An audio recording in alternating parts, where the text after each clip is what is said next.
Hungry for SV?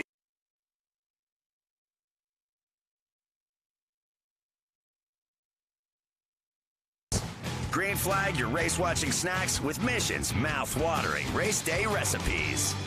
Try some of our tasty tacos, piled high nachos, fresh chips with guac, and more. So gear up your ride and fuel up those stomachs with delicious Mission Foods. Now that's too fast, too tasty.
Well, ladies and gentlemen, welcome back to Circuit of the Americas for the Mission Foods Austin SpeedTour. Some unbelievable shots here, a little bit different than yesterday afternoon where we had a very clear and beautiful day. It has been foggy here in the mornings. The fog has not affected visibility on the track. You can see that it's just about 50 feet above the track. The rules with road racing is usually each flag stand has to be able to visually see each other so that they can kind of verbally and visually communicate. You can see there with the Lone Star flag there is very little wind, but this is the start to the SVRA Bell Helmet National Championship races, and we are so happy. This is our 10th year here at Circuit of the Americas for this Vintage Racing National Championship. Here is a schedule of the races happening today. Today is Group 2. You do not want to miss that.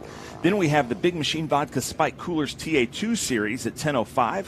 Groups 8 and 12B, which is the kind of what I call medium bore production cars, is at 11:55. Then we've got the Trans Am TA, XGT, SGT, and GT race at, if I can do my math right, 1:10. And then Group 1B, which we have a Group 1B expert in the booth with me who can talk about that later. That's our Formula Vs at 1,500 hours. And then at 15:30 is Group 6 and 12A. Those are the big American muscle car production cars like the Mustangs, Camaros, Corvettes, Vipers, things like that. And then we finish off with Group 10, which is like the X-Stock cars, NASCARs, late model, Trans Am, and more of the modern GT cars. So we've got a great race coming up here. As you can see right there, in a Brabham is Matt Brabham. This is a race that we've talked about, and let me welcome in my guest commentators. I've got E.O. Barron, Aaron Creed. Aaron Creed from North Carolina. Aaron, I'm going to start with you. You came here specifically to see this race. Oh my gosh, Group 2 of SVRA. Anytime you come to Circuit of the Americas, these guys are fun to watch.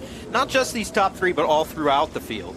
But these guys up front, Jeff Brabham, Matt Brabham, Tonis Kasemets, you know, they're going out in not exactly that order, and they're not going to exactly be in that order anytime throughout any given lap. They are swapping the top spots over and over again through the corners here. Yeah, we saw 4 lead changes in 1 lap yesterday here at Circuit of the Americas. And EO, as an open-wheel driver yourself in Formula V, I know you guys always get confused with Formula B, but the best way to tell is the Formula Bs have the wider tires, the Formula Fords that are also in this group have the skinnier tires, but are they all on bias ply? Yeah, I mean, the big difference between a B and a V obviously is going to be engine, and the fact that all 4 of our tires would make up only one of their rear tires. They have a lot more grip out there, a lot more power. They're some of the most beautiful cars that you get to see on this track. So it's a big difference, obviously, big difference in lap time and power and ability, but open wheel drivers love open wheel cars. All of them are great. All of them are beautiful. You see plenty of people go from Vs to Fords to Bs or Continentals, anything in there. So it's always fun to watch an open wheel race. But to me, the Formula Bs are the prettiest open wheel cars. Oh, by it's far. kind of before the wings, before the slicks. They just look so great. You can tell the different design changes between the Brabhams, the Chevrons, the Lotuses. You know, they all look a little bit different. And then these are our Fords here, and there's different groups in Ford. So there's basically 4 groups running for a Bell helmet here in this race. So we've got the Bs that you're seeing here as they come into Customers Bank Turn 11. Then we've got the post-club Fords like Harlan Crow and Patrick Flynn, Enrique Contreras, Scott Clark, Bob Hatley, and Tom Dalrymple are going to be racing in. Then we've got the Formula Fords, which are the vintage Fords like Dan Cowdery, who's always super, super fast out there. Usually Todd Strong, Kim Madrid are fighting for that, but unfortunately they're not here. We miss you guys. Eric as well. And then we've got the Club Fords, which is like Glenn Taylor, Sal Weber, Mark Clark, who we saw there in a beautiful car, Rick Barabot, and Eddie Ordonis. So this is going to be really good. So right now, as you can see with the conditions, it's a little bit foggy, different conditions than they were having yesterday. You can see Tonus there in the black car right behind Jeff Brabham, trying to get some heat in the tires. Matt and Jeff don't seem to be doing that, but these 3, probably the best race we've ever captured, I believe just 2 years ago, were between the 2 Brabhams and Tonus Katzenetz. And the neat story here is Jeff Brabham's like a childhood hero of mine. He had never raced a Brabham until he got in vintage racing. So that's pretty cool to see him. Ron Hornick provides these cars. He's back there starting in 6th place in the beautiful SpeedTour blue right there coming into your screen. So thank you, Ron, for putting this together. And then you've got Mark Giroux there kind of heading up the back. I didn't see Travis Engen out there. Oh, there he is. So he's out there. He's got the Chevron with the orange nose and the Red Bull helmet. I'm hoping that they pack up a little tighter here. But EO, when you're in such an equally yoked group like this, like your group, and you're starting front 2, what's your strategy when the green flag drops going up to the top? You know, it's really going to depend on the kind of pressure you're feeling from behind. As the leader, you kind of set the pace going to the green flag. Maybe you want to run a little bit faster to try to prevent people from being able to make a move early. Maybe you want to keep it a little bit slower to control the first turn. So it's really just going to depend on how you get to the turn and being able to defend and come out of it. Someone's coming into pit lane. Not sure why. That's rather unfortunate. Can't see who that is. I hope that's not Tonus. It looks like that's Tonus Kasemetz coming in. Oh, that's unfortunate. So our 3rd place starter, but here they go to take the green. Not yet green. They can't duck out. There's the green flag. So it looks like Matt Brabham has a little bit of a jump there on Jeff Brabham. Joel Quadracci right behind him. Bruce Hamilton, Ron Hornick, Travis Engen coming up. Matt Brabham takes turn 1. Looks like so far a good clean start. Travis Engen takes Ron Hornick as they come into turn 2. So unfortunate that Tonus Kasemetz wasn't able to take this start. And here's our start to the Formula Fords. EO, take over. Tell us what you're seeing. 3-4 wide. Everybody's trying to hold on the inside here. A couple of smart people are going to sit there and take the wide line to be safe. Turn 1's just about surviving and getting through and finding your place. You'll see them quickly fall into a single file line before they get to the S's here. Yeah, unbelievable. You can see the Formula Bs going up through the Bridge Hall Bennett S's. I believe they're flashing green. Anytime those boards are flashing, I can't really tell the colors from the drone. But you can see Matt Brabham ahead of Jeff Brabham, followed by Joel Quadracci as they come into Customers Bank Turn 11. Bruce Hamilton, Travis Engen, Ron Hornick. I think that's Pierce Rader. Yeah, Pierce Rader in that 68, and then Mark Giroux heading up the back, but still Matt Brabham coming in. And this is where the draft is important, Aaron. Oh, here's where they go. You see Jeff Brabham going to kind of tuck out and make a pass for the lead here. And father and son, they're having a good time, I'm sure. I got to talk to Matt Brabham a few years ago when they had that pretty epic Sunday morning battle. I actually got to watch from the observation tower, which is pretty unique as well.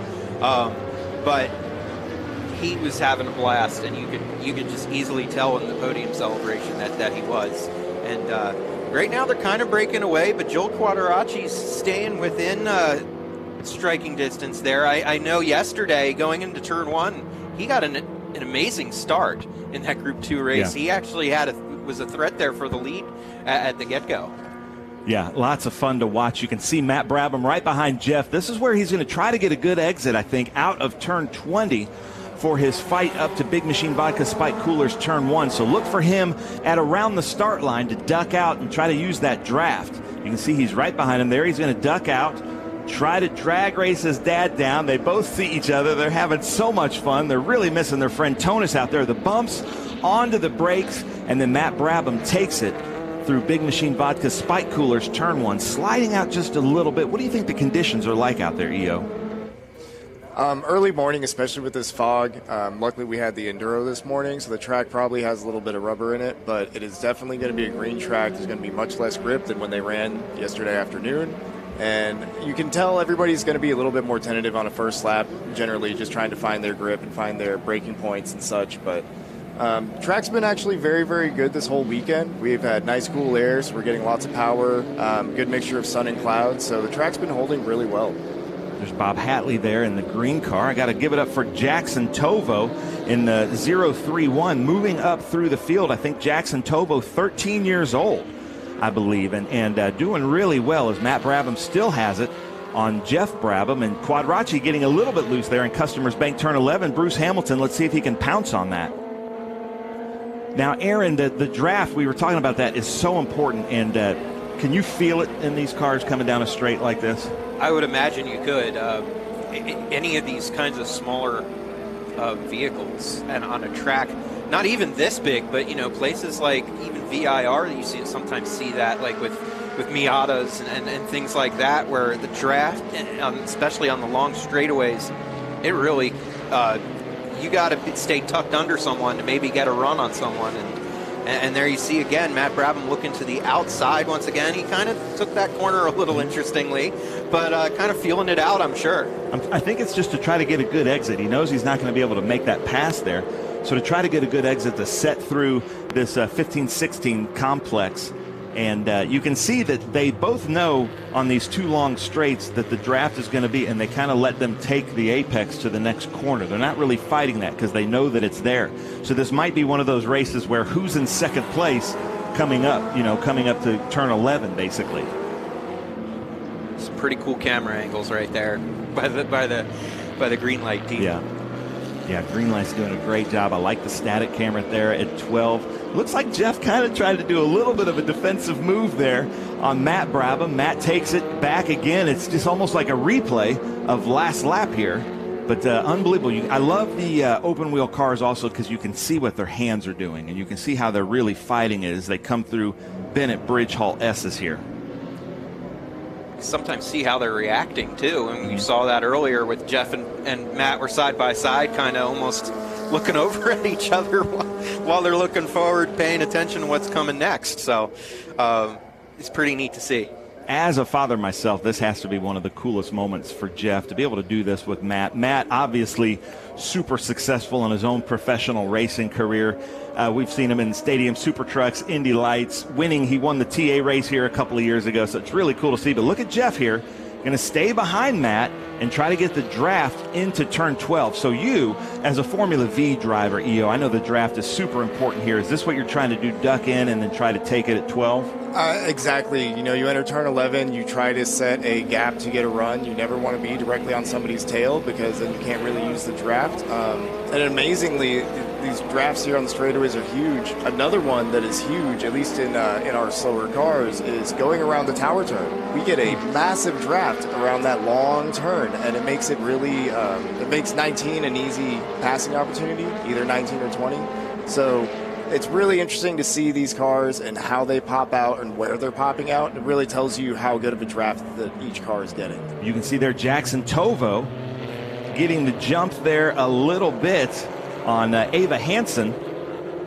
And then Ethan Tovo right behind. So we're going to see how this Formula Ford shakes out. But the same thing, you can see them kind of drafting there, trying to break the draft. That's why you see them snaking out. But now they're going 3 wide into turn 12. The 2 Tovos there with Cahill Racing. And so now it's Jackson versus Ethan as they come into turn 12 with Ava Hansen right behind him. Now all of these are non-compete NC cars as we see Jeff Brabham now coming into Big Machine Vodka's Spike Coolers turn 1. It doesn't look like Matt's trying to get around him this time. No? Maybe so. Yeah. He went late this time, didn't he? And this is pretty cool because, you know, Lee were saying that Jeff Brabham was a childhood hero of yours. He was of mine, too. When I first got into motorsports at a very young age, you know, he was driving the Nissans and IMSA and everything, and with Chip Robinson and whatnot. And, you know, still, I think the coolest era of IMSA GT. Yeah, definitely. I agree, too. And then he, you know, dabbled in Indy cars a bunch, too, and ran some Indy 500s. And, you know, that's where I remember Jeff Brabham from. And, you know, when I first started getting into SVRA a few years back, that was one of the first names I recognized. And I was like, this is so cool. It's the same Jeff Brabham. Yeah. Yeah, it's really neat. And a lot of them came into it thinking they weren't going to have a lot of fun, and then they realize how much fun it is, and they get kind of addicted, like we see Bill Elliott at a lot of events with us too, is the 2 Tovo brothers fighting it out here. And then Dan Cowdery right behind there in the Formula Ford, in the green Formula Ford, but we've got the 2 Tovo brothers and Ava Hansen fighting it out. Then Dan Cowdery is up for a helmet there in the Formula Ford as Jeff Brabham retakes the lead on this backstretch. This is tough for our camera operators because they don't know who to follow in such mixed groups, but they're doing a great job here. Thank you guys so much, Greenlight and all the directors, as Jeff Brabham takes it through this Mission Foods complex. And you were talking about that tower turn and how you can draft it. There's so many different ways to take that, but we are officially renaming it the Matthew McConaughey complex because it's all right, all right, all right. It is a bunch of rides. And it's the stadium complex in general, and the turn around the tower. Like, it's just an amazing concept. You can race really hard through all of it, and this is really one of the best tracks I've ever been on. I enjoy coming here more than pretty much anything else that I do all race season. Even Indy. There's something definitely more special about Indy, but as far as the racing goes, as far as the track goes, I believe that COTA is more of a driver's track than Indy is. And we get incredibly good racing here that's not just draft dependent, because at Indy, oftentimes it's just a draft strategy battle. Here you get a lot of hard fought action in the turns as well. Coming up on lap traffic, he waved them to the left and they went around to the right, so that's going to really distract that Formula Ford driver. Matt went around to the left, and you can see Jeff there on the straightaway was either looking at his mirror or pulling off a tear-off, trying to figure out where Matt is. But yeah, this is this track, just world-class facility, great tracks, and great coverage. It was like almost like a lot of the tracks that we race weren't designed for TV. This track was designed specifically for TV, you know, so every corner has just a really neat camera angle for it as well. In the years that I don't get to come to Circuit of the Americas, it's so much fun watching on SpeedTour because, you know, yeah, there's so many different views you can have of this place, and hopefully that kind of does it justice for when you do come and watch in person, because there are so many different places you can go here and see some amazing racing action. Speaking of, right here, here's the Fords. So there's the 29 of Patrick Flynn, Dan Cowdery, and the 11 of Enrique Contreras. Now, these drivers here are fighting for a national championship. Now, Dan Cowdery in the Formula Ford, the vintage Ford. The others are in Club Fords. But this is the great battle here. And then that should be Harlan Crow, Stuart Crow's son, in that Swift DB1 from 1984. And Jeff Brabham taking the lead through the Mission Foods Stadium complex. And you got to look at these Formula Bs up close because, yes, they are race cars, but they look like Concours winning show cars. Oh, yeah. It looks like you'd see these in a museum. And they're outside. And what's the SVRA saying again? Some of us collect art.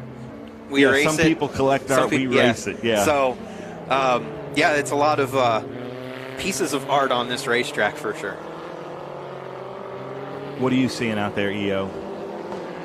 What's catching your eye? A lot of fog, a lot of beautiful cars, and like you said earlier, it's so fortunate that this fog has lifted to where we have visibility because, again, I mean, looking out across, I can see that there's still plenty of fog out here. So I'm wondering how much the track is rubbering in. I'm wondering how much grip everybody's going to be getting out there because this is just our first helmet race of the day. Track's going to change all throughout the day. So I might be being a little selfish here and kind of watching everybody and thinking for myself, like, how do I want to drive this track later? But again, we're just getting really great racing. Oh, they're you can see Jeff had to let this car go, the number 60 of John Ridings. A Taiga 77F, because he was getting squirrely, so Matt was able to get right up behind Jeff and take advantage of that lap traffic. And really, probably Jeff Brabham, racing in his class in IMSA and all of his years in IMSA, probably has a lot of experience with the mixed class racing. Now, when you go out before or after the TA2 or the Trans Am cars, do you notice a difference between like the rubber that they put on and on the surface or anything? Probably one of the biggest things for us actually isn't necessarily the rubber that they put down, it's the debris of rubber that's left on track. Because our tires, I mean, one of those chunks of rubber, you pick that up and instantly you all of a sudden have a wheel wobble until it's gone. So yes, it's actually a really big thing when we go out after the Trans Am races, because oftentimes if you end up offline, you pick up something on a tire and all of a sudden you've lost grip for a couple of turns. So there's that, but there's also other groups that you come out behind that, you know, maybe they put a little fluid on the track, maybe they did something else. So we often actually anticipate things to happen based on the groups that were in front of us. As a Formula V driver, everybody knows, you know, a Volkswagen engine is always smoking and always oiling, so I'm sure people think the exact same thing. V's were out in front of us, oh, the track's going to be all slick and oily now. So I just got word that the number 54, Rick Barabo, spun at turn 19, spin and go. And then these two cars, I was noticing them coming into Big Machine Vodka Spike Coolers turn 1. It looks like the number 13 is just slightly wider. They're both in the same cars, but maybe it was just because it was behind. Just something to look at. And Matt Brabham has disappeared. You can see Jeff looking for him in his mirrors. I wonder what happened there. 6 Alpha into pit lane. So that's Matt Brabham into pit lane. So Jeff out there by himself. So unfortunately, what we thought was going to be a fantastic run is going to leave Jeff Brabham out to himself, but that gives us room to now watch some of this Formula Ford racing. It's all a part of racing, Ben. So sometimes it's a race of attrition. So yesterday we saw some great battles between the front three, and then unfortunately it ended in a full course yellow. So, yeah. But you enjoy the moments while you can. Yeah, exactly. So Jeff Brabham got to enjoy some time out there with his son Matt, but unfortunately Matt came into the pits. Not sure what happened, but he did drive in under his own power into the pits, so hopefully nothing too treacherous or, I guess, fatal to the car or the engine or anything like that. But this Formula Ford race is shaping up pretty well out front with Ava Hansen and the Tovo brothers, but then also with Bob Hatley, and we've got Mark Clark out there having a really good race. Dan Cowdery, his race. But these are the Tovo brothers right here coming down, looking really, really good with Cahill. I saw them at driver's meeting. I think Alex told me that they're 13 years old and doing really well in Formula Ford. And what a great place to get some seat time. What a great class. I would probably say the Formula V class, the Formula Ford class, because the drivers are super respectful in both of these classes. Yeah, we were all packed together for practice and qualifying, and you can imagine having V's, Fords, Juniors, and B's all in the same field. I mean, we had 60 cars out there at the same time, and as chaotic as it was, obviously everybody out there is giving each other their space, being very or non-aggressive with each other, and it worked out surprisingly, because I really felt with 60 cars on track, you expect something bad to happen.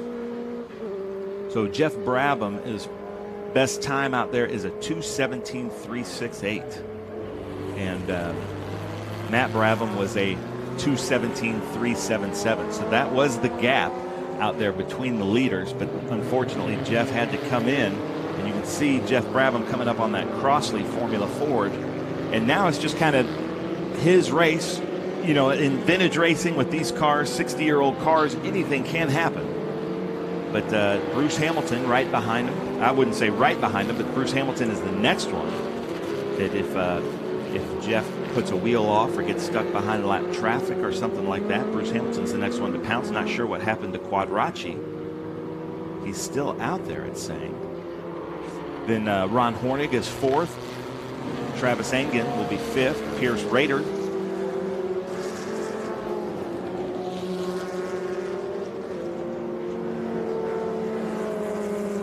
The other's misfortune, that I'm sure that's exciting for someone like Bruce Hamilton to kind of move up into an overall podium spot here. And Joel Quadracci still racing out there, lost some ground, but running in 3rd right now. Yeah, but Ron Hornig not too far behind him. I'm showing that we have, can't tell, a little bit of, looks like we still have about 9 minutes left in this race.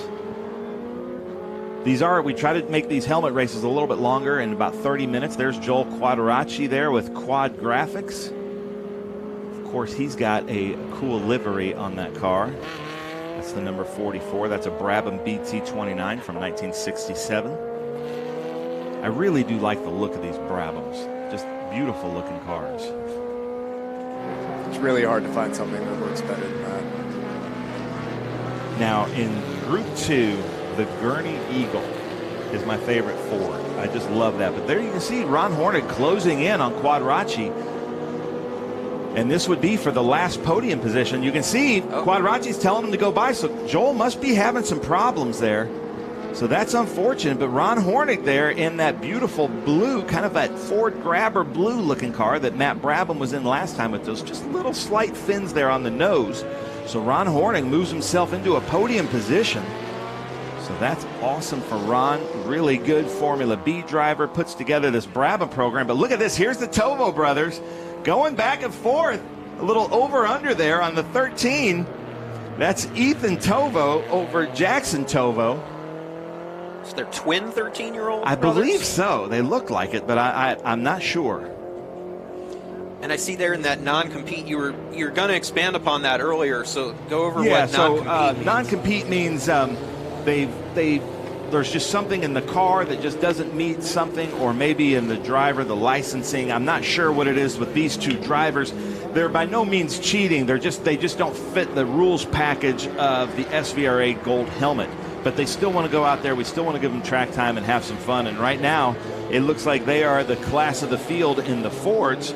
And how cool is that for these two young drivers to be able to get this kind of seat time and experience at Circuit of the Americas? They seem to be having some fun for sure. And driving for Cahill, that's one of the top development teams when it comes to road racing too. That's some top-notch equipment that they're in. Yeah, and somebody knows what they're doing, because they're getting coaching from people like Atonis Casamets and the people there with Cahill. They're getting fantastic equipment. And obviously, somebody at Cahill knows about the talent of these drivers, because they've been really impressive all weekend long.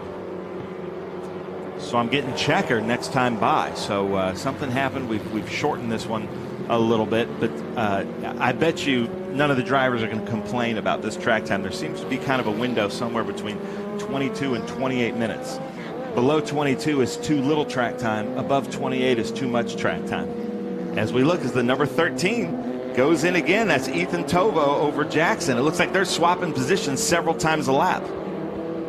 Heck of a battle going on between these two. And that's pretty cool to see, and I'm sure it's quite the experience for them being at a first-class facility like this. Circuit of the Americas, swapping whoever's in the top spot there for among them, and I'm sure there's going to be some talk among family dinner later on, or the family drive or flight home later on too.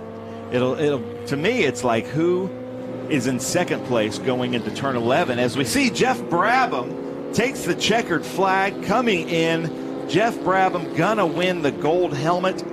He just missed out on it the year that he raced with Matt Brabham. And so congratulations there to Jeff Brabham winning the gold helmet for that number 83. But yeah, exactly. This is the race we want to see. So let's see who is there behind, because I think the person with the red, I can't tell which car that is, has the advantage. If he can get behind just a little bit more. So that is Ethan behind him. You can see Jackson looking in his mirrors. Let's see if Ethan's going to duck out. You can see him moving around their head. Oh, he's doing a late breaker. Ooh. So what do you think? Can he hold it? Here, ladies and gentlemen, Ethan Tovo over Jackson Tovo, two brothers. I believe they're both 13 years old. They come into the Mission Foods Stadium complex, or at least one of them is 13 years old. Can't confirm that yet, but you can see Jackson. There's a pretty good passing opportunity here, and then at 19 and 20, that's got about maybe 2 corners, but he's got to be a little bit closer there. I'd expect to see him set up at 19 to try to get inside of 20 to take the win back from his brother. Oh, he's going for it now. Maybe. Side by side, he pushes his brother out. Oh, man, I would hate to be the parents right now. I bet you they have no fingernails. Coming into 19. Let's see here. I believe that Jackson's going to step out on him right there. Ethan is still ahead. Let's see what happens here. Who makes the best release? Side by side, the Tovo brothers, but oh, there it is, ladies and gentlemen.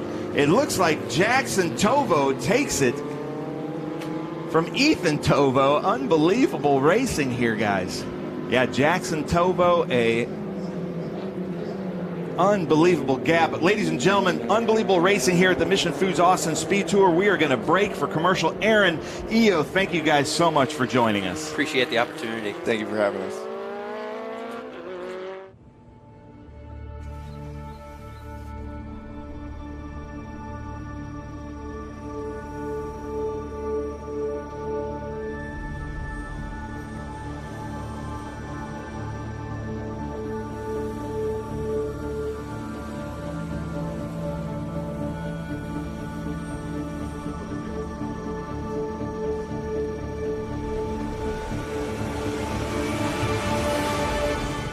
Hawk Performance packs 100 years of friction dynamics into every product. Backed by Carlisle Brake and Friction, the world's premier innovator of industrial brake and friction components, Hawk leverages R&D tools and motorsports experience to deliver uncompromising performance on the street. There's no reason to settle for less. Choose pads that are race-proven and street legal. Find the Hawk Performance brake dealer near you at hawkperformance.com.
Hello and a warm welcome to the grand finale of the Trans Am Series. This, of course, the Mission Foods Austin SpeedTour and the Big Machine Vodka Spike Coolers TA2 Series. Hi, I'm Jonathan Green, and with me on the set today, we've decided to come amongst it, Scott Goodyear, and we've also got Evan Slater, not racing this weekend, but is going to be a big insight for us during this race, because he was racing this very race last year and has competed against all the others that are out there today. Scott, it's a bit of deja vu, because we were here this time last year and the championship was coming down to the wire and we all thought Matos had got it. But then Merrill comes out of nowhere because Matos had problems, and we've got a similar situation this weekend. But last year was amazing. You know, and I always think motor racing can be so unpredictable. You know, let's go back a race at VIR, and we thought everything was going to be wrapped up there, of which it didn't. Not only for Trans Am, but also for the series that I run for F4 and FR, we thought we were leaving with champions. We didn't. We had to come here. The same stuff for Trans Am. So right now for Brent Cruz, yes, he's just got to get out there and finish. But when you look, as we said last year, anything can happen. I mean, we were putting our money down in Vegas for Rafa Matos last year. It didn't happen. You know, as race car drivers, as we'll tell you, you worry about everything until the checkered flag comes down. No question about it. Well, as we said, you know, we're down to a bit of deja vu because Merrill's back in it again. He's been chasing hard on the man of the moment, and that, of course, is Brent Cruz, which is why we've come to Nitro Motorsports. We're going to talk to Nick Tucker in a moment, but I want to bring Evan in here real quick. The nerves, you're right here, you're right by the cars, you know what this feels like, and for Brent Cruz, just 15 years of age, you're another youngster coming through. The nerves must be coming up now. Yeah, definitely. Brent Cruz is probably trying to deal with the nerves right now. He knows he just needs to get a top 10 finish to really secure this championship. But as you were pointing on earlier, that's really sometimes is difficult to do.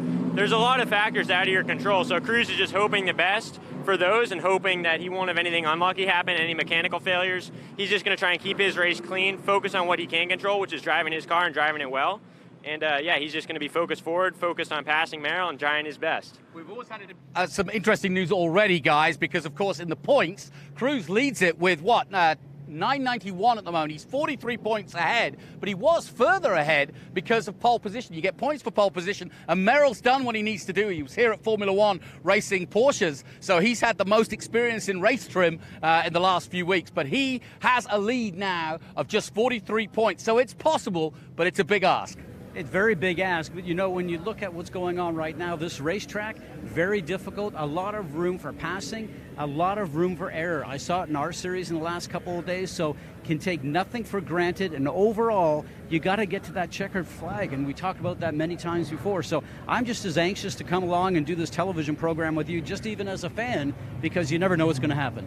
Well, the other big news story, and I'm going to bring Nick Tucker in a moment, if you don't mind, Evan, just handing over the mic real quick. I want to bring Nick in because, as you know, the crew chief of Brent Cruz, Nick Tucker, has been with this youngster, just 15 years of age, throughout the season and throughout his career in Trans Am. But we've hit a massive story right on the eve of his championship. He literally needed a cruise, and I don't mean to use that word too stupidly, but really it was going to be an easy weekend. But suddenly it's changed, Nick. He's hurt his foot in training. First and foremost, how's your boy, and how's he getting prepared? He's just about to go.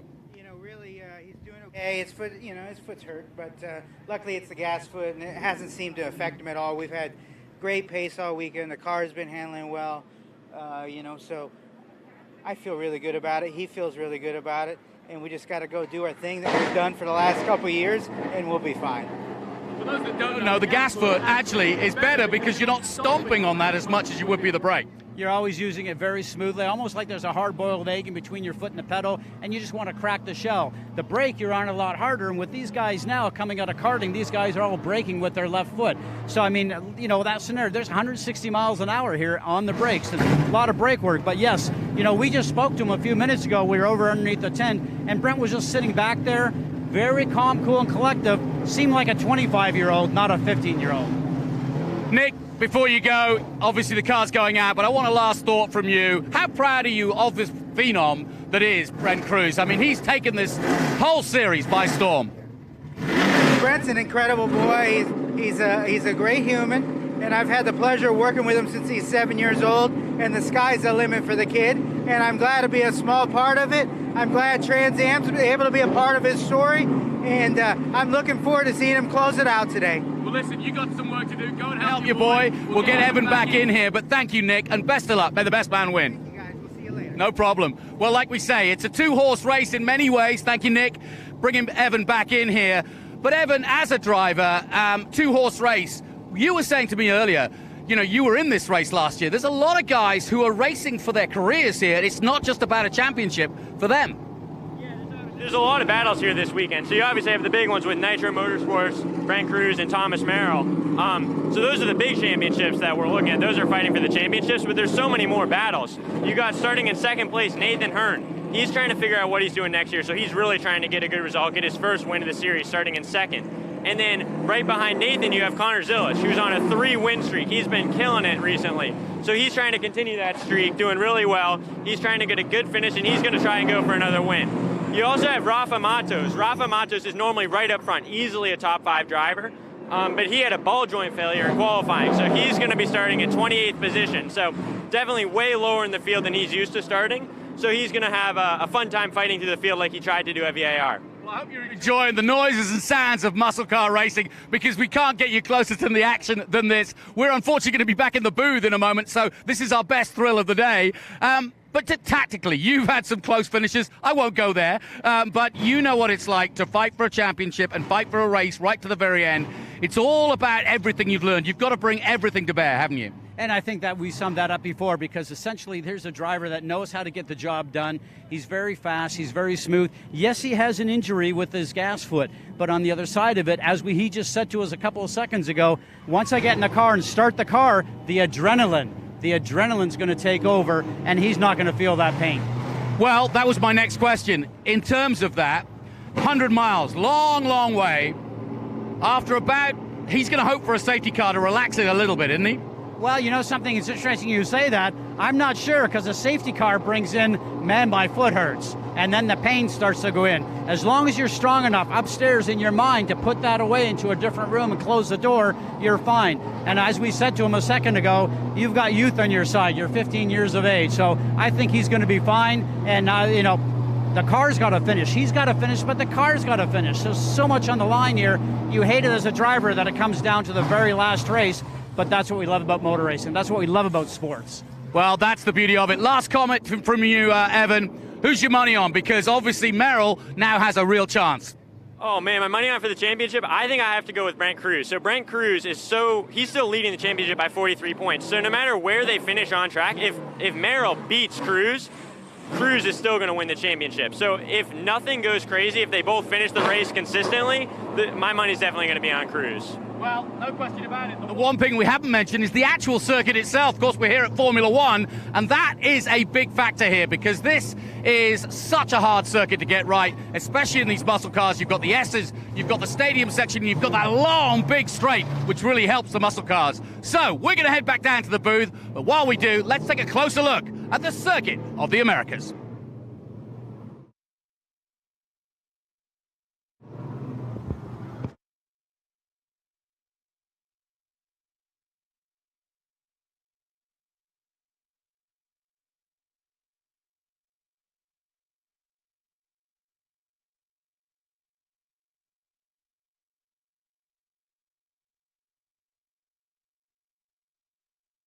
Really important because it leads on the long back straightaway.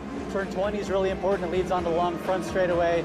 And turn 1 is key because it's a huge brake zone. A lot of overtakes happen there. I really like the last 3 corners, 16, 17, 18, and 19. There's a great flow there. It's really, really fast.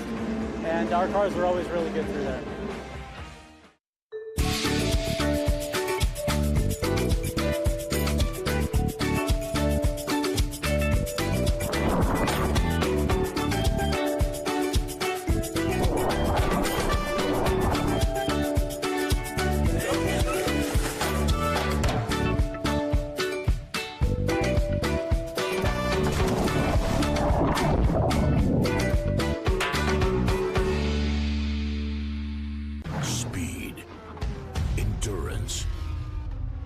Desire. For 160 years, Motul has helped engines and drivers go faster, further, and stronger. Tested in the heat of battle, driven with passion, with one aim, to give you superior powertrain protection and performance. Motul. You've got a business to run, big and heavy products to ship, and customers who need them now.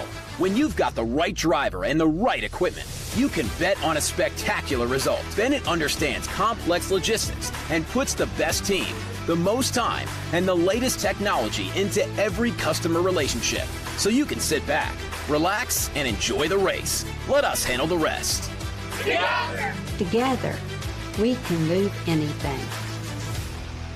As manufacturing problem solvers who navigate design complexity and compressed timing, the three-dimensional services group offers 7 facilities and 500,000 square feet of dedicated, on-demand manufacturing floor space.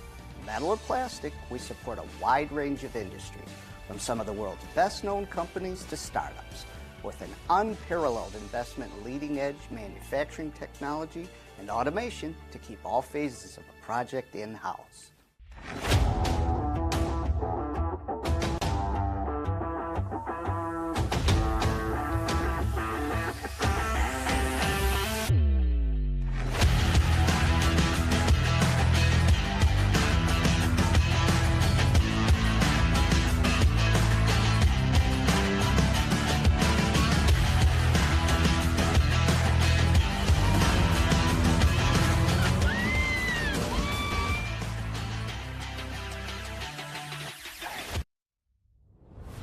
Taking on the challenge, moving ahead. It's about going further, faster. At Customers Bank, we know that great things happen when you combine the best of technology with a deeply human touch. So we offer a wide range of personal, small business, and commercial banking solutions with outstanding personal service, giving you the edge you need to take on tomorrow. Welcome to the Big Machine Vodka Spike Coolers TA2 Series here. Championship Day here Sunday, Circuit of the Americas for the Mission Foods Austin SpeedTour. I am with Thomas Merrill, who, let's get a shot of this, our Motul Pole Award winner. But then, Thomas, you won your championship here last year by winning the race, by having a perfect weekend. You're still in contention for the championship, but you have to have another perfect weekend, and so far, so good. Yeah, I guess we have a flair for the dramatic, but we wouldn't have it any other way. That's just what Trans Am racing is all about. And yeah, we're in a pretty good spot. The reality is it's the same as last year. If we focus on ourselves and we do what we know we can do, we'll be just fine. So we hope to see this Bennett Mustang in Victory Circle, and what happens after that is up to fate. Now, we talked just, 10 minutes ago, and you said you're actually presenting the Young Guns Award at our end-of-the-year banquet tonight. Season and a half ago, you thought the Young Guns was an unbelievable idea, so great. But now the battles that you've been having with these Young Guns, how are you feeling about it now? You know, me personally, winning a race doesn't mean the same if you're not beating the best. And so having the Young Guns Award brings a lot of the best and brightest talent to Trans Am. That's really what it's all about. So getting to race against these kids and watch their careers grow and seeing the amazing talent that they have is really, really cool. So I wouldn't have it any other way. And now, usually before each race, I catch you and Brent Cruz having just a nice, polite 10-minute talk. Championship is between you two. Did that nice, polite championship talk happen? Not yet, actually. I was just going to go over there and pretend to trip him or see what I can do to make things interesting. But no, we have a great relationship, and whatever happens after today, we're still going to be good friends.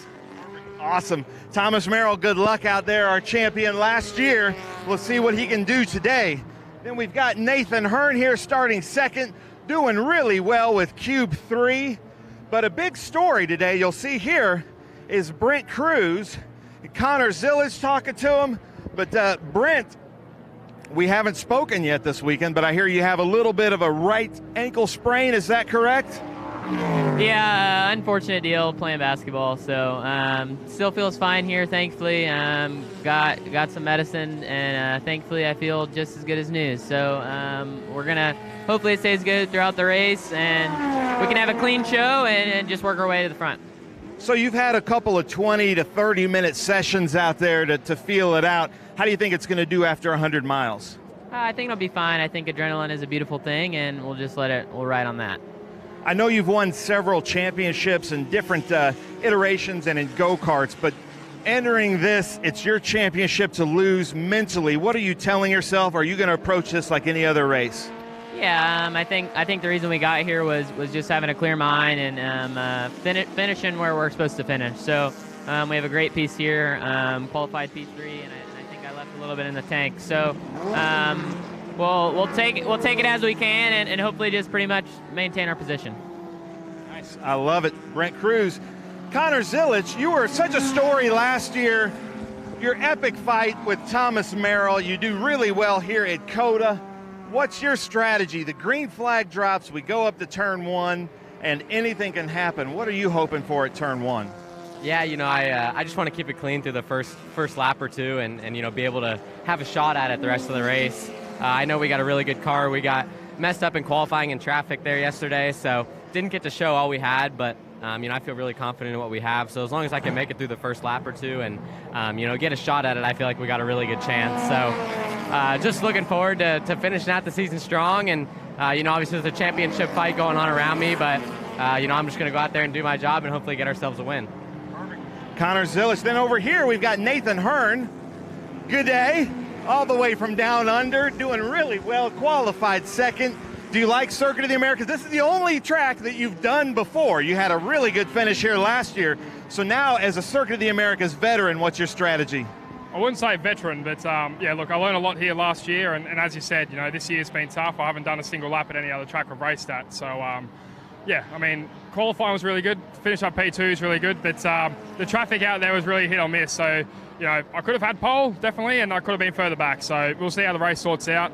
Not holding my breath, but I know we've got a fast race car, and I'll give Merrill a run for his money at turn 1 and see if he can hold on. I love it.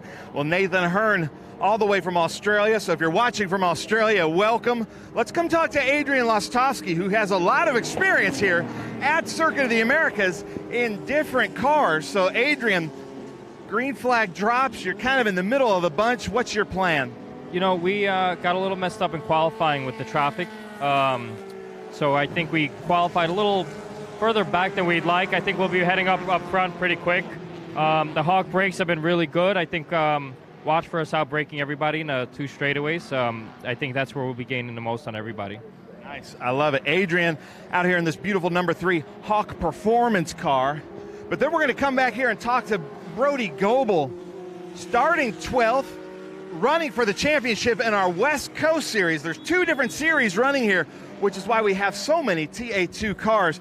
But Brody, is this your first time at Circuit of the Americas? Yeah, first time here at Circuit of the Americas. First time running with the big guys in the National Series. So it's going to be one of those things where you got to keep it smart because we're trying to wrap up this West Championship here, and we got a good position to start. But it's going to be tough trying to race my own race. But trying to hold myself back and maybe race these guys a little bit too. So we'll have some fun. So Brody, you're from British Columbia, right, the Vancouver area, and we spoke on the phone a couple of months ago, and you're trying to put a plan to come and compete in the national championship, and this is such a great gauge. You got to feel pretty good starting 12th in such a competitive field in the Big Machine Vodka TA2 Series. Yeah, absolutely. We're a privateer team, so it's always been my goal is to move up into that national series and try to put a ride together with some of the bigger teams and maybe compare some days and have a teammate out here. But we're really proud of our Brown Bros Racing team right now to put in this position our first go, and to be up here is awesome. So we'll hopefully bring it home in a good position today, and if all goes well, maybe crack a top 10 and wrap up the West Championship. Perfect. Well, good luck. Represent the West Coast out there. I love it. Brody Goebel. Then we're going to move over here and doing his job to spread. Let's come over here, Tony. Doing his job to spread Trans Am racing to the youth. You were probably about this age at your first Trans Am race at Watkins Glen, your grandson Luke. How does this feel, Tony? How could you not be thrilled? It's been a phenomenal weekend. We've had over 420-something cars racing, but this is the belle of the ball. Let's face it, TA2 has grown so much. And to have this guy with me, I was exactly 10 years old at Watkins, so this is his 3rd year coming down Dakota, and it's become a family ritual. And he just welcomes all the drivers. He kind of runs with his grandpa, so it's cool stuff. Now, what I love about this, Luke, I'm going to put you on the spot. Yesterday, with another series, you were wearing the correct tire manufacturer's hat. Now, today, with the Trans Am Series presented by Pirelli, you've got your Pirelli hat on, so you already know what you're doing from a PR stance. Are you having fun here? I am.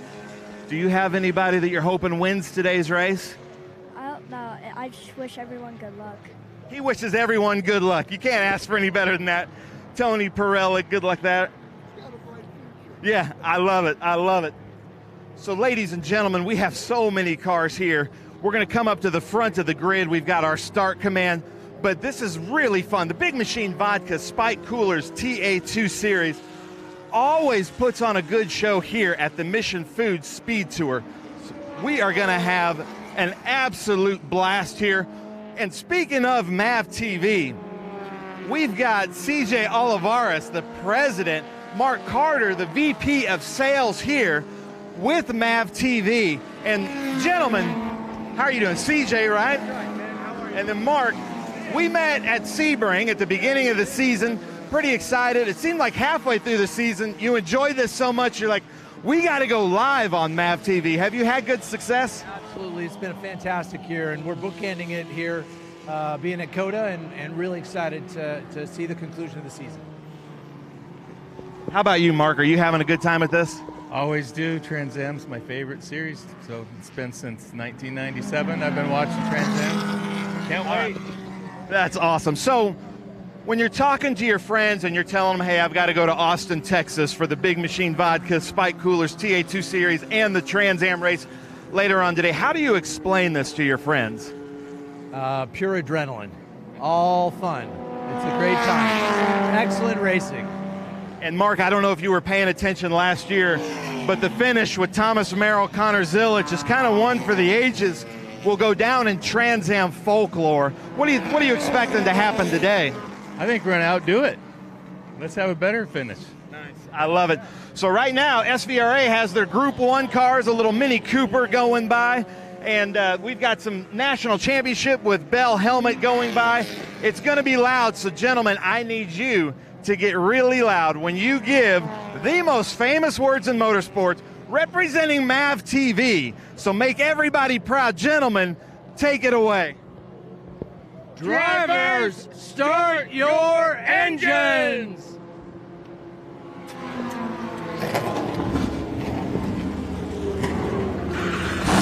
Nice job, man.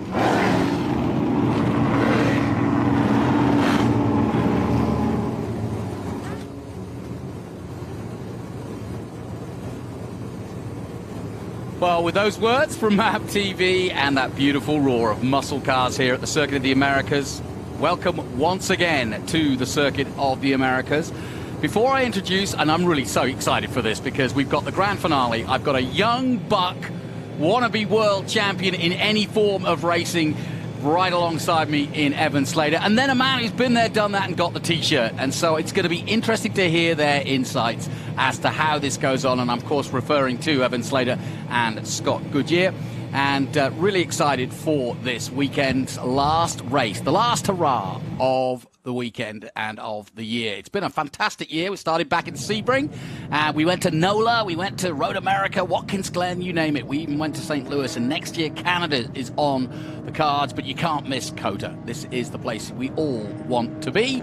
As you can see, it's a bit misty this morning, a bit foggy. It was yesterday, but it usually clears up here by the morning's end, and we usually get some excellent sunshine, and we are expecting 80s. So, before we get amongst it all, just want to remind you, Cruz leads the championship by 9.91. He's 43 ahead of Merrill, who got a couple of points back by taking the pole. He's on 9.48. Zilic, third, he's the man of the moment, and he's on 8.76. He can't really do much about the championship, but boy, can he get another win. Matos, though, on 8.34. He had a problem in qualifying. We'll talk more about that in a moment.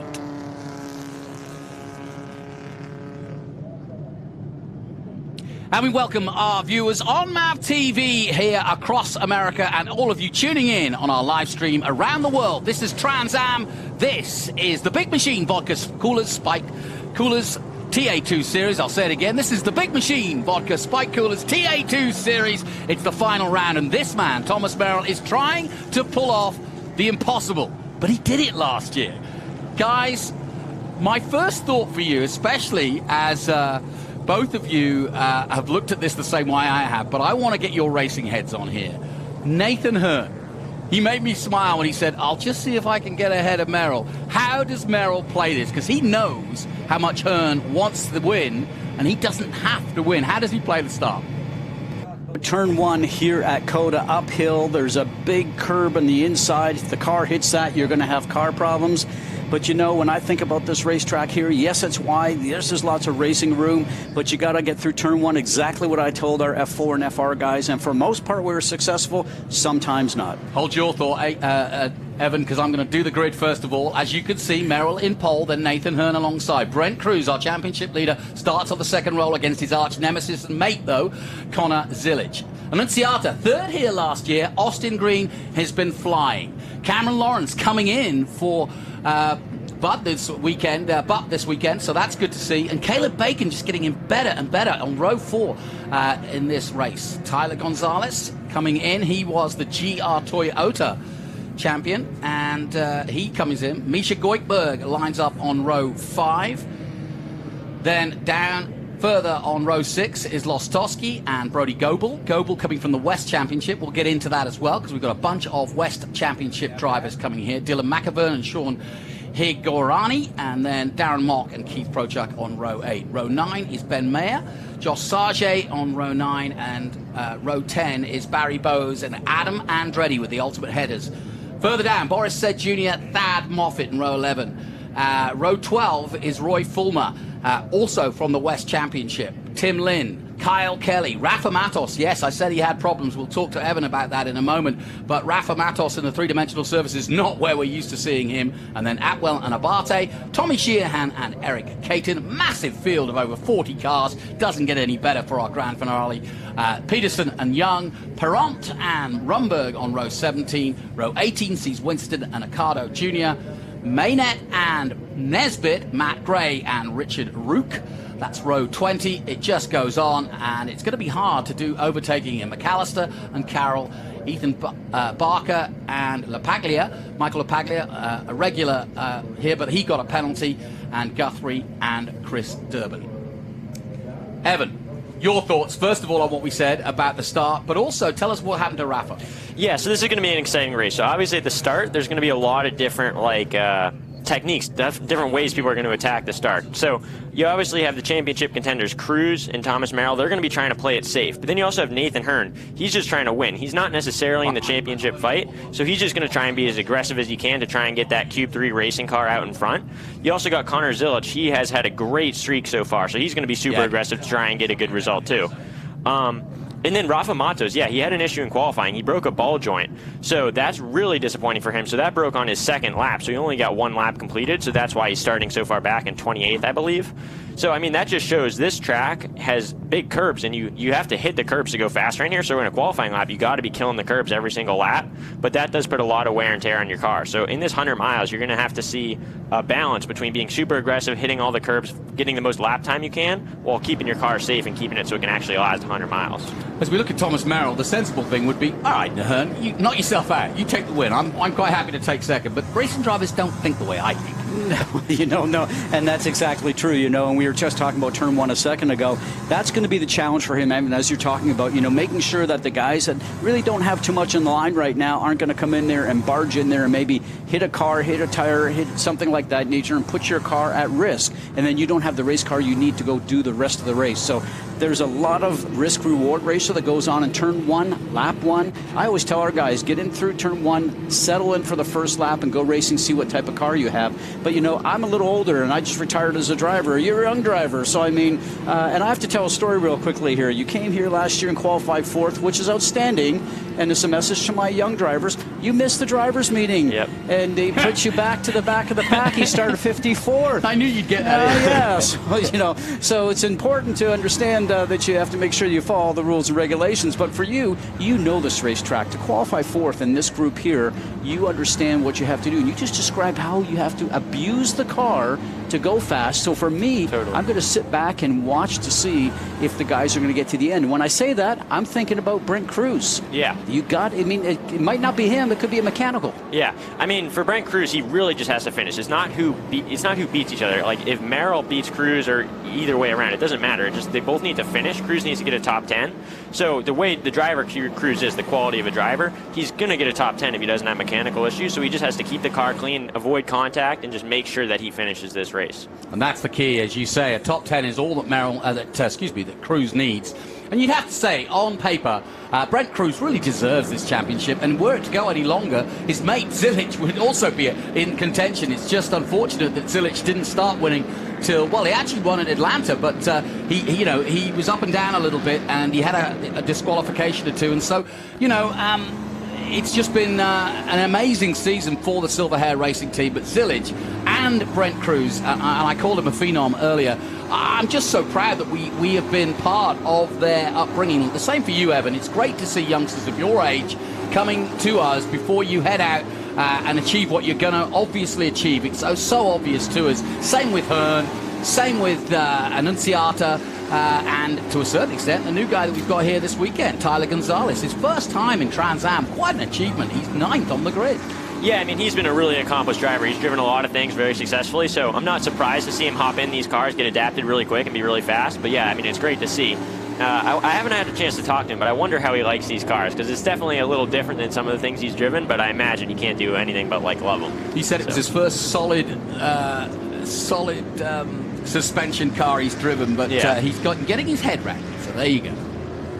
So we're getting up to the start of this race, the final race of the 2023 season. It started off with a great win for Matos, but from there on in, there's been plenty of other winners, and the likes of Zilic, of Annunziata, more importantly, Nathan Hearn and Brent Cruz have all been at the sharp end. Zilic coming good in Detroit and in Nashville.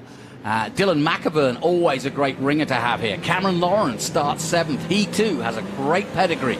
Misha Goikhberg, never count him out, in 10th position. And who knows, Rafa Matos may just come through. We're on board with him. We'll be on board with the Three-Dimensional Services Group throughout there. We'll be on board with Nathan Hearn. We'll also be on board with Lostowski in the number 10. There's your championship. Merrill, you can see it. 991 to 948. It looks impossible, but that's what it looked like last year. Zilic, though, could be the spoiler. Matos, let's see what he can do. Darren Mock wants to finish his season on a high. He's another youngster coming up. We've mentioned Austin Green. He's another one. And then you've got the likes of McAvern, Wolostowski, Thad Moffitt, first season. He's up there. So everybody, as you said earlier, Ethan, everybody wants to finish and go to the winter on a high. I look at this racetrack, look how wide this is, and I'm just going to mention that because it looks so wide until it's not. Yeah, until you got cars racing. Yeah, exactly. Until you come down to turn 1, we talked about. Turn 11 is another hot spot. Turn 12 is another hot spot. 15 is another hot spot. So, yes, look how much space there is around the cars right now, but I will tell you that when we start to get racing, there's not a lot of racing room. Track limits is also an issue here. Yep. A lot of pavement on the outside of the lining of the track where you can see the red and white candy stripe on the inside there when they're going around 18, as we see. And so there's a track limit along here. If you take advantage of that and go outside the track limits to pass a car, you could be penalized. So there's a lot that drivers have to contend with here. And the other thing that happens too is that sometimes a driver pushes you on the outside of the line, outside of track limits. So the marshals are going to have to watch for that when they're up there in the stewards room. It's the Trans Am Series presented by Pirelli, the Big Machine Vodka Spike Coolers TA2 Series. 46 roaring muscle cars here at the greatest circuit in America, if not in the world. Formula One here 2 weeks ago, but now it's a chance for American muscle cars. Merrill in the blue and white in the Coke car on the right, and alongside him, Nathan Hearn in the Cube 3 car. Who's going to get the run up the big hill to the first corner? We're about to find out as we go on board with the Three-Dimensional Services. Austin Green will be on board with him. Away they go. Merrill gets away well, but as you can see already, his arch rival is right there behind him in the number 70. We've got to turn around. That's Ty Young. Or is that Abate? That's Abate. Yep, you're absolutely right. The Las Vegas, Michelle Abate, the only female in the race. Look at this side-by-side action as Merrill. And it looks like our champion leader, Brent Cruz, coming close together. And Cruz has got the lead, has he? Or is that Cruz in 4th place? No, it's Nathan Hearn got the lead, and Zilic went through.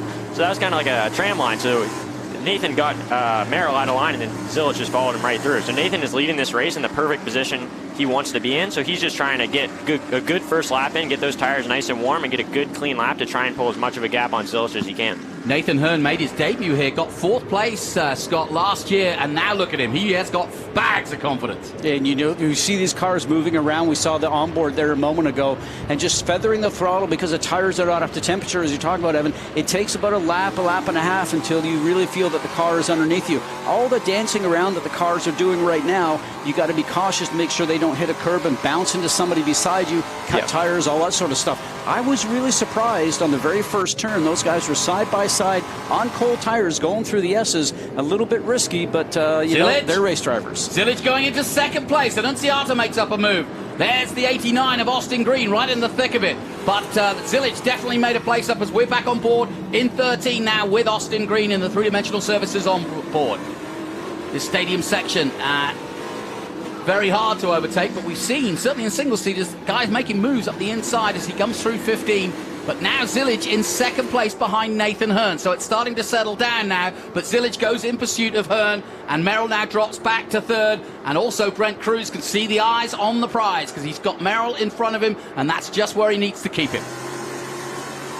Yeah, Cruz has done all he's needed to do this race. He's kept the car clean. He's going. He's in a good, safe fourth position. So he's just doing everything by the books to win this championship. Well, they're not worrying about track limits. Look at them go. But we'll see what the stewards say. So I think what I heard from the stewards is that they're very kind of chill about, I mean, that's not a very fancy word, but they don't really care too much about track limits besides in the S's. Okay. In the S's, there's 2 white lines, and you need to stay inside of the second one. So you can't be going all the way cutting the apex like crazy, but you're allowed to put basically a whole car off the track before getting any penalty in the S's. There you go. Good to know. So we're on board again with Austin Green. What a season he's had, this young 22-year-old for the three-dimensional services group. Of course, his dad was a spectacular NASCAR driver in Xfinity, got a championship in that back in the 90s. So he's got a pedigree to follow on, but he started racing quite late. He's not like Cruz. Ooh, that's a nice move by the 18 of Caleb Bacon. Bacon, again, another guy who's impressed me in the second half of the season. He's really got to grips with it and has qualified in the top 10 consistently in the last few races. And when you're saying that, did you see him mount over the curb that was right there in the middle and some debris coming out from the underneath? Have to be a little bit cautious to make sure that you don't do that repeatedly, cause damage to the car. We had that in the single-seaters. You know, we can't drive over them because the ride height's so low. So a lot of guys were starting to do damage and coming in and actually not being able to finish the race. But that's the advantage of the cars that you guys have. You can go over those curbing and you can take advantage of it. And a lot of times passes are completed at that point in time. Hearn's going to make the move, and wow, I thought for a minute he was going to lose the lead there for Zilic, but he was just holding on to the lead. But here comes Merrill.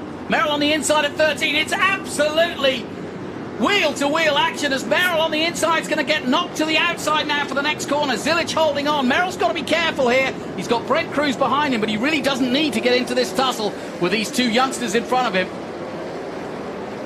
That said, he's only in his 30s. He's hardly an old fella. Yeah.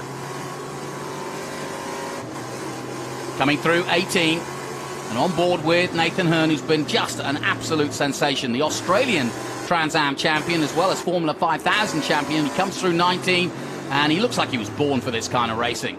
And of course V8s is so popular in Australia, but he chose Trans Am and we're delighted to have him. We want more. Yeah, just watching that onboard, that car looks really hooked up. Looks like he's really happy with the setup of that car and just wasn't fighting the wheel much. It's just the car was kind of doing the work for him, which is ideally what you want. You don't want to be fighting that wheel. You just want to make one input, turn it in nice and smooth, and call it a day. So he seems like he's really happy with the setup of that car right now. What do you notice, Scott? Well, I was noticing actually because we've got paddle shifts in our cars and the steering wheel and the single seaters, and it takes me back to when I first started racing a long time ago. Just watching the onboard that we had, you're doing some shifting in the middle of the turn. Yeah. So you guys still obviously have the standard shifter in the middle, so the hand comes off the wheel onto the shifter, and then something that we've gone away from in the single seater stuff. So really abusive for the driver inside the car. I call it the old-fashioned workhorse because you guys are doing that. No traction control in these cars, and you guys are really heavy onto the braking and what have you. When you guys are on the brakes, how much PSI do you guys have? So we use 1,200 PSI of frontline brake pressure. So it obviously depends a lot on master cylinder sizes to get the actual force, but it's something around like 150 pounds that your foot is pushing, 150 to 200 even sometimes, of pressure that your foot is just putting on the pad of the pedal. So you're really just going in there and slamming on the things. The brakes in these cars aren't great, so you kind of just go to the end of the straightaway and hit the thing as hard as you can and know it's probably pretty good. And they're, at the end of the straightaway, the fastest one here is 160 plus miles an hour. And the reason I was asking about brake pressure is that here we go. Zilic jinks out, and has he got the braking power? No, Hearn says the Q3 car side by side. Great racing, folks. We're seeing this every weekend. Now Zilic is going to be in the inside. Yeah.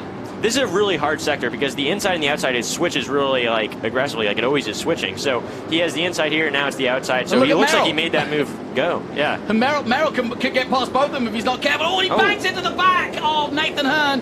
And Brent Cruz has got the best seat to watch all this and probably loving it because as these two fight, or three fight, the Brent Cruz is just clearly cruising to the championship. What a race at the front of this. Annunziata about to join it, and behind Annunziata, Cameron Lawrence, and you can never count him out. Yeah, I mean, this is great racing. You can see those top 6 cars are all within a few seconds of each other, so that's really impressive.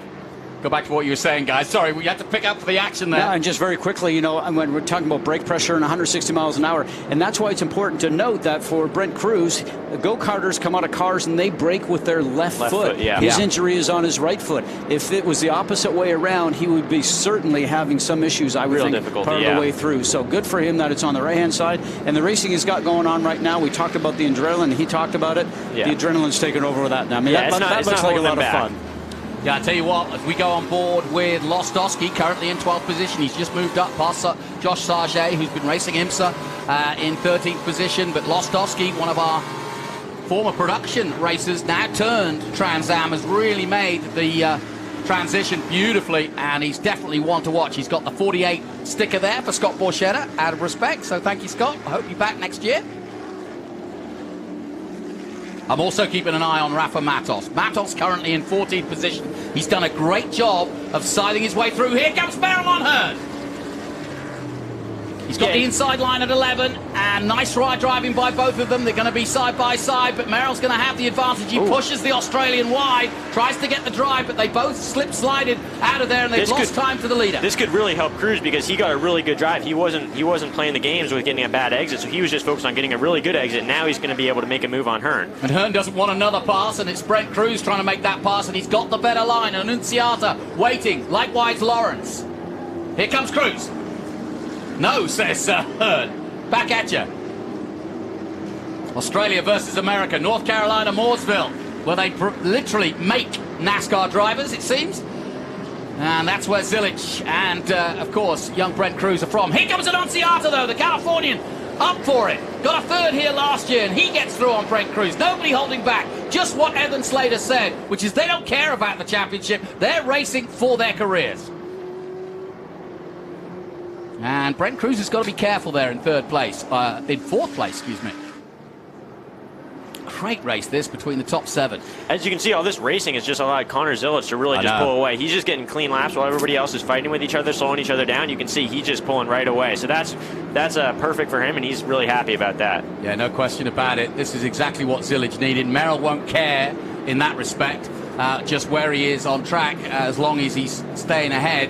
And obviously, Brent Cruz is in a comfortable position at the moment, but he doesn't want to lose too many places. He doesn't need Annunziata and Cameron Lawrence and Caleb Bacon, Tyler Gonzalez to come through, because if they do, then suddenly he's on the bubble a little bit. He's got to finish in the top 10, and that would knock him down to 8th. Yeah, I mean, Cruz is in 4th right now, which is really good for the championship, but he's a race car driver. He wants to do better than that. He wants to get in on the podium. He wants to get up front.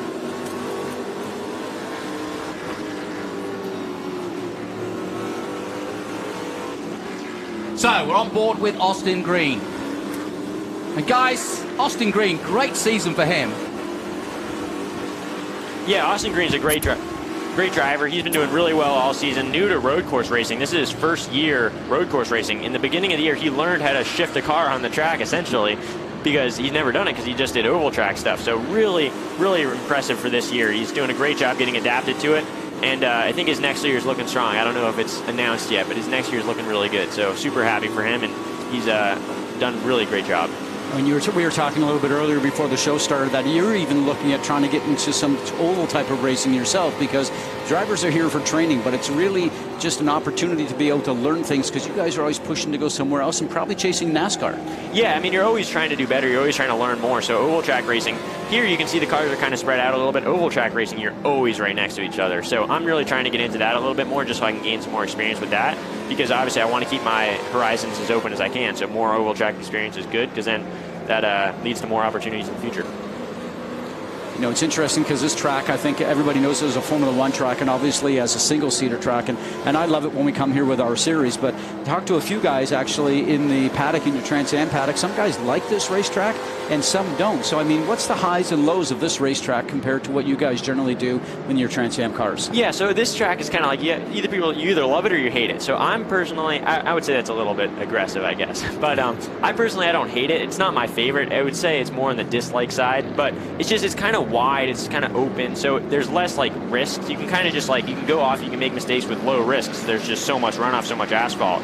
But some people love this track because if you ignore that fact that there's just like room everywhere, the track itself is really technical. It's really great. You have fast and flowing turns. You got like super tight and technical ones like we just saw there in turn 1. So this track has a lot of variety, but it is wide open, which some people, including myself, don't really like. You know, when you talk about being technical, I mean, the S's that we're going through right now, and I'm Canadian, so... That looks like it's turn 11. Yeah, and that's the number 40 car. Yeah, that's the number 40. And that is Richard Rook. Rook. Yep. Turned around. He's kept it going, thankfully. Got it rolling, yep. Finish your thought, boys. Right, well, we're talking about all this pavement that you get to use once in a while. So if you have issues, they're not pulling you out of the gravel trap, which is neat. But, you know, for me as a Canadian downhill skiing, you know, if you don't get the first set of poles right, you're sort of off all the way down the hill. Yeah. And here with the S's, I think if you're off at the very beginning of it, you'll still make the turns, but you've cost yourself time in those first couple of turns. You've lost a few hundred RPM and also maybe a little bit of a couple of tenths here and there. So, yeah, it's a very technical track. And, you know, when I come here and I watch the Formula 1 cars go around, it's just, I look at it sometimes, the speed that they carry, I mean, it's almost like a video game. But this is a cool track. I was looking at the Formula 1 times. Don't quote me on any of this, but I think they were running like 138s and we're running 212s. So, I mean, that's just like crazy how much faster those cars are. But, I mean, the S's is where they gain so much time. They're just flat out at like 150 probably. We're going to have to slow it down to like 75. So, those cars are just glued to the ground with the downforce, where these big, heavy stock cars, they're not that much slower at the end of the straightaway. They're just losing time everywhere else. Well, guys, 6 laps gone of the 30. Still a long way to go. But Connor Zilic is eking out a nice little lead, 1.7 seconds over Merrill. Merrill, though, is doing everything he can to stay where he is. Nathan Hearn putting pressure on. Brent Cruz, likewise, in 4th, is where he needs to be. Annunciata, Lawrence, and Gonzalez. Those are the worry for Brent Cruz because they are coming fast at him. Austin Green not far behind. And then in 9th, it's Caleb Bacon. Misha Goikberg in 10th. Dylan McAvern 11th, Lostowski 12th, and I wanted to get down to this battle for 13th, which is Josh Sargé and Rafa Matos. Matos all the way up to 14th. Adam Andretti's going with him, he's 15th, so that makes for some interesting racing to come. There is Matos in the background. So, looking forward to the number 88 coming through. Such disappointment. Here comes Andretti on Sargé. He's got through as well. So, excellent stuff by him. We'll keep an eye on both Adam Andretti and Matos as they carve their way through. Yeah, I mean, Rafa Matos, he's got a fast race car right now. He's the 6th fastest car on the track right now while passing through traffic. So he's got a car that he's really comfortable with, and he's looking to make some more positions. On board with the ASIO data, the local man, Barry Bowes, passed the factory the other day, just outside Dripping Springs, and yeah, great. What a season for Barry Bowes, getting a podium already in the season, but really moving forward and staying in the top 10 at most weekends. These onboards really give you a sense of those curves you were talking about. I'm just amazed how they just drive over them. Obviously, you've got the ground clearance to do it in these cars. But, you know, interesting to see there's multiple lines because the track is so wide here, and guys make it work. Yes, there's probably one optimum line if you want to make the car go as quick as you can when you're always trying to do your segments. But, I mean, there is room for a little bit of difference in lines and error here. But then again, it's interesting to see how guys make their cars work. It all comes down to how your car is handling, how it turns in, how the steering works for you, and how you're comfortable driving it. But multiple different lines, and like I said, the track is super wide until it's not. Yeah, I mean, this track, it's so wide, and so if your car setup is like questionable or it's not ideal how you want it, you can really change up your line so much to make it work for you. The turns where I feel that most when I'm driving here is turns 13 and 14. The way you can like track out and the way you get the power down when you get to the power, that can really depend. Like if you're really struggling with the rear end of the race car, you can wait a little bit, get on throttle a little later in 13 so you're more rotated so you can get closer to the apex in 14. That's if you're struggling with the rear. And then if you have a really great race car, you can get on the throttle really early and just track it out and run around the outside. So that's just like one example for me where you can really adapt your line and adapt everything that you're doing to the way your car's driving. And when you ran here, obviously you're one of the top Trans Am drivers when you qualified 4th like you did here last year. So interesting for me, I mean, with the horsepower you guys have with these cars, are you feathering the throttle when you come out of the turns, or would you spin the tires if you tromped in the gas in these things? It depends. It depends on where you are in the race. At the end of the race, yeah, if you floor, you're gonna be burning the tires in 2nd gear. 1st gear, 2nd gear, you can be burning the tires whenever. But in qualifying, when you have new tires and you're going for a fast lap, you just mat that thing and you'll get very minimal wheel spin because these tires are so good. Yeah, isn't new tires wonderful? You put new tires on, it's like glued to the road, and you get that feel for it, and you just wish it would stay like that through the whole field. Feels like a different race car, yeah. Unfortunately, it doesn't stay like that for very long. Well, guys, we got our first real look at Brent Cruz, who, of course, was on crutches at the beginning of the weekend after that training incident. In comes the number 11 by the looks of it, and it looks as though that's a terminal problem because you don't want to be pouring over the car like that at this stage in the race. Remember, this is a sprint race. This is car 17, actually. I saw the 11 up there, but it's actually the 17. And what a shame for him because he was going well. And that's Dylan McAvern, who's had great success in Trans Am in the past. But, of course, we're keeping an eye. It looks as though that's terminal for him. Connor Zilic, though, Thomas Merrill and Nathan Hearn are your top 3 at the moment. For Brent Cruz, though, we keep an eye on him. We go back with Rafa Matos, and he now on Lostowski, so he's carving his way through. And this is perfect. Evan, I'm going to go to you on this one. Yeah, he just made that look easy. I mean, he's so happy with the car setup. He just like blew right by him. He got a good exit out of the last corner and just made it look easy. So Rafa's really happy right now, really comfortable. And I look forward to seeing how much time he can make up. Add a safety car to this, and Rafa's back in it. Well, you know, when he's sliding the car around, it shows you how much you have to push these cars over the limit to drive. But, you know, there is a lot of room we talked about there. I mean, and what I'm watching right now will obviously tell you that if it was our guys out there, it'd be track limits. And if they're making an advantage on that, that's what we look at and see if you're making an advantage. And then you can maybe see yourself in the stewards room. Different rules here, but really impressive just to see how Matos was sliding that car around. Obviously, I know him for a long time from the single-seater stuff. Very accomplished driver and very smooth. So he knows the limit of the car.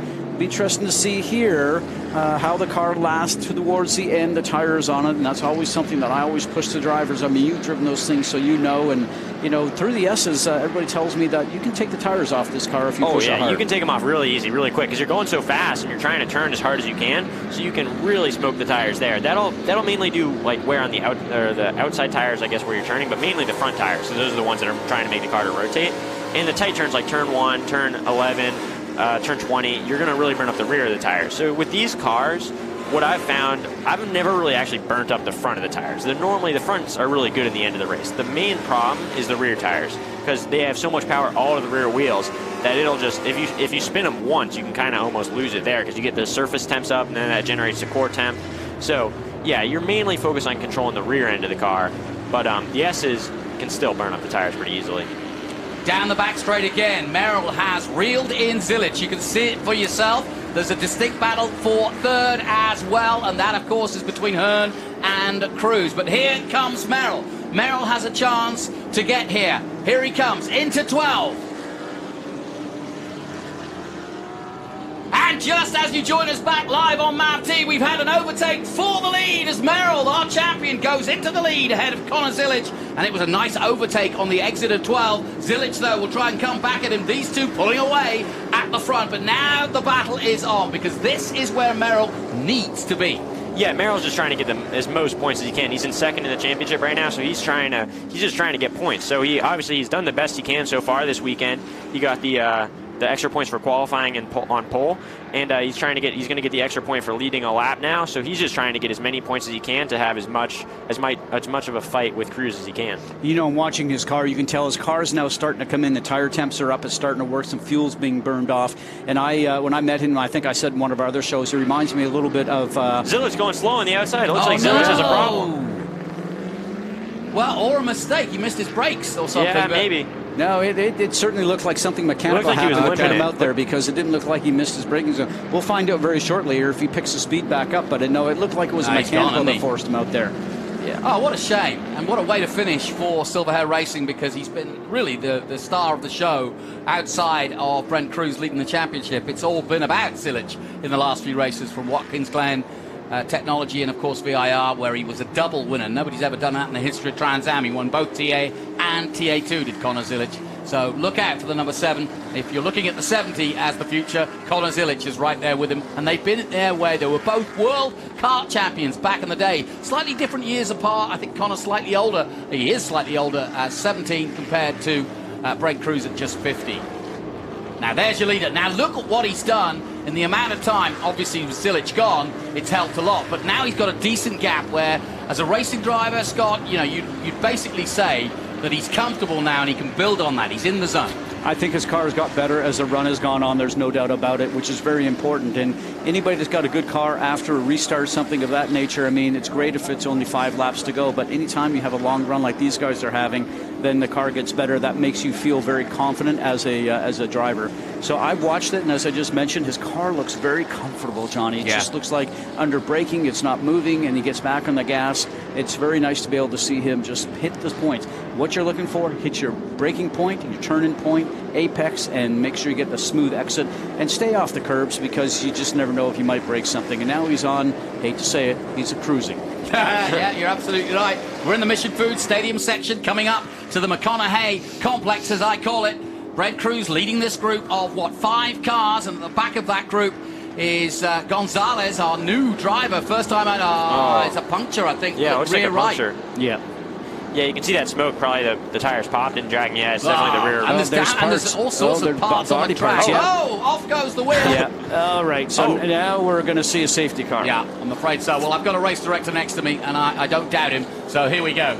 Yeah, I'm afraid Zilic will try and creep back, but no, that's going nowhere, and he's taken the brake calipers and the suspension and everything else. It's game over, guys. That seems like the lugs came out. That's weird. That's a weird thing. I don't know, because that was the whole wheel fell off, so I don't know what would cause that. Maybe like an axle snapping, or I don't know, something not no surprise. Good. Full course yellow, folks. Now, let's regroup, because I said a moment ago, just about a few minutes ago, wouldn't it be nice for Rafa Matos, now 9, if he got a safety car? Yeah, and absolutely. that's exactly what's happening. So this race is turned on its head. Merrill, who'd built, a 2-second lead almost over Nathan Hearn, that disappears. Brent Cruz still third, Annunziata right there with him, but the restart for this one's going to be interesting. Another car off, that's the 25, have also gone off there, or at least is parked up. I don't think he's had a crash. That's Chris Durbin. Yeah, so this restart will be interesting. So Rafa Matos, he's going to be really happy about this because this bunches him right up. And then another person that's going to be really happy about this is Ethan Barker. We haven't talked about him, but this is he's new to this series, and he started dead last because I think he also missed the drivers' meeting. So he did one of my moves, but so he started last, and he actually made his way all the way up to 23rd. So that's really good for him so far. So he's going to be happy with that.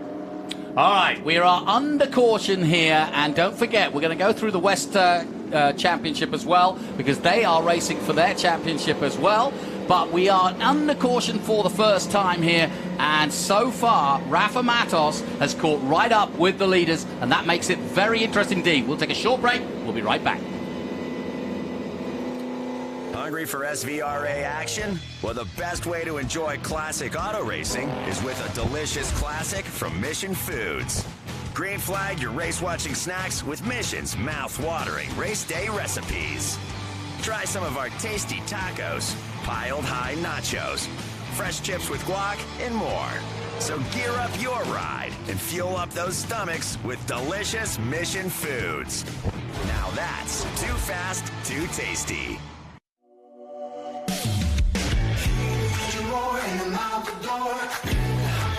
I've been waiting for.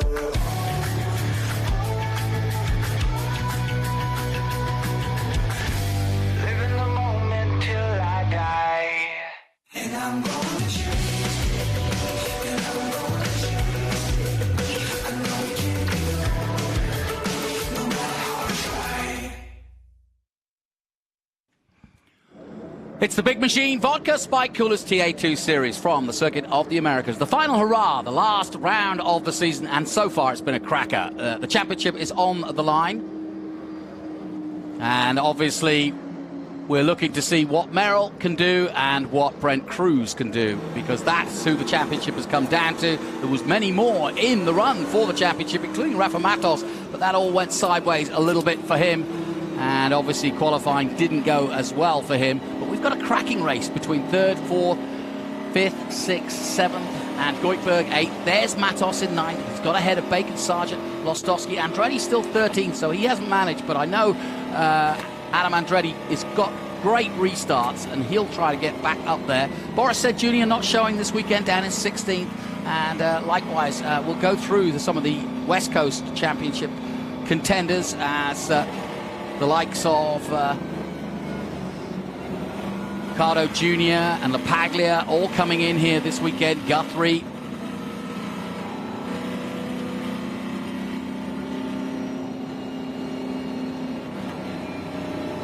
So we're under caution here as we go back up the hill to Big Red, or as we call it this weekend, the Big Machine Vodka Spike Coolers Turn 1. Let's head down to the pits where Ben Sissel is on the latest story. What is it, Ben?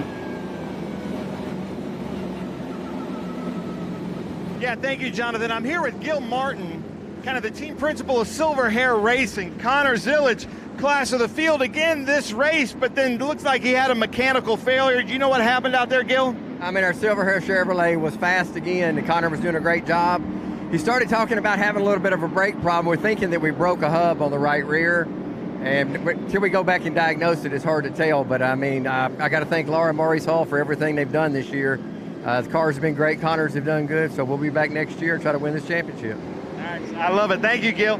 Well, if you'll stay with me, we'll come right down here to 3-Dimensional, talk to somebody from 3-Dimensional. So sorry to just interrupt, but this full course caution couldn't come into better with Rafa Matos now in 9th place from the back. So what are you telling and what are you hearing from Rafa? Right now, Rafa's doing really good. He's just setting down a good pace for us. He knew he had to work his way all the way up from 26. He's up to 9th now. Full course yellow came at a perfect time for us. We got something for him here at the end. We're looking forward to it. It's going to be fun. Nice. I love it. Well, gentlemen, back up to you in the booth with a little bit of insight from pit lane.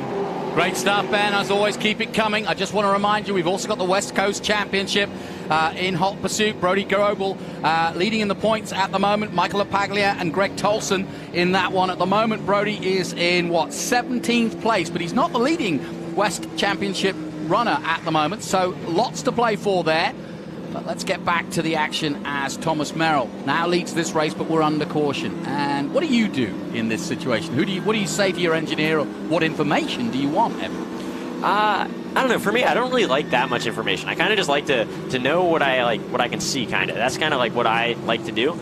But it's really good because it lets your tires cool down. So your tires, obviously they're the most important thing in the car because they're touching the ground, but they can get overheated, they can get overpressured just from driving them so hard. So that can make your car drive really bad and have you lose pace. So these full course yellows are really great because you're not driving the car at the limit. So it gives the tires a chance to cool down. So you can get the surface temperatures and the core temperatures down. You can cool down the brakes. Anything that was overheating, you can cool down, which is just really key. So you can really attack at the restart, and then you'll have more for the end of the race. Guys, question for both of you. Do you get a sense when you're under caution like this how much tires you've got left, or because the temperature changes, you can't really work it out? Well, I was mentioning before, I think what we're seeing right now is Thomas Merrill with the tire pressures. The team got everything right for that, for the car, for the long run. Now that we've got this caution, as you're mentioning, Evan, and tires are going to cool down, is he going to have the pace at the very beginning, or does he have people coming up to pass him? The key thing, if your car's not as good on this restart as it was when you were driving after all the temps and everything came up and the car was perfect for you, don't overdrive the car. Don't overdrive it, which then makes the tires come away from you, all that sort of stuff. Patience, and I said earlier on one of the other shows I did with you guys a little bit earlier this year, for me, it's just like Thomas Merrill, when I sit and chat with him, reminds me a little bit of Scott Dixon. His mind's always going, and he's really kind of contemplate what's going on. So I suspect that if he doesn't have the car underneath him that he needs, he will probably turn around and just play it cautiously for a few laps until the car comes back to him. Yeah, it seems like Michelle Abate was in the pits, unrelated, but it seems like Michelle Abate was in the pits right there. It looked like she had some contact. It looked like they were trying to tape up the fender, so I don't know what happened there. It could have been related to the start. I guess we don't know, but they're just trying to get that car fixed up so it's back ready to race.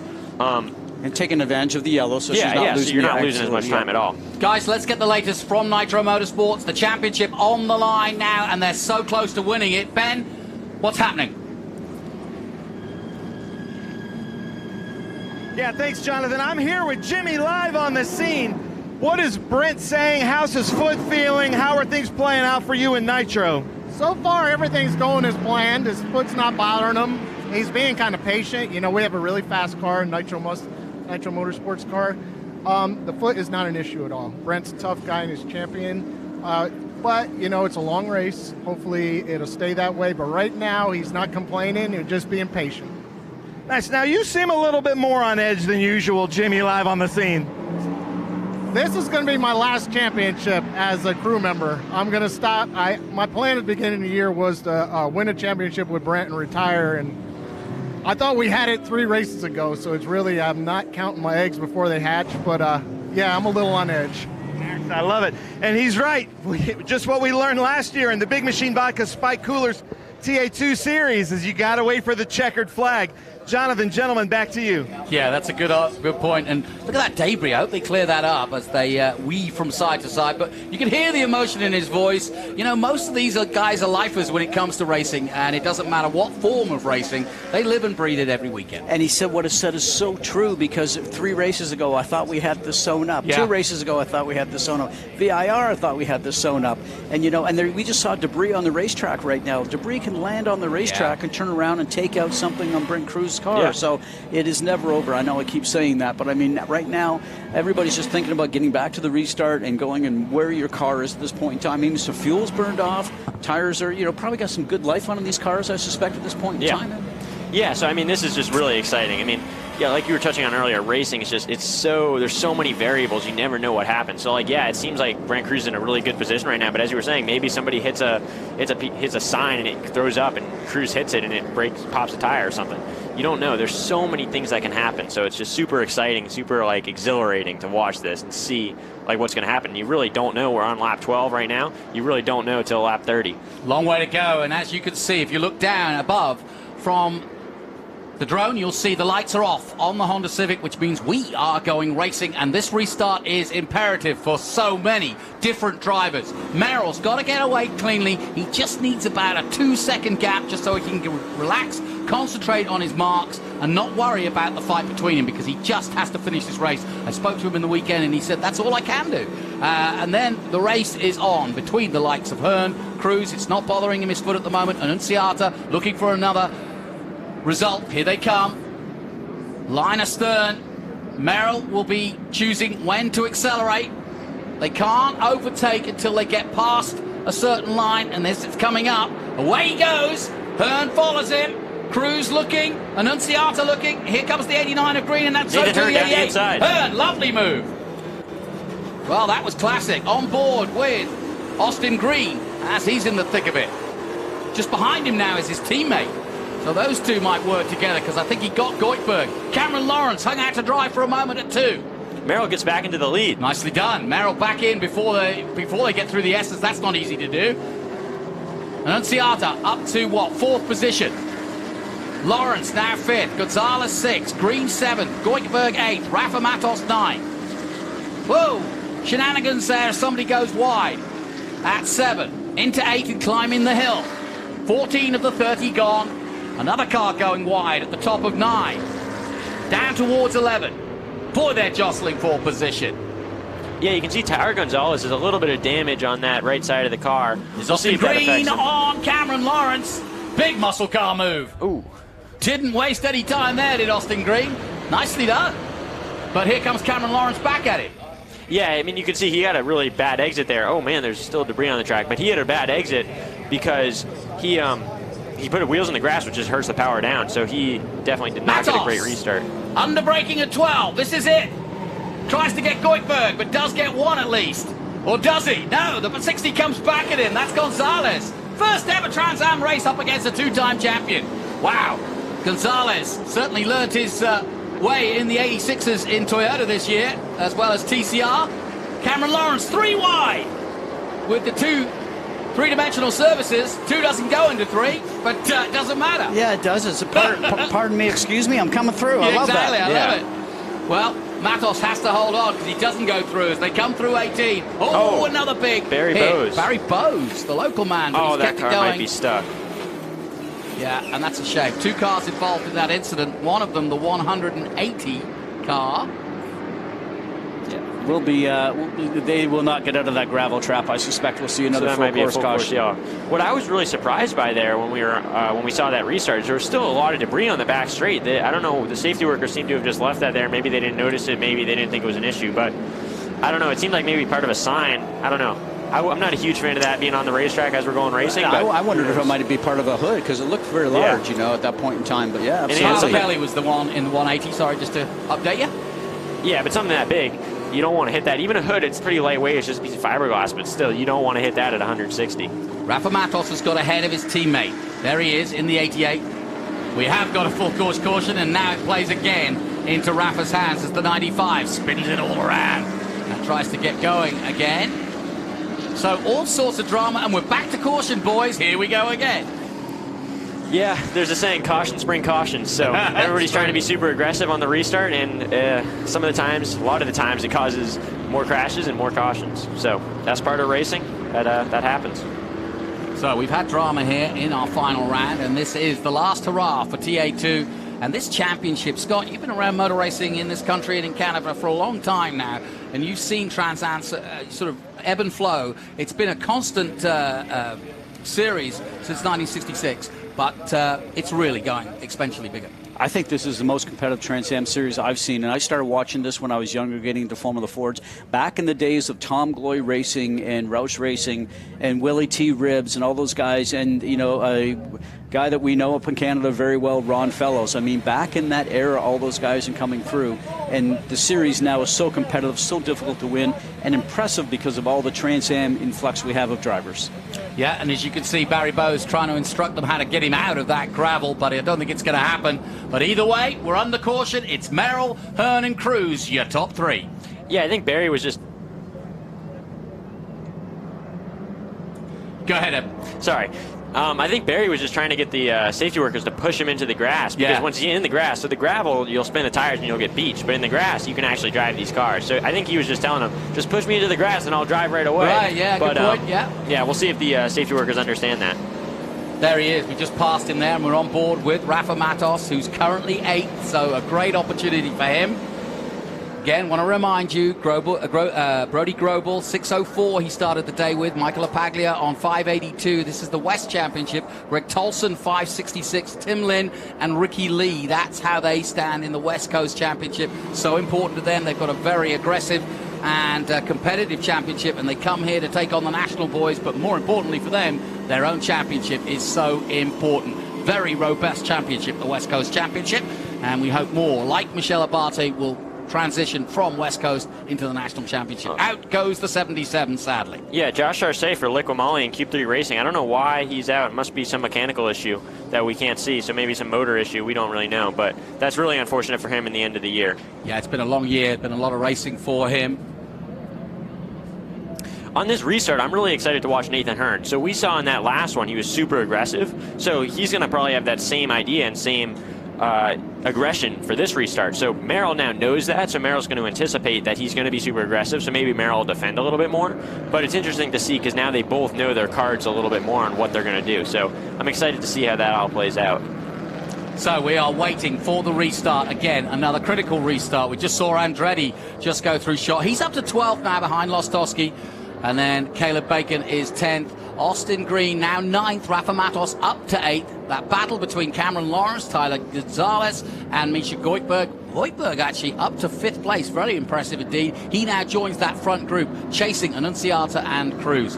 But we're about to get underway again. Let's hope it doesn't take too long to clean up the cars that have gone off, including Barry Bowes.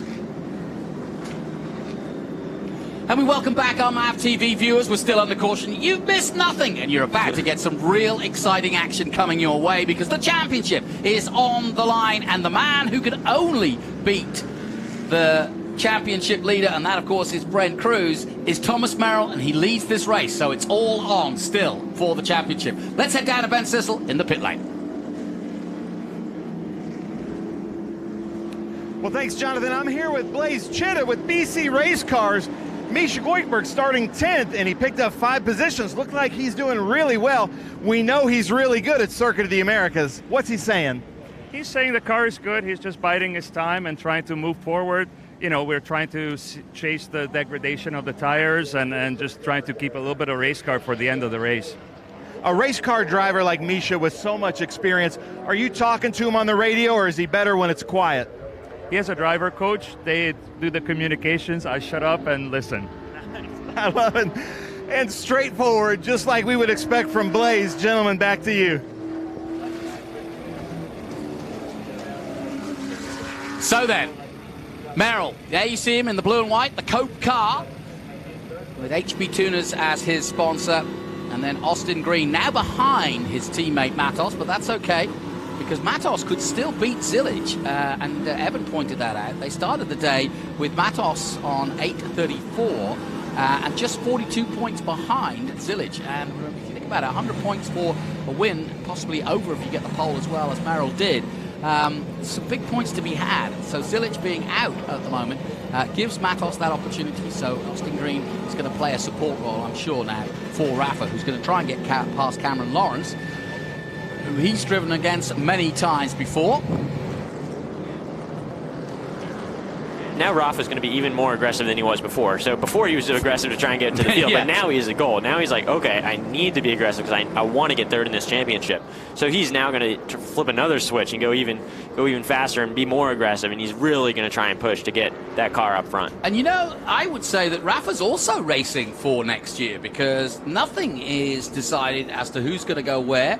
Rafa hasn't won the title this year, and that's not the benchmark, but it's benchmark for everybody. So really, you've got to finish on a high. And if Rafa Matos, who's been up and down throughout the season, he had a big crash at Detroit, destroyed one of the cars there, and you know, he needs a good result just like everybody else out there. Champions actually make it very easy in contracts, don't they? Yeah, they do.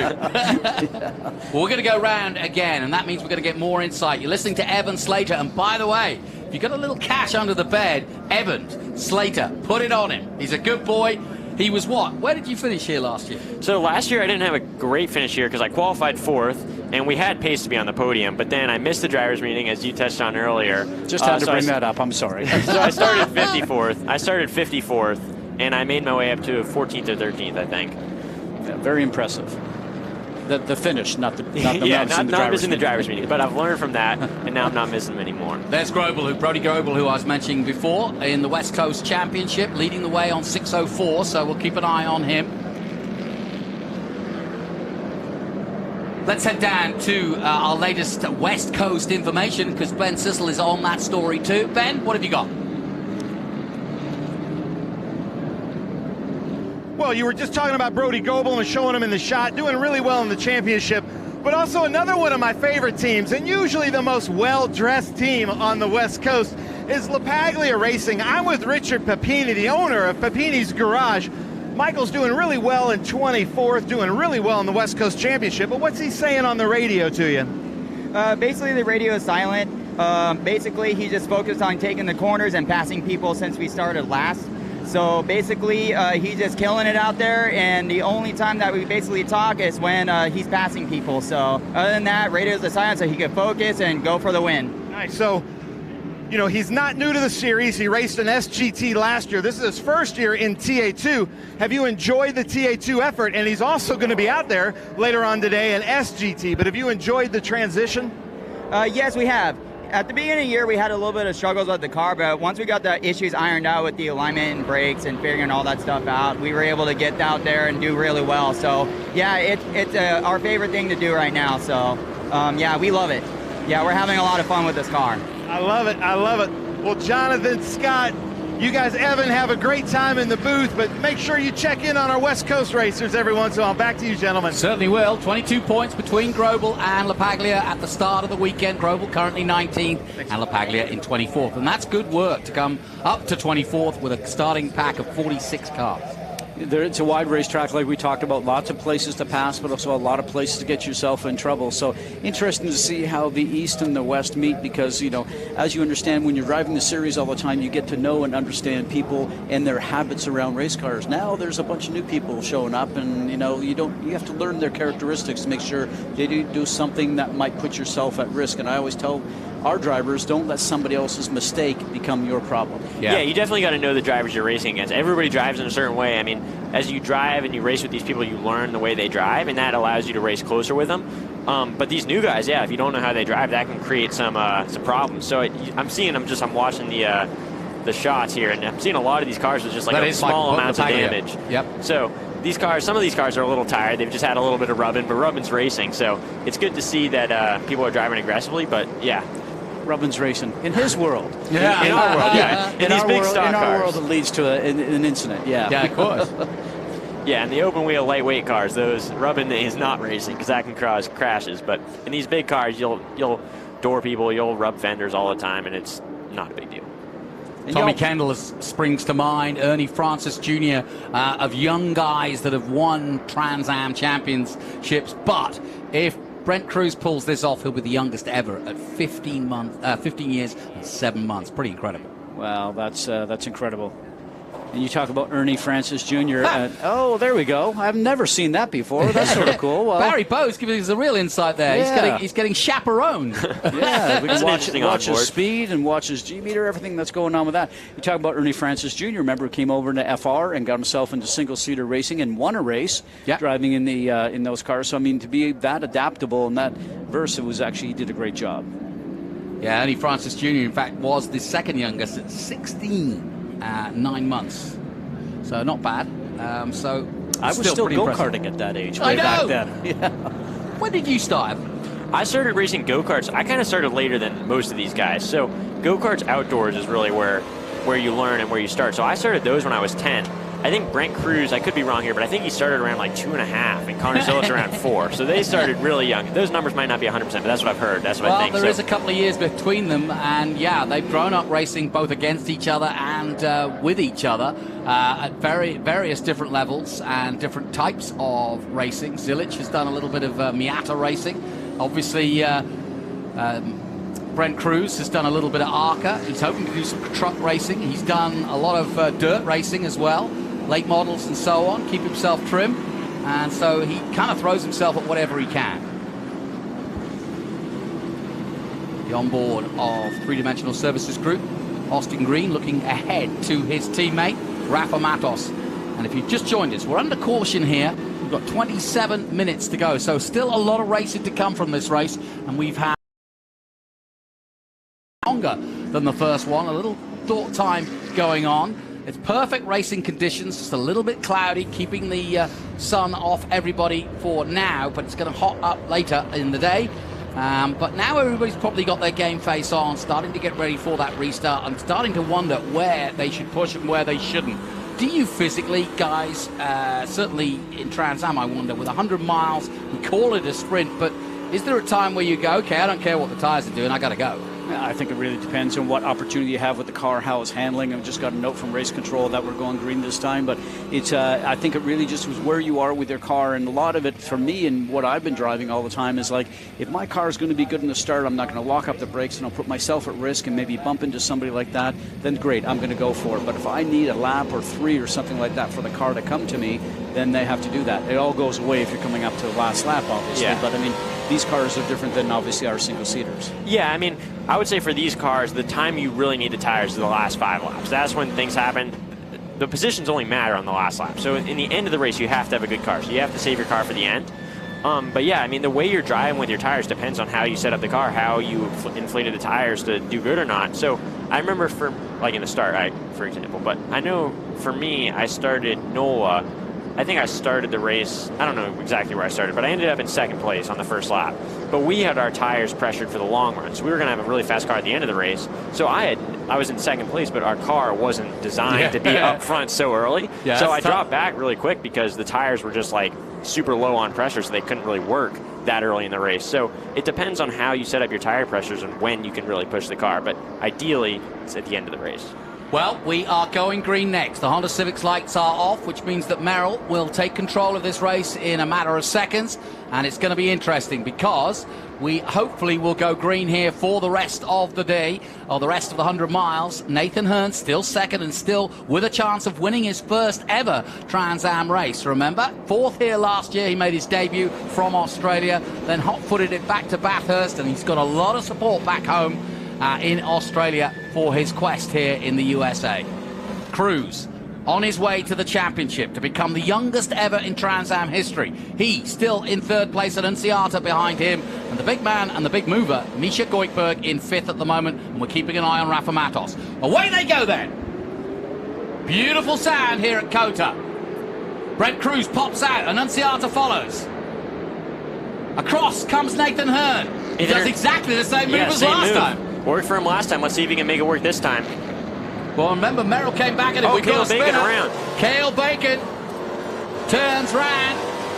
Hopefully he doesn't get T-boned by a car coming around that corner. Well, that'd be a bacon sandwich. Which is not ideal. Not ideal. But Hearn's holding it for now. Merrill 2nd, Annunziata 3rd. He got ahead of Brent Cruz, so well done to Annunziata. But, of course, Brent Cruz doesn't care about that particular position. He just wants to be solid. He just wants to stay out of trouble. And if Annunziata wants it, take it. Meanwhile, Rafa Matos all over the back of Cameron Lawrence, and the cars in front of him, including Misha Goikerberg, are bouncing over 9 and 10. Yeah, Misha Goikerberg really struggling with power down there. Cuts right in front of Cameron Lawrence to defend. Oh, it's crowded in there, isn't it? It looks like in the back, Adrian Lostowski, his car was smoking really bad. I wonder if he hurt a fender or cut a tire down something. It seems like he was smoking a lot, so I'm interested to see what happened to him. We'll keep an eye on that. Down the back straight with Rafa Matos. Here comes your leaders, and here comes a possible overtake by Hearn. He's in the draft. He's looking to make that move on the inside. Here he comes. Last of the late breakers. Hearn does it with a plum. Nicely done. Yeah, he's made that move work a lot this weekend. He's really confident on the brakes right there. And, yeah, good for him. Annunziata up to third. Yeah. Got past Cruz. And look, here on the outside of 13, he'll try and turn it into an inside move for 14, but he can't do it. He got a bit of a slip slide, did Merrill. And Merrill pushing now. Hearn tries to get him on the inside, and this is great racing. Side by side as they come up to the 16, 17, 18 complex. So close. On board with Rafa Matos. He's watching it all unfold. Now he's behind Goikerberg. And Still a long way to go. Loving what he sees, because all those guys going wheel to wheel and mixing themselves up, it just gives him a chance to draw himself up to them. Absolutely, just great stuff. Awesome. So we've got a humdinger going on here into turn 20. 2 by 2 between Lawrence and Goikerberg, but Hearn holding on to the lead for now. Where's Brent Cruz in the number 70? Red, black and white, just behind the white and green of Annunziata. Good friends, those two, both with Nitro Motorsports. Good trust. Goikerberg gets through on Lawrence. Excellent stuff. 20, 10 to go then. Full course yellow. Again. I think it's Caleb Bacon stopped there on the outside of 2. Yeah. Wow. A lot of yellows. A lot of restarts. A lot of yellows. Well, that means that, you can got see some we've debris got on track also, as well. Now, is that flag more debris or more, could it be debris or could it be moisture or anything fluid? that's going to affect the grip of the car on the racetrack. So, we've got a lot of bumping and rubbing, and as you said, rubbing is racing. So rubbing and racing, these things, sometimes parts fall off. So, the thing about that is if there's something on the racetrack, you need to get it picked up because it can cut a tire. Doug Peterson Doug coming Peterson in. looks like he had some contact there. That's unfortunate, ending that race for him.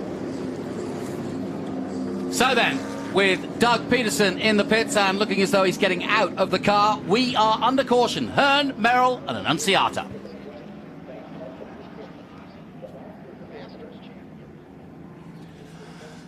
So then, Brent Cruz, what a moment for this young man's career. And I'm going to ask both of you this. Where can he go? Where would you like to see him, and where do you think we'll see him? It's got to be NASCAR, right? I don't know. I've talked to him, and he says he wants to drive everything. So, well, obviously, there's the car we're looking at. It is Caleb Bacon. Yeah, it seems like for Cruz, NASCAR is obviously a big option. Maybe open wheel stuff. I know he tested an open wheel car at some point. So he looked at our series, and they reached out to us. You had to be 15, date certain via the FIA rules, because we run underneath Formula 1, 2, 3, 4 structure as it is. So he wanted to come into F4. You have to be 15. He was going to still be underage for the first 2 races this year, first 3 races. So they looked at it and thought, I was sure.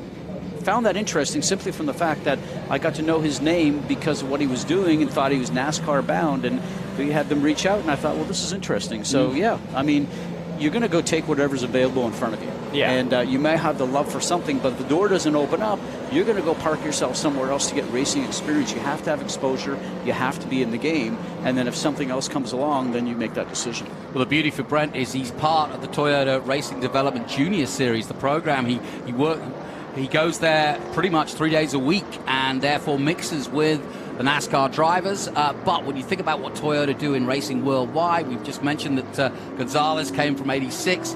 He's raced in Toyotas in the 86 championship. He did that at Nashville as well as doing Trans Am. But then when you think about what they just competed in the last round of WEC, they're coming back here. But Toyota winning in Bahrain, who knows? He might even go that route. And that's a great professional career. So there's so much open to Brent Cruz. And like I said, it's a pleasure to have seen him at this young and raw stage, because he really is going to be something special in the future.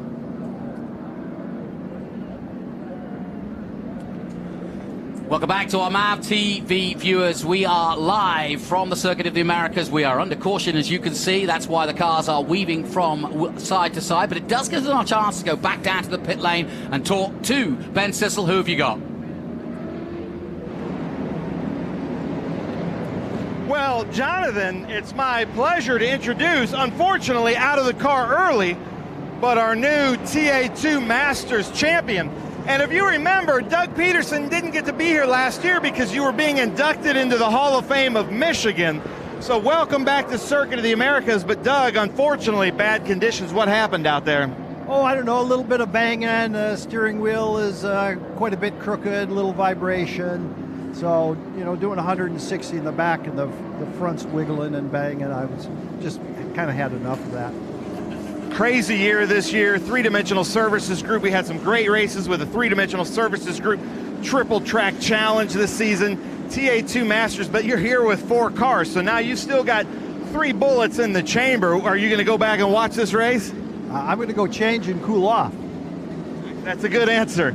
Just like we would expect from Doug Peterson. Doug, thank you so much for this season. Three-dimensional services group. But don't forget about Rafa, Borisset Jr., and Austin Green. Gentlemen, back to you. Great stuff, Ben. Yeah, you can tell he's a Hall of Famer. Cool as a cucumber and a former Trans Am champion in his own right. Getting up there in experience, I'll be polite. But I tell you what, he can still handle a car at speed and right there mixing it up. And as a team owner, you can't put the wool over Doug Peterson's eyes because he's out there with you each and every weekend. So great stuff. Great to hear from Doug. Got to visit his factory, the Three-Dimensional Services factory, over the summer break. And it was great to learn a little bit about what they do. And they do some really interesting projects with their 3D mastering. And what's the latest? We're still under caution. It's interesting because SpeedTour Group and SVRA, it's interesting because we have the Flagtronic boards all the way around this racetrack. So there's something that our owner, Tony Pirelli, has invested into. And so what they do is they have that information in their car also. So they see there's a full course yellow. They also have a system now that goes code 60. So the drivers slow down. They're going 60 miles an hour. And what it ends up doing is that the safety crew know that everybody is actually slowed down. They're going 60 miles an hour. They feel safe to get out onto the racetrack with their trucks and crew members to get any debris or anything like a stalled car off the racetrack. So something new that's into our series right now. We're using the Flagtronic boards in F4 and FR, but the system is even further developed by Trans Am, by the folks at Flagtronic. So well, this made me jump because this, of course, the same color car as Merrill, but it's Prochuk. Keith Prochuk's in the pits with the HP Tuners car, and we've just heard from race control that at that last restart, Protrack with a rear end failure is what they're saying, what Ben's just reported. But we've got 4 cars are going to go back into the pit lane, and that's West Coast 69, 86, 27 and 24 for restart violations. And that could be because the rules perhaps in the West Coast are slightly different at the restarts than they are in the National Championship. Well, you know, I'm going to take you here, and I say this because I have 7 drivers from International that come to race our series.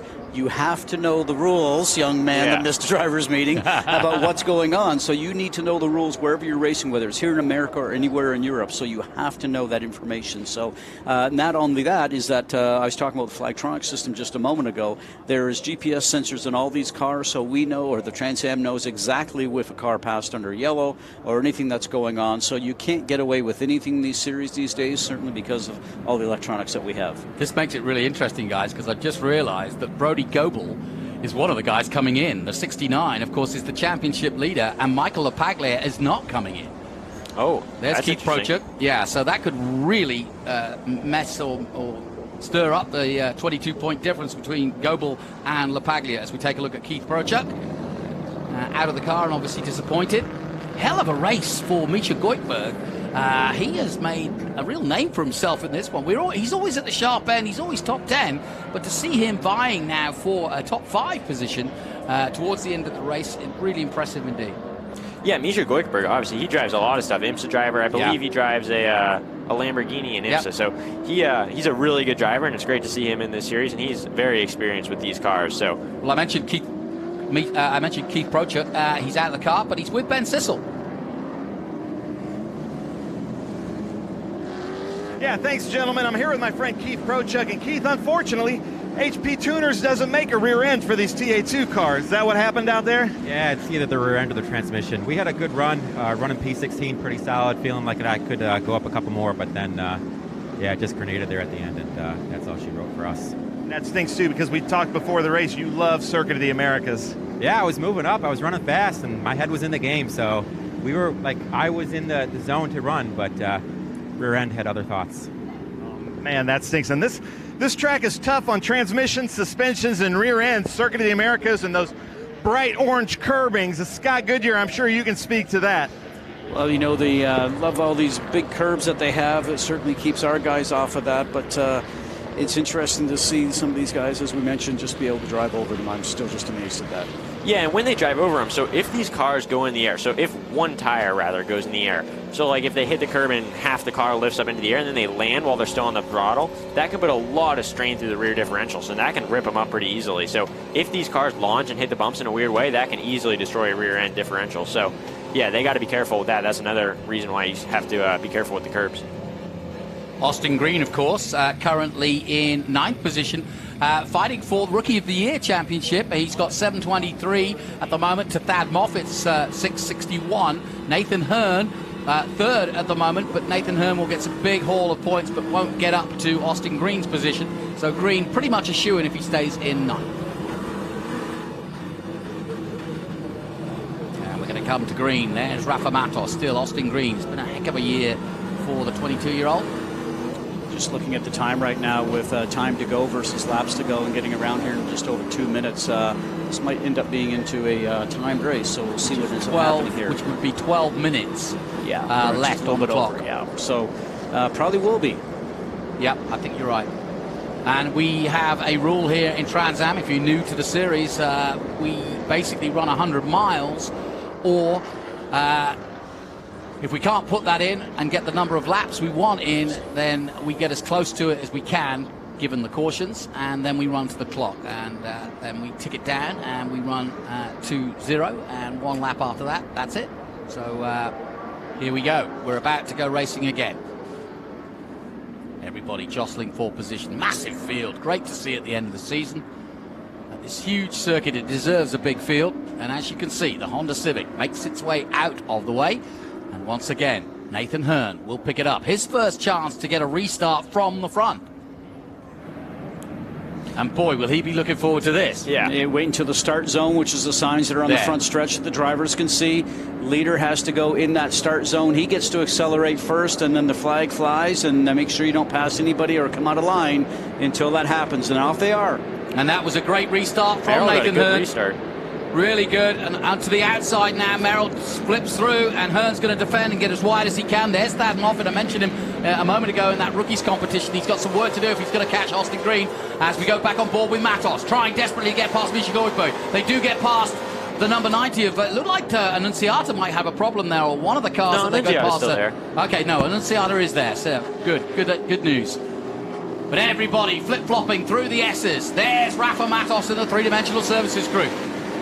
Started the day in, 4th in the championship on 8:34. Some 42 points behind Connor Zilic, who's out of proceedings. I didn't notice if there was damage on the front of Massau's car on the left front fender, but I saw some tire smoke coming out of there going through the S's, so not sure if he had something touched on the fender that when he's going through the S's and the car's all leaned over, it's touching, but we'll have to keep an eye on that to see if that doesn't get worse. Nathan Hearn went really defensive into that turn, which might hurt his exit, so maybe Merrill will be able to get a good drive out, and it looks like he is, and he's down the inside of Nathan Hearn. Yeah, Merrill purposely went wide, and that's because he wanted the switchback, and that gives you good drive, and look, that's what it's done for him. But that said, if you run this long run straight, then you've got a chance of a slipstream, and that's exactly what Hearn's looking for now. Merrill, though, is going to brake as late as he dare and hold off Hearn. Hearn gives him a little tap, a love tap, and Annunziata waiting for the all to go horribly wrong, or make his move up the inside at 13, but instead, it's the Cube 3. 3 doesn't go into 2. Come on, Nathan, but it does here. Look at that. Nathan takes the lead again. Hearn leads, and man, that's a terrible accident there as he turns around Hearn, and Merrill is going to get in trouble for that one, I'm afraid. Yeah, so that's really disappointing for Hearn, but Merrill, that could be a big deal for him because he messed up his fender, so that might end up taking him out of the race. Maybe he cut down a tire, who knows? That seemed like pretty big contact. I'd go one step further and say surely the stewards are going to look at that because Merrill caused it. They certainly look at that, but I was putting myself in Brent Cruz's spot because all that's happening in front of him, Yeah. and he's going, no, don't come into my path, that sort of stuff, yeah. Well, yeah, actually, speaking of which, the penalty, he's... Oh, no! Oh, more carnage. Is that Rafa Matos? Absolute mayhem here at turn 20. Thomas Merrill spins around, Rafa Matos out of it. Misha Goikhberg going slow. Oh, man, And Cameron chaos. Lawrence is leading this race. I said never count him out. We've got all sorts of drama. 24 of the 30 done. 8 minutes to go. Merrill trying to keep going with the car flapping off in the distance with bodywork everywhere. But there's been huge drama in this one, and it all started at turn 11 with a great move by Merrill, but then at 12 it all went horribly wrong. Austin Green trying to keep it all together. But we've got one more twist in this season. This is deja vu all over again, because this time last year this same sort of thing happened, and we are going for a grandstand finish, folks. Stay with us. Guys, I don't want to Porsche brain, but we've got to look at it a little bit. I said immediately, Merrill caused that accident at 14. Well, and, the whole thing about it is right now, no penalties are going to happen, probably no drive-thrus or something like that. It's going to end up in the stewards' room at the end of the event right now. Bet you're not glad you're not there. Well, we had enough of our stuff yesterday to think about that. So when you have all the young drivers driving around, but, boy, we talk about this excitement all the way around. Misha. Yeah, I'm not a race director or a steward, but what I would say, you just never show up to the meetings. Yeah. You've never met those kind of guys. Yeah, well, from my perspective, that looked like entirely Merrill's fault. I mean, it happens. It's racing. He's trying to go as late as he can on the brakes. He went a little too late, ran into the back of Hearn. For me, that seems like an avoidable contact. Mm-hmm. So if Nathan protests that, it'll get, I believe it'll get Merrill a 40-second penalty, which then secures Cruz with the championship. Right, yeah. So that's big news for Cruz because he had chaos all around him, but he was not in it. So let's just catch up on where we are. Cameron Lawrence now leads. Annunziata is second. Austin Green is third. Brent Cruz is fourth and on his way, as you quite rightly point out, to the championship. Darren Mock now fifth. Adam Andretti, sixth place. And I smile there because, of course, he comes and joins me in the commentary booth for the other races. So I'm delighted for him because he's really made his way through. Boris said he's up into the top 10 too. So Doug Peterson will be smiling even though he's relaxing. And there you see it for yourself in real time. There is the 89 of Austin Green. A little bit of damage to the left side by rear of his car, but nothing that's flapping too badly. And as you can see, Brent Cruz right there behind him. So Thomas Annunziata just passed Cameron Lawrence to the lead and showed everybody the pace he has. He ran a 1:11.8, which is well the fastest lap of this race. So he showed that he's got the pace and he's ready to go. So he got out front and he's making that Nitro Motorsports Nerd Focus car go fast.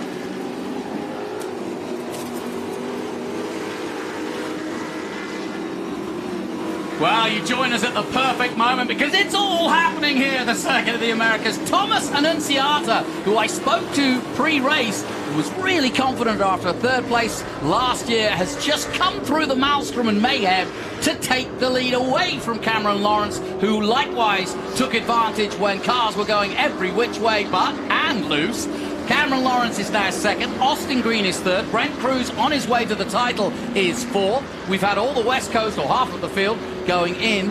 And LaPaglia now leading in the West Coast by my estimations, given that Goebel has had to come in and take effectively a pit lane run through. So that is great news for Michael LaPaglia. We heard his engineer being introduced and talking about Papini's Garage and Fast Auto, the Ford Mustang going really strong for the West Coast, but 22 points the difference it was before, so we are headed for a real humdinger, and all the trophies being swapped around at the gala already, I can hear.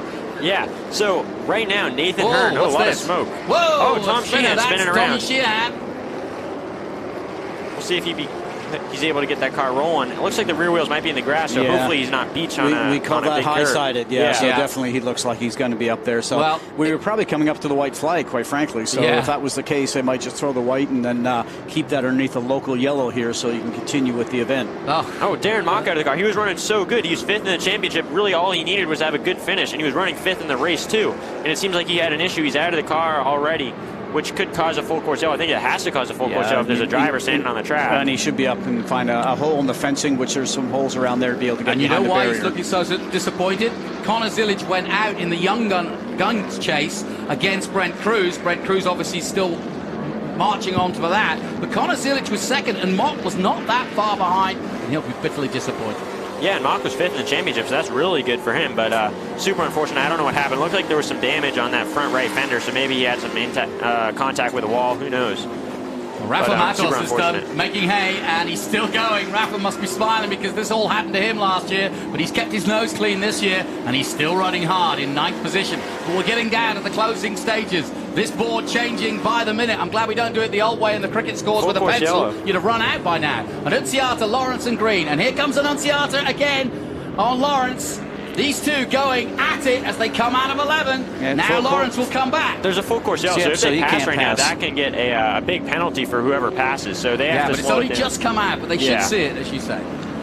And it comes up on the dash. Flagtronics have a really good system now where everything we see from the flags, from the actual humans putting out flags, we also have the electronic system on the outside and on the inside of the cars. It doesn't get any better than that. Very impressive, and I was mentioning before, that's something that they've just brought on, that Tony's brought on. A lot of investment there. It's all about safety with Tony Pirelli, the owner of the Trans Am Series, SVRA, the F4 and the FR, so I'm very thankful for it. And we're going to end up with our new F4 cars next year that will be on the dash of the steering wheel for the drivers. Currently, we have some small little monitors in there, so very excited for that. But, you know, I look at this, guys, and this might just be, by the time you get a cleanup done, the checkered flag might just fall in the order that we have. Yeah, the checkered flag might fall, which would be great for Thomas and Annunziata. It would be kind of disappointing for us because I love to see a race end under green, but obviously the safety workers can only work so fast. But, man, this race has been crazy. There's been a lot of contact, a lot of aggressive driving, but it's been crazy, and right now it's looking really good for Cruz. Yeah, we're looking at Thad Moffat, and we've got to celebrate the 43, of course. His granddad ran that 43 to massive fame, and if you've never heard of Richard Petty, well, you shouldn't be in racing. Because obviously Richard Petty and that number are synonymous with racing in America. Thad's taken that number on. It's his first season here in Trans Am, and he's done a hell of a job. Really top tricks to him. Top 10 at the moment, Thad, just behind Rafa Matos. Yeah, well, we're just got a note here, obviously a little linked into race control, as you know, so they're sending a note now. We'll be finishing under yellow, so, but as we know, cautions breed caution, so if we tried to get one lap in, chances are we might not have got through another lap. Yeah. Well, let's head down to Ben Sissel if that's the case. Ben, what have you got? Well, as is just reported, Brian Keselowski with Nitro Motorsports, if he can finish under caution, you have won the race. As it feel, how does it feel, and what's the driver saying? Honestly, it's amazing. You know, we really struggled at points this year. We thought we had a good win in Detroit, and obviously got taken away from a little penalty on the track. But, you know, I thought we had a really good car. I told everybody all morning, I think we can win this race. I texted Thomas last night, said, I think we got this thing, man. We just got to play nice, especially with our teammate, because he's going for the championship. And he pulled a great move going into turn one. I mean, kid's done a great job all year. Trying to keep the thing in one piece sometimes has been a tough part of it, but you know what? He's got speed, and that's what you really ask for. I'll work hard all day long and fix these things. If you got speed, we can win races. Now, let me ask you something. Are you talking to your brother Brad Keselowski after the race weekends, and is he kind of keeping up with this Big Machine Vodka Spike Coolers TA2 series? Because it has kind of become a ladder to the series that he races in. Absolutely. You know, and I've told him right along, right from the first time I started this year, I think this is a series that you really could get some guys into and really teach them how to go road course racing, especially with how much road course racing's in NASCAR right now. So I think it's a great series to be involved in. I really enjoy it, you know. So I come from the NASCAR side, obviously, been there my whole life. Really enjoying working here this year. Well, Brian, congratulations, a win for Thomas Annunziata, the best eyebrows in motorsports, I gotta add. We'll see you at Winner's Circle. Gentlemen, back to you. Great interview, and what a great name. Yeah, Brad Keselowski, of course, a household name in NASCAR. And Brian making himself a name and a winner with his boy, Thomas Annunziata, because we are going to finish under yellow. What a great story for Nitro Motorsport. Nick Tucker was the man we spoke to at the beginning of the weekend, chief engineer, and really the man behind getting all these youngsters together. Annunziata coming in just at the end of last year, and he came in on the back of talking to Brent Cruz as a mate of his, and he said, you know, this is really good fun. You should join me, and he's only a teenager too. You know, and you talk about the fun. I guess we were talking about Trans Am, where it's been and where it's going to, and I just look at the fun that's going on in the series right now, because when you are wheel to wheel and you are having the racing that we just saw today, that we witnessed today, as a race car driver, that's what you want to be doing. And I know you're sitting in the booth and you want to be out there, and I fully understand that. You know, but for me, going through all my career, just sitting here, and I'm a big fan for what's going on in Trans Am, and all the Trans Am folks have done a great job on building the series back up again, and better things are on the way. Totally. Evan, what's the latest on you getting back in the seat? What's it going to take? I don't know. So I'm in a few talks with people for 2024. Haven't signed anything yet. Everything's up in the air until you get something signed. So, yeah, don't know quite yet, but I have a few things I'm working on. But, yeah, we'll just have to wait and see. How old are you? I'm 17. There you go. Look at that. 17-year-old winner. And we've got a 17-year-old here in the booth. Well, your knowledge and insight into this kind of racing has been fantastic. I know that Scott and myself have enjoyed having you in the booth, so thank you for bringing your insight. Yeah, no, absolutely. And a big career ahead then for Evan Slater, but a big moment about to happen for Thomas Annunziata. Another name for the future, as he's done what he tried to do last year. He came third last year, but this year it's going to be a checkered flag, but we're going to go one more lap by the looks of it. Cameron Lawrence, who came in at the last minute, remember. Cameron's got a good bunch of races under his belt in Trans Am over the years. And there is the checkered flag. I forgot it was at the far end, but yep, he takes it, and that's a great win for him. But Cameron Lawrence also, great story, coming in for Bup at the last minute when he pulled out.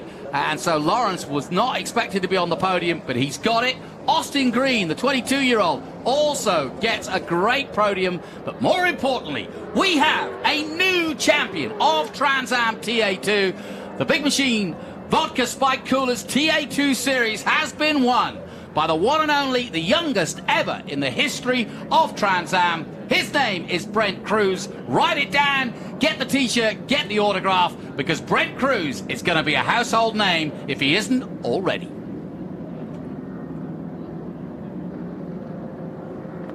Big moment for Brent, and whether he was trying to be, you know, well, he was being a typical teenager when we spoke to him this morning, but you do not have the confidence you have when you're fully 100% fit. He had a nasty, I mean, I saw his foot. It's massive.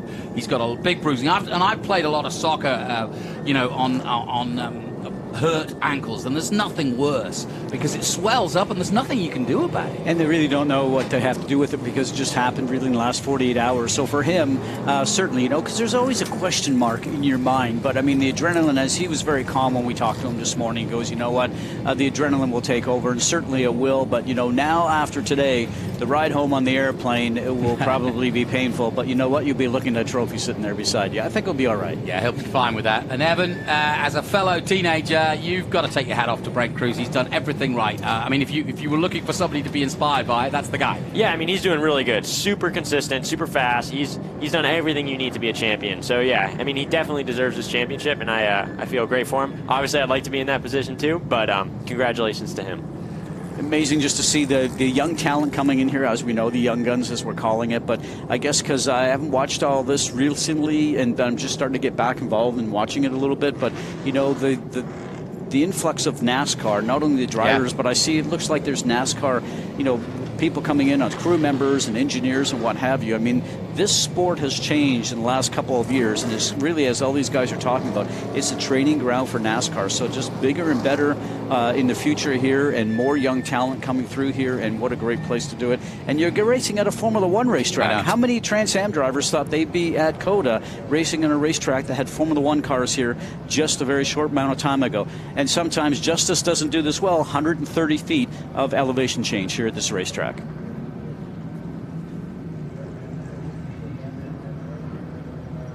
And we welcome back our MAV TV viewers. And yeah, Scott, you were making a very good point here earlier. We've been talking about the crossover. We just spoke to Brian Keselowski. Obviously, we've got young drivers who are signed up with Toyota. And that, of course, is our new champion, Brent Cruz, at just 15 years of age. Connor Zilic is also looking that way. And now NASCAR, Brad Keselowski, Denny Hamlin, all looking at this championship. And why? Because we run road courses. That's what we do. NASCAR now run road courses. They come to Circuit of the Americas in March. So this is one of the tracks. Watkins Glen is another. Road America. These are places where these guys are going to cut their teeth. So if you can go well in Trans Am, not that different a car, and I'm sure, Evan, is that some ambition of yours to try to get to NASCAR? Yeah, I mean, obviously, I'd love to drive anything I can. NASCAR is obviously a great option. I'd love to drive those cars. Really, anything I could drive, I would love to. So these cars, from what I've heard, drive very similar to NASCAR Cup cars, like the new ones. So these cars are great for the drivers to learn and get development and get experience in a car like that. So then when they transition to NASCAR, they can really be strong.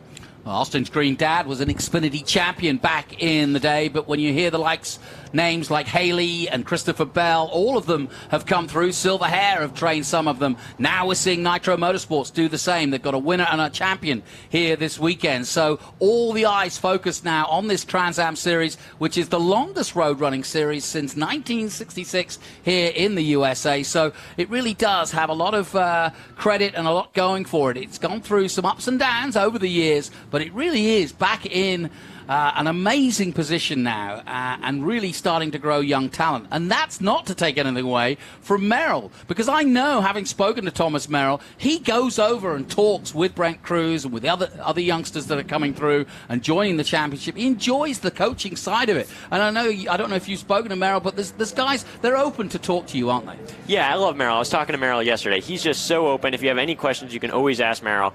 He's a great guy. Super good data coach. I haven't been coached by him because I don't drive on his team, but the team he works with, he coaches those guys really well, and he's really accomplished in that. He's obviously a very accomplished driver, and he's nice to everybody to talk to. Let's take a look at the classification then of the race. Thomas Annunziata wins, more importantly, his first Trans Am TA2 race for Nitro Motorsports in the Ford Mustang. Cameron Lawrence is second for Nakato Avrit SLR M1. Well done to Scott Lagacy's team. And Austin Green for the Three-Dimensional Services Group takes third. Brent Cruz wins the championship with a fourth place. A good, solid fourth place. Kept out of trouble. Great result for Adam Andretti all the way up to fifth place. Waited his moment and got there. Ethan Barker takes sixth place. Great result for him. Boris Said Jr. finishes his season on a high in seventh. Ben Mayer eighth. Great result for him too, again for Nitro Motorsports. Just 15 years of age. Another big name coming up, beating a two-time champion in Rafa Matos, who made it from the back to ninth. Thad Moffitt, one of the top guys, another guy starting out just a little bit older than those youngsters I mentioned, but on his way up and following in the Petty tradition. The Paglia, fastest in, it looks like, the West Coast, and may well just tip it from Goebel.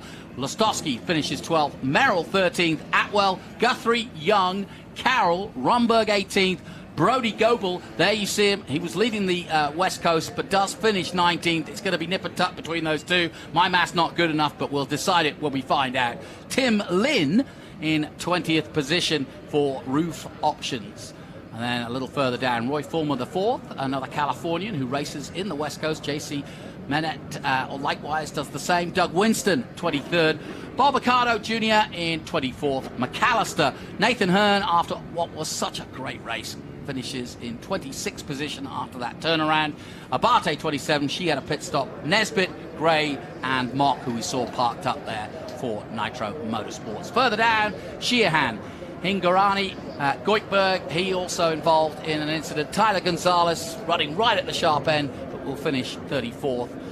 Prochuk, he pulled out as well. Doug Peterson, you saw an interview with him.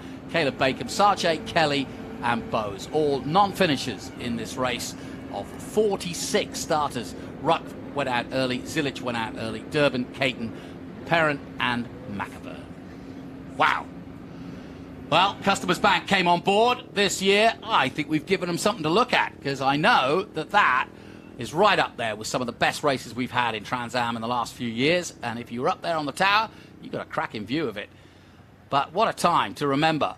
2023, the season that Brent Cruz crack through. We've got Ernie Francis Jr., who took on several titles in TA, now in single-seaters, funnily enough, and in Indy next.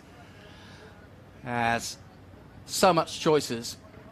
But don't forget, Circuit of the Americas will be shown on MAV TV, the highlights of that race you just saw for the Big Machine Vodka Spike Coolers TA2. That'll be Thursday, this Thursday, November 9th at 8 p.m. And that'll be followed immediately by the race coming up later today, and that is TA, XGT, SGT, and GT, and that one at 9 p.m. So plenty. Thursday nights is your Trans Am night. Settle back on MAV TV, your place for motor racing.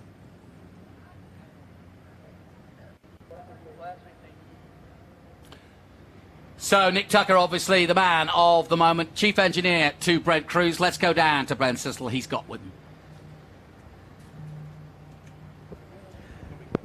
Well, ladies and gentlemen, I'm here with Nitro Motorsports, who I guess unofficially just won a championship in the Big Machine Vodka Spike Coolers. Mr. Tucker, I saw you coming in high-fiving everybody. That's got to feel really good. Oh, it really does. What a team effort. Without the people behind us, this wouldn't be possible. We got great crew members. We got great part suppliers and sponsors and drivers and families, and everyone came together and we got it done. Nice. Now, not just Brent Cruz, though. Thomas Annunziata, what a performance from him. Just staying there around the top 3, 4, just kind of sitting there circling like a shark, and then when things happen, he just kind of pounced. Thomas made it happen. He's been up front all year. It was just a matter of time. He's just an incredible driver and got it done today. What a great way to cap off the day. Now, you guys kind of came in last year with kind of what I would consider to be like a soft opening into the Big Machine Vodka Spike Coolers TA2 series. About midway through last season, you're like, I want to win a championship in this series, and you assembled the right people, got the right drivers, and made it happen. Yeah, what a blessing, right? Just all the right things came together and put us in this place, and what can I say? It's just incredible group of people that made it happen. Nice. Well, Nick, congratulations. Unbelievable. Let's come over here and talk to some drivers. So check this out. Thomas Annunziata right here. Hey, Thomas Annunziata. Here's Dad's coming in to congratulate him. Nick Tucker, how cool is this?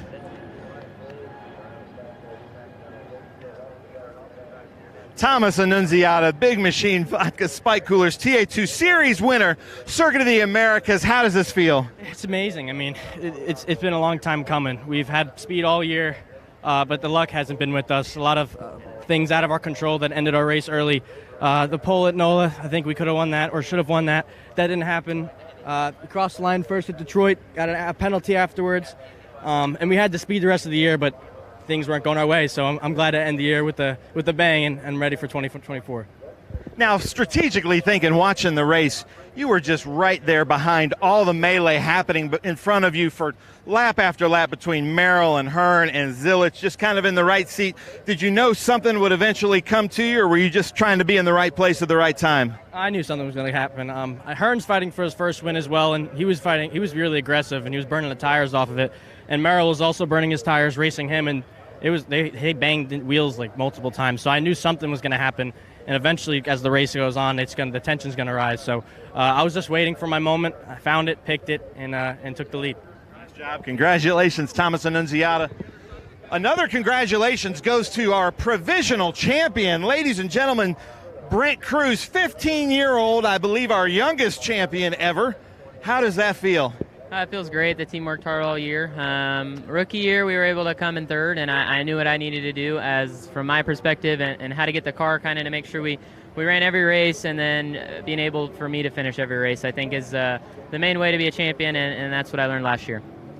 Now, what does this mean to you going forward? I know that you're talking to a lot of different teams, a lot of different series, but this has got to be a big feather in your cap. For all the championships that you've won in your young career, this has got to feel really good. Yeah, it feels great. I think it's in the highest car, obviously, so that's a plus, and being able to work with Nitro Nick. I grew up with him from 5 years old on, racing go-karts with him, winning championships there, winning the biggest races in go-karting, and then coming in this professional series, obviously, against the best drivers and best teams, and being able to have success here, win races, and win championships is a dream come true. Now, one thing that I love about this Nitro family is that it is a big family, and I saw your mom at, I think, every single race, your stepdad at every race. So cool to see that kind of encouragement. but also I think everybody on your crew kind of treats you like a son. Is that what Nick has developed here with Nitro? Yeah, for sure, and it's cool to get all the crew guys around that I grew up with as well. So being able to have pretty much a dream team, and then being able to see my teammate Thomas win, so that's super cool, and I think that'll be official. So having teammates that are able to find success as much as I do, and being able to succeed, I think is what Nitro does best. It's always a team effort. It's never a one-man team. Now, be honest with me now. Look me in the eye here, because I'm not used to seeing you comfortable with running third, fourth, a whole race. Were you running that whole race with a championship in mind, or were you just kind of down on something? Yeah, I mean, I definitely went into the race wanting to win, but I realized that I kind of went into the same mindset at VIR, and it kind of cost me. So just being able to pretty much be calm and try to run third or fourth was the goal. And then if Thomas Merrill won, then we'd still able to win the championship. So being able to kind of coast and then be aggressive when needed, I think was the name of the game. And the leaders got super aggressive. Hearn was trying to do the best he could and ended up taking people out. So being able to come home and finish fourth, I think, is what we needed to do. Unbelievable, especially from the young guns. For a 15-year-old to be able to be patient like that, ladies and gentlemen, like Brent Cruz, and run for a championship, that really shows the maturity. Brent, can't wait to see what happens in your career, man. Austin Green here, Three-Dimensional Services Group, I believe our provisional Rookie of the Year. Austin, how does that feel? Oh, it's great for the first year in Trans Am, come out Rookie of the Year. Just huge thanks to everybody at Peterson Racing, Three-Dimensional Services Group. You know, it's been a tough year. It was a tough race. You know, definitely had a top 10 car, not a top 3 car. It was just fight and tie it all race. So super excited for next year. And hopefully we'll come back here next year and win the thing. Nice. I love it. Congratulations. We got to come over here and talk to Michael LaPaglia. Always the most well-dressed team on the West Coast. And yeah, but I like that. And I'm missing the guy with the mustache, though. But how does it feel? It feels incredible. I mean, like, I can't even describe it. Our first national TA2 race out here representing the West Coast. And we had a grid penalty yesterday and started 44th. And to stay out of the carnage on all the restarts, make a bunch of passes, and to end up 11th was just incredible. And to win the West Coast sanction here at COTA is just, like, unbelievable. I would have never guessed it going into that race, starting 44th. So just drove aggressive and just kept it together, really. Now, we spoke a couple days ago, and you were planning on running your SGT car as well. So are you still doing that? You still doing another 100-mile race today? Oh, yeah, I have that coming up after lunch. So I got to go rehydrate, get a little food in me, and we'll be back out there in the SGT Mustang. So, yeah. Congratulations, Michael LaPaglia. Let's talk to Brody Goebel. We talked to him earlier. Brody, unbelievable race out there. You were on camera quite a bit. What did you learn from that race running with this national series?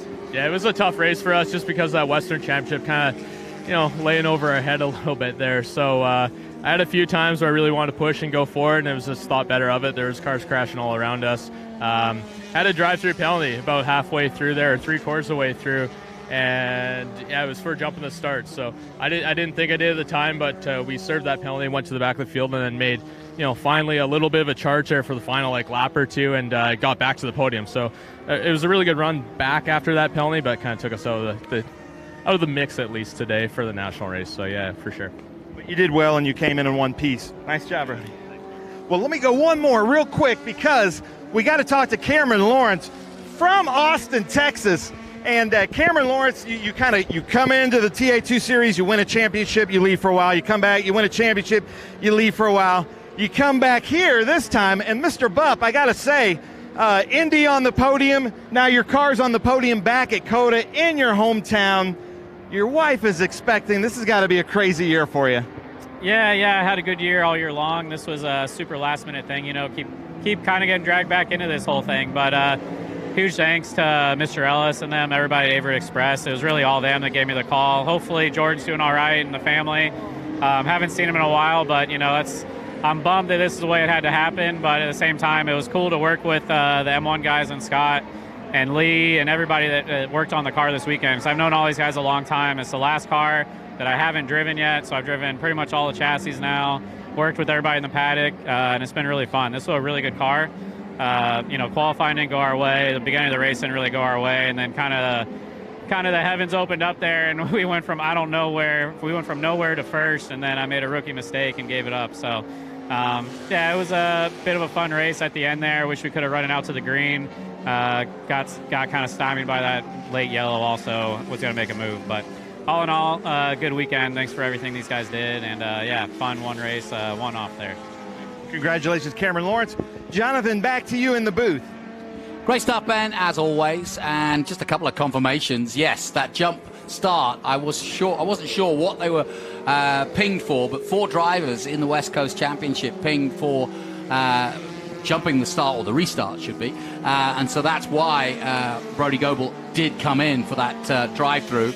But he still got third, and I think that still gives him the championship, but I can confirm the top 3 in the West Coast Championship. Michael Lapaglia, Tim Carroll in second, and Brody Goebel in third.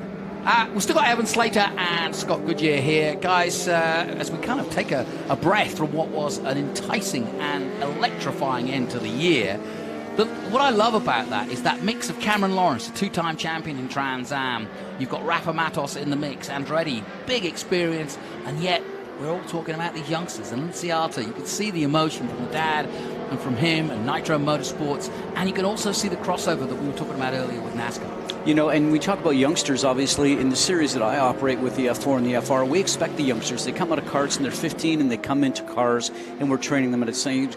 We've never had these youngsters in Trans Am. I mean, you were expecting these drivers in their mid-20s or early 30s. I mean, especially the era that I grew up in. And then all of a sudden now, like I said before, to come over here and see the youngsters and a 17-year-old sitting beside me, I mean, it's really interesting to see the opportunity that Trans Am is now providing for these drivers to focus on getting some experience for road course racing that makes them more saleable and more valuable to the NASCAR series. That's what I see what's happening in this series right now, and I think it's going to grow from there. But Evan, it's more than that, because yes, NASCAR is a big heady dream, and so would Formula One be. But aspirationally, why do you like? I mean, just in terms of why do you like driving these cars?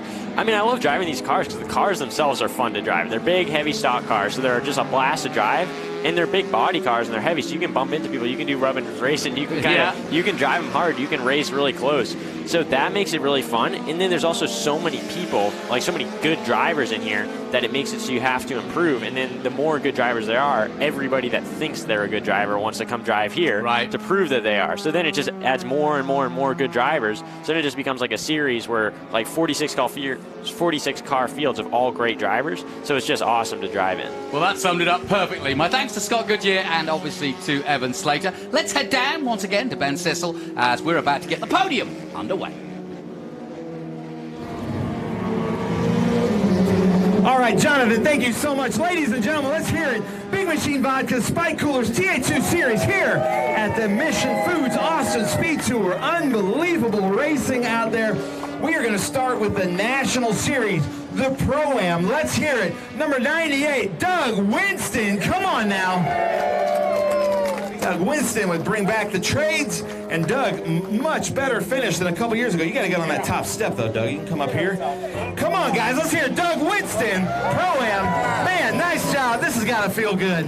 It feels good. It does feel good to finish because we had nothing but trouble all weekend. Transmission was out of the car twice. We had low fuel pressure the last 10 laps, so we barely finished today. But we finished. We started at Sebring with a win. We ended with a win, so not a bad season. Nice. We'll take it. Nice. I love it. Let's hear it. Doug Winston.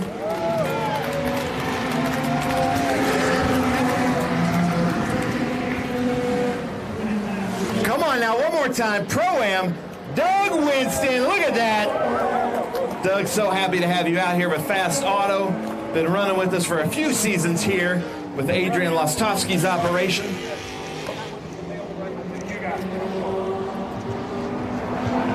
All right, now I need you guys to get loud because this dude has so much energy. He was with us at Watkins Glen. He was with us at Sebrings. Let's hear it. Masters TA2, Bruce Nesbitt. Come on now. The knob with the brain. Limping up here, but just kidding. He does the Willy Wonka thing. I love it. It's easier to start on the number 2, but, you know, whatever you want to do. Bruce Nesbitt, man, I love having you out at these events. TA2 Masters, that's got to feel good. What's this now? Oh, Mike. Let me tell you, nobody can appreciate a crew like I do. These guys and gals put up with so much. Raise your hands back there. Let's say, look, there's my guys. Joe and Zach, Robbie, my wife, and Matt, the truck driver. Let's salute the truck drivers, folks. All right, all right. Well, the SCCA has really provided a venue for guys like me. There's many of us that have raced for like 60 years, come and think of it. But this is really pro racing. It's tough racing. It's no joke. It's the real deal. Thank you, SCCA. Nice. All right, hold that up, Bruce. Don't go too far yet. Hold that up for Chris. Let's hear it one more time. Bruce Nesbitt, ladies and gentlemen. And Bruce, you said it at Watkins Glen, but how old are you? Do you mind saying that again? 82 years of young. Nice. How about that, ladies and gentlemen? Bruce Nesbitt, Masters, ladies and gentlemen, 82 years young. I wish I had that kind of energy. Bruce, congratulations. Nice job. Congratulations. I love your energy. I wish our president of the same age had that kind of energy. Let's go with, ladies and gentlemen, the podium for the National Series, the Big Machine Vodka Spike Coolers TA2 Series. Provisionally our Rookie of the Year in TA2 Racing with Three Dimensional Services Group. His family's here, so you got to get loud. Let's hear it. Austin Green, ladies and gentlemen, third place. We go from Austin to Austin because this man is from Austin, Texas, where we are. He is a two-time TA2 champion. Is that correct? I'm looking for him. Let's hear it. Cameron Lawrence, second place. And he told me in the interview now that he has raced a Howe, an M1, and a Cope chassis. And this happened because Mr. Bupp couldn't come, so he gave his car to Cameron Lawrence, and Cameron Lawrence had a great race. And then in first place, he has been there this whole time, this whole season. Let's hear it, ladies and gentlemen, Nerd Energy, Thomas Annunziata. With Nitro Motorsports. 3 different teams up here on the podium with the Big Machine Vodka Spike Coolers TA2 Series. Austin, back up on the podium with this. This has got to feel good. Yeah, it's awesome. It's a great way to end out the year. You know, top 3 is great. I think we struggled a little bit there in the beginning and then had a little problem with the rear end there at the end. But just thank the good Lord. Thank Mr. Peterson, I don't know if he's here, but yeah, Mr. Peterson, all the guys at Three Dimensional Services Group, all the men and women at Peterson Racing, and excited for next year. Nice. Austin Green, ladies and gentlemen. Now, Cameron Lawrence, you have a weird relationship with the TA2 Series. You come in, you win championships, then you ghost us for a while, then you come back in. Welcome back to the TA2 Series. Great to see you back up on the podium. Thanks. Yeah, it's keep getting dragged back into this, it seems like, but it's usually fun racing. The cars are some of the best cars out there for sure. Definitely thanks to Mr. Ellis and the Averett Express guys for making the call for me to be out here. Helps being local. Love racing here and being sleep at home.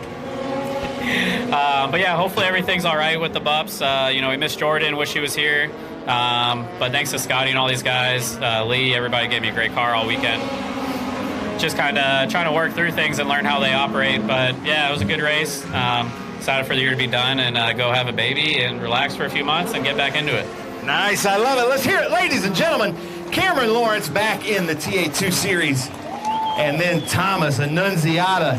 Man, well-deserved victory. Great fight. Great to see you on the top step. Take the mic. Tell us about your race. Well, it was definitely an interesting one. We started 5th and stayed 5th for a little while, but the guys in front of me were starting to burn their tires, and Hearn's also looking for his first win, so he was definitely aggressive, and they were burning their tires off, so it made it definitely interesting at the end. There was a wreck at the end, and then me and Cameron ended up racing for the win, and I just barely hung on to it, but I'm so thankful for these Nitro guys, Brian Kozlowski, Nick Tucker, Cody, I can't think of names right now, but everyone under Nitro Motorsports for doing this for me and giving me this opportunity. We've been looking for this for a while, and we've been so close so many times, so I'm happy to get the monkey off my back and take my first victory at the end of the season, and I can't wait for 2024. Congrats to Brent Cruz on his championship, my teammate. Austin Green for the Rookie of the Year championship. That's awesome stuff. And to be 1-2 with Cameron Lawrence, the guy who I was calling at the end of the year, last year for advice, is really cool. It's special. So thank you, everyone. Ladies and gentlemen, let's hear it. Austin Green, Cameron Lawrence, Thomas Annunziata. After West Coast. That'll be last. All right, Austin, Texas. This is the home of live music. You've got to get a lot louder than that. Come on now, Austin. Austin Green, Cameron Lawrence, Thomas Annunziata. Jimmy live on the scene is loud. I like that. West Coast guys next. Yeah. Michael's in the next race. Okay. We got 35 guys. That's crazy. Oh yeah, who wants some hats, ladies and gentlemen? We got some hats to throw out here, some beautiful Motul hats. Come on now. Yeah.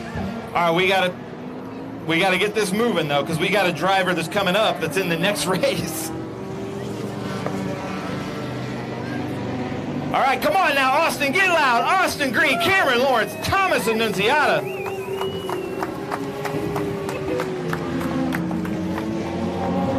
Congratulations, gentlemen. All right, ladies and gentlemen, we're going to now go to the West Coast TA2 Series, the Big Machine Vodka Spike Coolers TA2 Series West Coast Edition. Really hard fought all year long. Really fun to keep up with this group. A really fun group to be a part of. In third place, all the way from British Columbia. Let's hear it. Brody Goebel, ladies and gentlemen. Brody has been in the fight for the championship all season long. In second place, where is he? Ladies and gentlemen, let's hear it for Tim Carroll. Here he is. I love it. Tim, it's good to see you back after Laguna Seca. That was quite a shunt at Laguna Seca. And then, ladies and gentlemen, how many cars did he pass? 35. He passed 35 cars in this race. Let's hear it. The most well-dressed team in the TA2 Series, Michael LaPaglia. And we got to hurry with this one because Michael's out in his SGT car next with Trans Am. Brody back up on the podium. Probably not the finish you wanted in the West Coast, but you were here to just kind of see how everything shook out.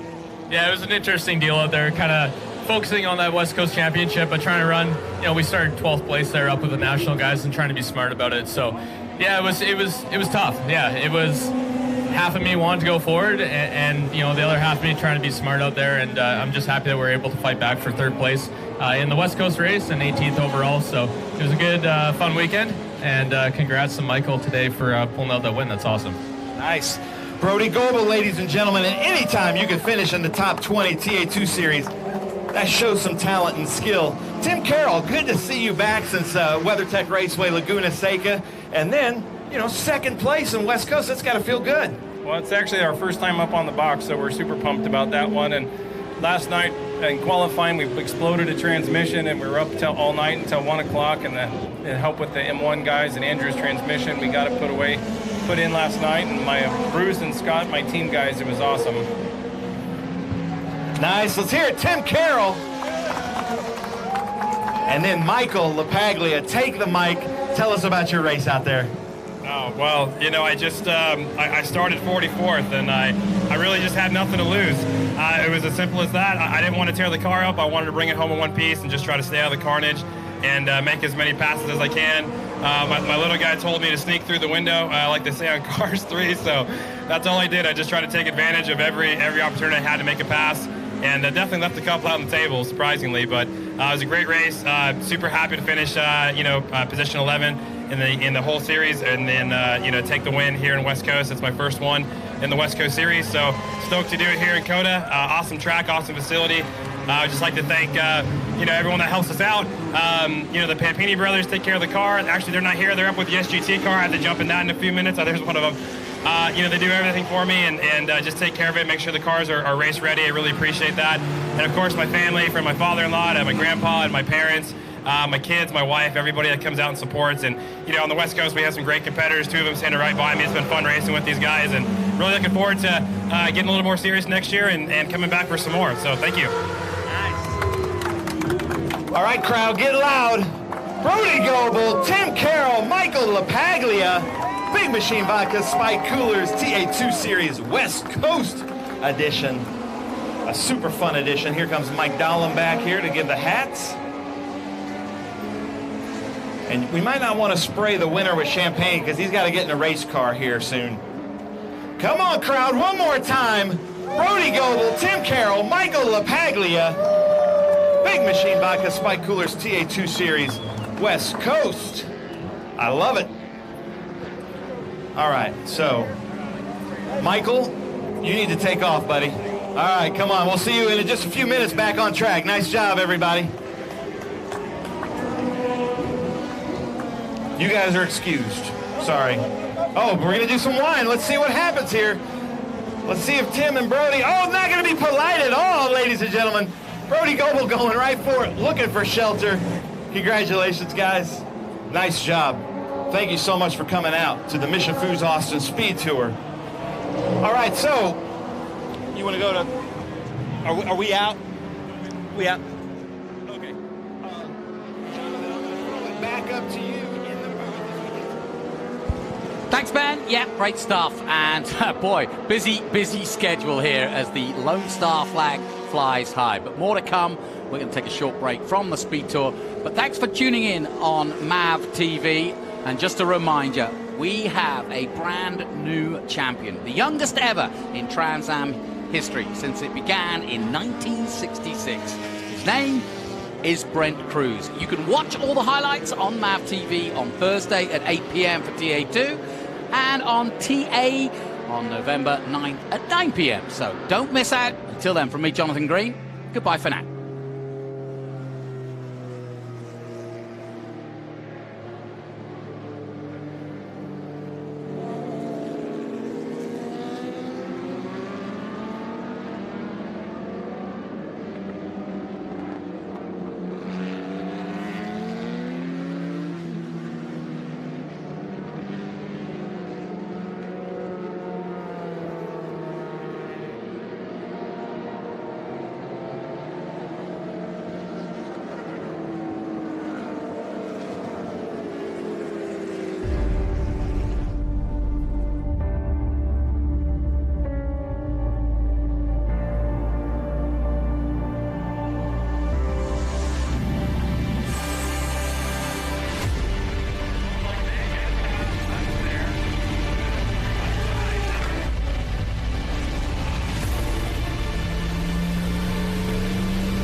I drive a truck for Clean Harbor. Now make no mistake, it's hard work. It takes a lot of focus and you have to know your vehicle's limitations. And more than anything, you have to drive to win. Nice running, Thad. If you want to drive for a winning team, give Clean Harbors a call at 1-833-32-DRIVE. Visit driveforthebest.com. They have the vehicles and the compensation for every kind of truck driver. And everyone drives home a winner.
Welcome back, ladies and gentlemen. We've got a great group, SVRA Group 5A, 8, and 12B here at the Mission Foods Austin SpeedTour. Getting some really good images here. The sky is clearing up. The fog has lifted, and we've got that beautiful Texas sky that we've been talking about. This is a split start with Group 5A, 8, and 12B. So these S2000 cars up front, that's our Group 5. There's 8 of those. Henry Payne, the 5th, is kind of at the back of that pack, but always a really fast driver, so expect him to move up. If you're watching on YouTube, we are monitoring the SpeedTour TV channel on YouTube and looking at comments, so feel free to leave us a comment. Tell us if we've got something wrong, something right, something you want to see, if you have some information on these drivers or cars. But Group 5 is coming to take the green flag, and I'm joined by my friend, Austin native Jonathan Green. Native Austin, I'll take it. Here we go then. Split start, so just this first group leading up the hill. And at the moment, they're not spreading out. They are now, and here we go. Look at this. 4 wide on row 3 as they jostle for position, but it's the 20 who takes the lead. Nicely done. And Peter Escook, how do you say it? Escookie.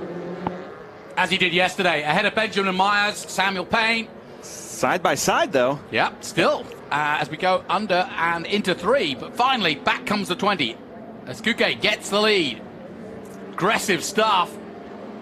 These two were at it yesterday, weren't they? Yeah, and this is our gold national championship helmet race. So Benjamin Myers just giving it everything to Peter Escookie there as they come around the Lone Star flag. And I got to say, you don't sound like you have a thick Texas accent. I misspoke. You're not a Texas native. But East Texas. Yeah. Way east. But you've lived in Texas for quite a while now. 12 years now, yeah. And before that, too. Well, look at this. So that's Andrew Myers there coming up on Peter Escookie. But here is the start of our Group 8. And that's George F. Ballback and Nicholas Clements leading this group as they take the green flag, Jonathan. Here we go then. Porsches side by side. And yep, like you say, the split start. Lots of 510s. A few BMWs, but it's going to be the Porsches that lead the way as they did yesterday. But this is the all-important helmet race. That Honda S2000, though, that catches my eye back there. It looks good. It's very good indeed.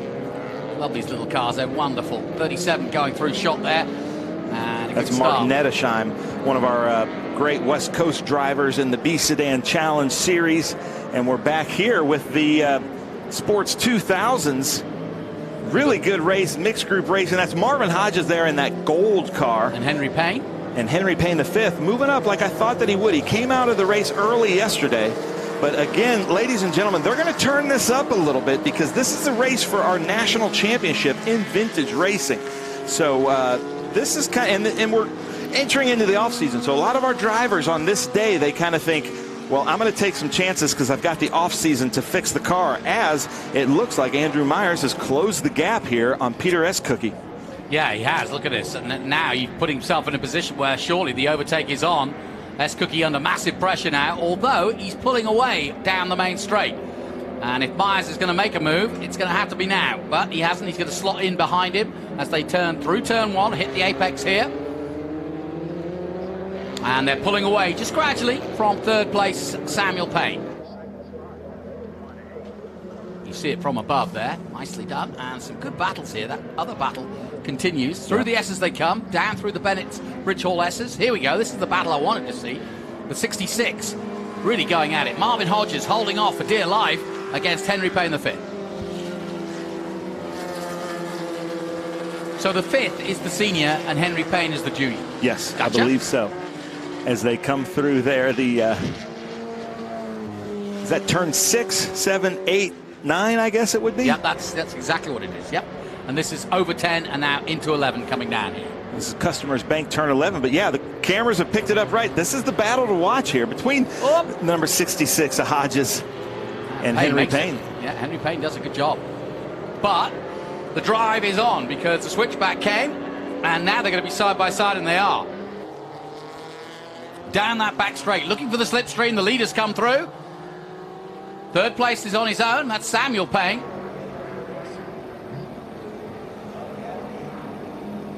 right now, Marvin Hodges is being a pain to Mr. Payne as he comes up the inside and takes it back. Nicely done at 12.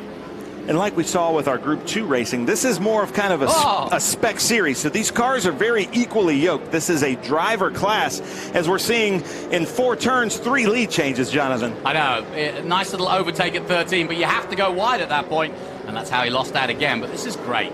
Really good stuff. And like we were saying earlier, this is a driver's class. These cars are pretty easy to work on. They're Ford Pinto 2-liter engines, and the body work is pretty easily as long as you know somebody with the molds.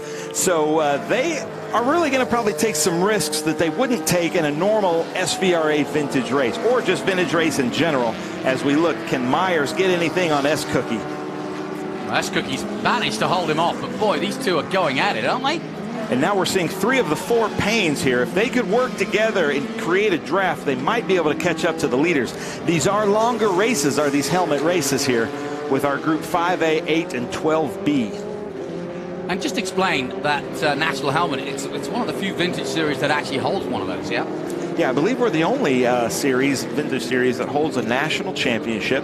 We do it here in Austin, Texas, because it's pretty centrally located between the 2 coasts, and it's such a fantastic track. Sure. So happy to be here joining the Group 8 race as we see Ballback, Clements, and then overall. Troy Ermish, who started 4th in this group, has come in. Then there's Mayor Primo, and then that is Brian Thomas Himes there taking over Mayor Primo in that Ford Mustang.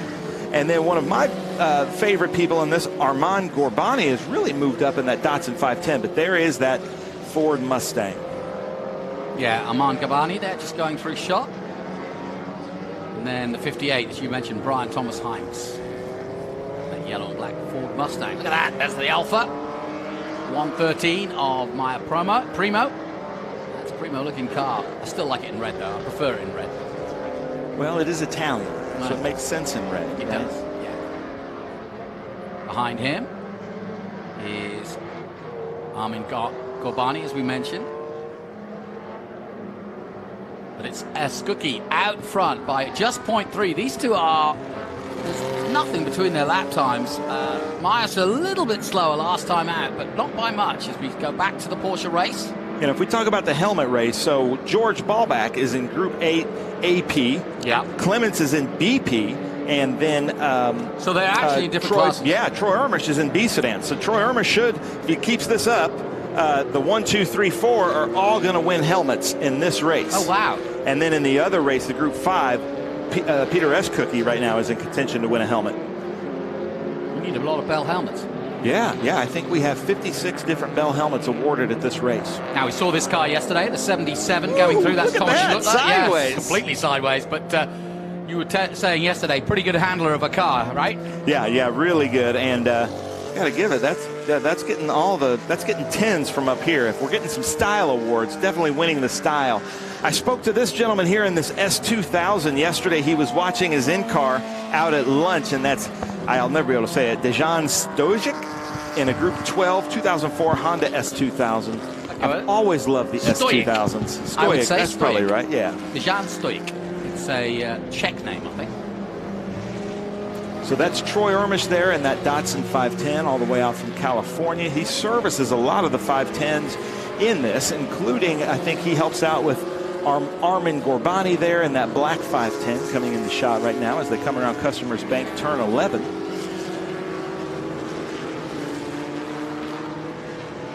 And then that's Larry Lunda in that Porsche 914, followed by Mark Nettesheim in that Datsun 510, a beautiful car. And always giving us great shows. Was with us at Sonoma and Laguna Seca this year. Really great driver is Mark Nettesheim. And it's Cookie's lead, still out there, still 0.3. There's nothing between them. Got some blue flags flying. I love seeing that from the corner workers. And then here come the leaders, yeah. the overall leaders. This might get hairy, ladies and gentlemen, because Benjamin Myers now has the lead in this race. Yeah. No, wait, I've got Andrew Myers. Sorry, yeah, it's the 51A. Sorry, I'm going to keep getting that wrong. Sorry. And I know his mom and uncle are watching this down in Daytona right now, so sorry about that, Don and Todd. But Andrew is in the lead right now. Yeah, I don't know where he made the overtake, but that's why we saw the blue flags. They're taking the outside route at 13. But anything can happen, especially we don't like to put S2000 cars with production cars because they're just not used to racing with each other. And well, they it's hard take to see them. Yeah, it is. They take totally different lines, and they're just real low. So it's up to, in vintage racing, the overtaking driver to make a safe overtake and make sure that they know that the driver in front of them is going to hold their line while they go around.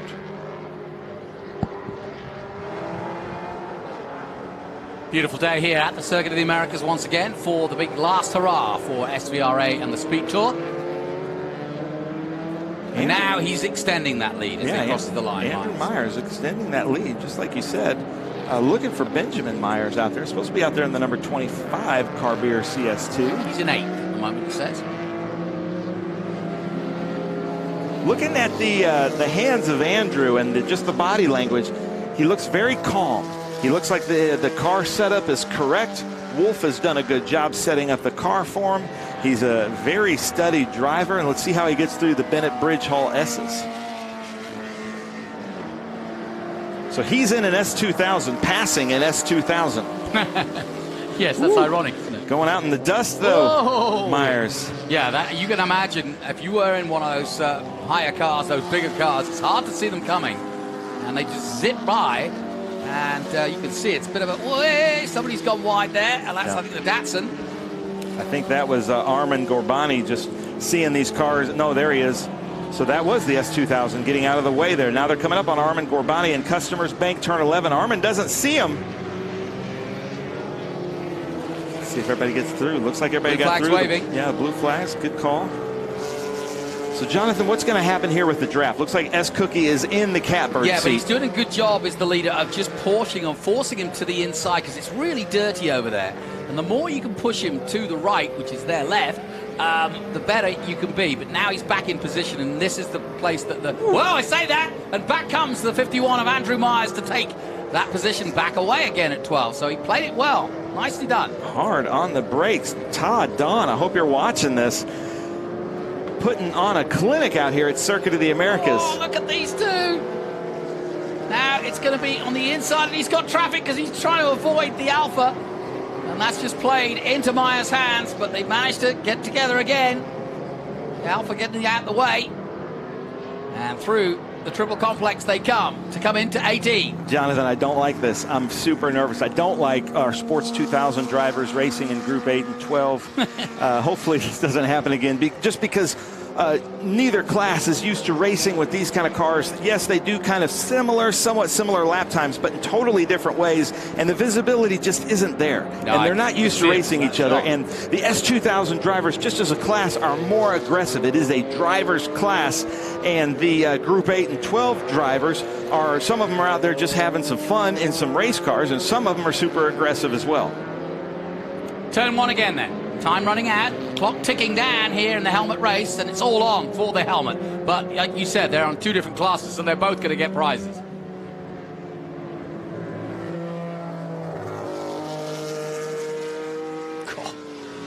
Well, the two leaders are fighting for a helmet. They're in different class in S2000. So these two, this is for a helmet, and these are about $900 to $1,000 Bell helmets. This isn't just like a display helmet. These are actual FIA certified racing helmets. Very high retail price on these helmets, and very sought after, coveted helmets. So you can put it on the shelf, put it in a cabinet, or you can bring it back and show everybody and race in it tomorrow. You can race it for 10 years, and a lot of people do. Why 10? Then they lose their FIA certification. So nice little inside move then again by Myers. These two just absolutely taking each other to town here. This is final lap. This is final lap, and look at this. It doesn't get any closer, guys. Side by side as back comes a Cookie. As Cookie into the lead in the 20. He led at the start, and now he's leading at the vital time, but that gives the 51, and we've seen how late Myers can brake, and here he comes again. He's going to do it again, and he does it, or does he? No, contact. touch. Yep. Oh, and over the curbing. curbs. But this is for the Gold Bell helmet. That's really going to disrupt his drive. He's lost a lot of momentum as Andrew, but a ton of talent to be able to hang on to that, Jonathan. This is vintage racing. You wouldn't believe it. And third place is now closing on them as well. So it's all happening. Traffic in the way, and that's Nice. a guy racing for his podium in the Porsche race. Nicholas Clements, great job. Great track awareness there in that white Porsche to get out of the way. That's not your race, but here we go. Jonathan, take us to the finish. Well, it's one more chance for the 51 of Andrew Myers as they come into 19. He's going to make a lap. Oh, he got out of shape there, and that's pretty much put paid to it. He had a chance, if he could have held on to it, to make a move up the inside here at 20, but he's not close enough now, as you can see, and it's going to be Peter Eskuki who wins. Wow, what a race. And the 51A almost had it, but he got out of shape at 19, and that's what put paid to that. Henry Payne, the 5th, takes 3rd. Samuel Payne will take 4th. Marvin Hodges will be 5th, and Benjamin Myers will take 6th. Wow. That was one of the best vintage races, and it involved a little bit of clattering against each other. That's crazy. I think so. We've got George F. Ballback should be the helmet champion in Group 8AP. Nicholas Clements, who I thought made one of the best moves out there in the race by just getting over and not collecting 2 of the winners there in 8BP. So congratulations to him. I believe Brian Thomas Himes is our Group 12 winner, and Troy Irma should be the B Sedan winner. So congratulations. I believe 5 helmets in this one race. And Ballback having to pull over. What are they doing? Oh, red flag. Red flag. Let's see what's going on here. That's smart. And look at that. Ladies and gentlemen, doing the right thing. I got to give it up to our drivers. Come on, Clements, pull over. They are supposed to pull over in red flag conditions, just as they did. So not only are we seeing great driving on track, but doing exactly what Alex Miller, our race director, tells them to do. So they all deserve a helmet there, Jonathan, for that move. Yeah, Crash Bang Wallet, what a picture. We'll take a short break, but that concludes our SVRA Speed Tour Group 8 and Group 12. Great stuff. And excellent. We'll take a short break. We'll be back with more action from the Speed Tour from COTA after this. Feel the power. Experience the excitement. You're in the driver's seat at Skip Barber. You learn from the best. Whether you are a new driver that wants to learn accident avoidance or a seasoned racer looking to improve, we have a program for you. We're your #1 destination for auto racing and driving schools. Skip Barber. Feel the power.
I'm Richard Petty, and you might say I've had a fairly successful driving career.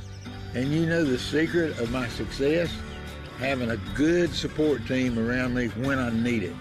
Whether you're a route driver, over-the-road trucker, or you're interested in driving special purpose vehicles, Clean Harbors is the kind of place where you can build a long driving career.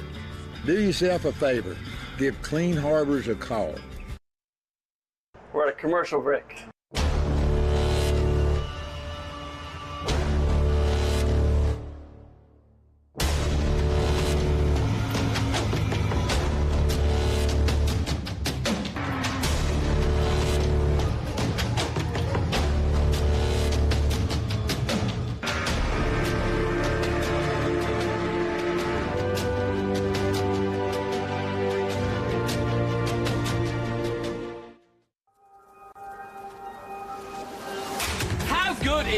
Look at this view from Losowski.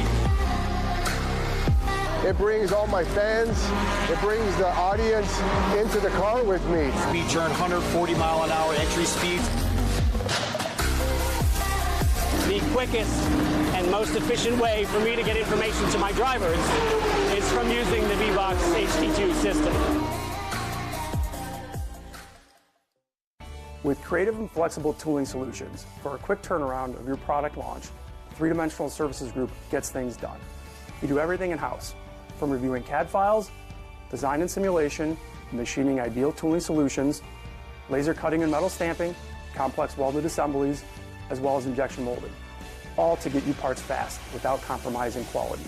We take on the most complex jobs and deliver beyond expectations.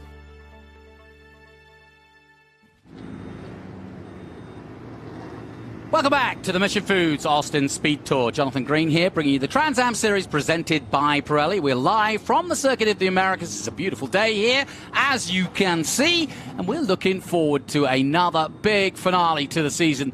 This time for TA and the production GT classes, and that's XGT, SGT, and GT. We've had 10 winners at this circuit alone, and one of them is sat next to me. He won in a few years ago, and his name, of course, Adam Andretti. Welcome back. He won for the Ultimate Headers Chevrolet Camaro back in 2015, as well as TA2 in 90. Yeah, so yeah, there was 2015 as TA2, and that was with EC. Both of my wins here with ECC Motorsports, and in 2015, it was the first year we came here with Trans Am Series.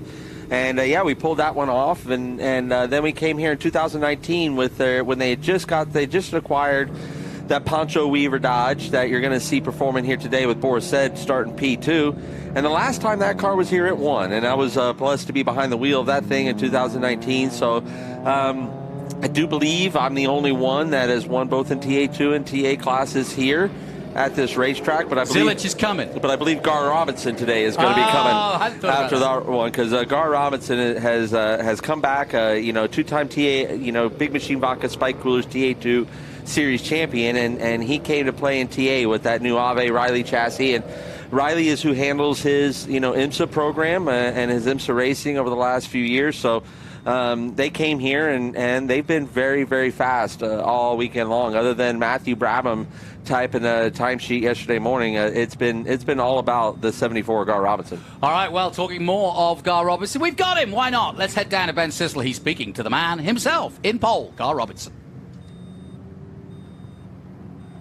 Well, thank you so much, Jonathan. And Adam, it's kind of full circle, because when I joined the Trans Am Series, it was Adam Andretti, Lawrence Loshak, Gar Robinson, Cameron Lawrence fighting it every weekend out in the TA2 Series. But now I'm with TA2 champion twice over, Gar Robinson. But for the first time, he's in a TA GT1 car. And then knowing your family history, there's a lot of cool things happening here with Gar Robinson, George Robinson, and the Rileys.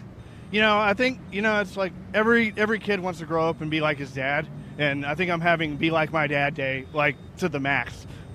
Being able to run the TA1 or the new AR3 chassis with the Rileys, just like my dad did back in the day, against some of the guys that my dad ran against back in the day, I don't think you can get much closer to that. That's exactly right. And I love the fact that the livery matches the George Robinson livery. But I got to point this out, too. The 74 Ranch Resort, like you've always been running, I've had the pleasure of going to the 74 Ranch Resort twice. Fantastic place in South Texas, still representing. But does it feel good to be back with your Trans Am family? It really does. I mean, this has always been my home. I mean, I've gone off and done all sorts of all sorts of awesome stuff. But I mean, you guys have always been home. I love being here. I love being around here and seeing everybody and just having a great time out here is it makes it really special. I think today is going to be a really special day. You came back a few years ago in TA2, and you and Misha Goikberg had the closest finish, I believe, in TA2 history, especially at COTA. But now you're going to see what kind of history you can make in this brand new Riley. Gar, good luck. I got to point out, though, our Motul Pole Award winner, and Adam, your friend Adam Andretti's had faith in you all weekend. He was telling people, watch out for Gar Robinson. Absolutely right. Gar, good luck out there. 74 Ranch Resort, lives here in Austin, Texas, so kind of his backyard. Now, we were talking about that family thing, as Boris said's talking to Will Rogers. But Boris, hold on, Will, sorry about that, but I'm coming to you next. So you fight for the first 10 years in your Trans Am career against George Robinson, and now here you are with Gar Robinson. It's kind of come full circle. Yeah, I mean, it's funny. I mean, George was a great competitor, in Trans Am. He was there all through the years when I ran. And his son, I've been keeping an eye on him in IMSA and GT3 or LMP3. He's done a really good job. So, I mean, he's on the pole today, so I guess the apple doesn't fall far from the tree. But I'm going to do everything I can to get this car past that car, no matter what. And I know this is a fast car because A.J. Henriksen was just in the podium with us at the Worldwide Technology Raceway in St. Louis. I'm sure you were watching that. So you've got a good beast here, Boris said, to put us on the top step. So Boris said in this beautiful ECC Engineering Dodge Challenger, really cool car. Then we're going to come back here, a little bit of a surprise, not a surprise to Will Rogers, but this XGT car, you guys have been developing these with Chris Evans, unbelievable car, but you're probably making some people mad here in TA putting this XGT beast up here in the middle of them. Good, that's what we're here to do. Yes, Chris Evans, Jerry Pitch, Jeff Jefferson, all these guys that work on this car and have developed this thing over the last few years. It's amazing where we are right now, competing against guys like Boris said in his TA car back there, several other TAs behind us and such, and we're here to again, as always, show the performance of this car and show its growth potential. I think it's a great place for a lot of folks to look at in Trans Am, and I'm just excited to be here. I'm the lucky guy that gets to drive it, and it's just a lot of fun. And your Nitro Motorsports brethren, you're a teacher and a coach with the Nitro Motorsports crowd, and they did really well. I think you had 3 in the top 5 up until the last lap. Yeah, that's right. Very dominant for Nitro Motorsports out there, so very proud of them. Really proud of Brent Cruz for the championship. Got to work with him all year, which it's amazing to work with somebody like that, and also Thomas Annunziata for winning the race. All the drivers are great to work with over there, but those two really stood out today, and super happy that we could come away with the win and the championship. Nice. Well, there you go, Will Rogers in this beautiful XGT. We've got Chris Evans over there taking pictures, so also doing some PR with it. Then let's come back. Let's talk to Chris Dyson, 3-time TA champion. Chris Dyson here with Jim Weed back at Circuit of the Americas. So happy to have you back here. Yeah, Ben, great to be here. Obviously, we'd like to be up on the front row, but we're going to go after Gar as hard as we can today with the Jim Weed car. Really happy to be here and as champion, and looking forward to repeating last year's result if we can, and we're going to be pushing hard to end this season really strong. Nice. Well, Chris, good luck out there in this beautiful Jim Weed car. In memory of Chris Duke Charlin, I haven't seen that before. Will you speak to that? Yeah, so Matt Charlin, who's our team manager, his brother left us a few weeks ago, and we just wanted to honor him here and put him alongside my name on the car. And Matt's been one of our longest serving guys, and it was the least we could do. I love it. Dyson family, it runs thick there. So thank you so much, Chris Dyson. Let's come over here because something that we need to talk about with this series is the GT class. And if I'm not mistaken, Chris Coffey, this was your first race last year in the Trans Am series, and you're back in another Maserati. Yeah, no, it was the first race last year, and I was able to put it on pole and win the race, and hopefully we can do the same thing here today. Nice. Now, what is it about Circuit of the Americas that brings out so many of the GT class cars? And what I mean by that is GT, SGT, and XGT. Well, I think since it's a combined national West Coast race, we get a lot of the West Coast guys, and I think the West Coast guys have a good, strong GT class field. And so hopefully we can get all those guys to run the National Series next year. I love it. Thank you. Good luck, Chris Coffey. Let's run up here and try to talk to Ricky Sanders real quick. Ricky Sanders, I believe you've run 2 different classes this year, and in our banquet tonight, you're going to be honored for both of them. But coming here, Circuit of the Americas, how's it feel? It's pretty good. I've been here one time before with an endurance race, so it's first time I've came here with a professional series, and it's excellent facility, beautiful racetrack, great people. We've been having a good time this weekend, and see what this Audi will do here in just a little bit, and see if we got anything for these other guys. I love it, this Bridge Hall Audi, and let me just show you here real quick. We were talking about the Chris Evans car, Will Rogers, but Michelle Nagai has joined us in another one of these cars. We've seen her in a TA car, we've seen her in a TA2 car, now she's in this XGT car.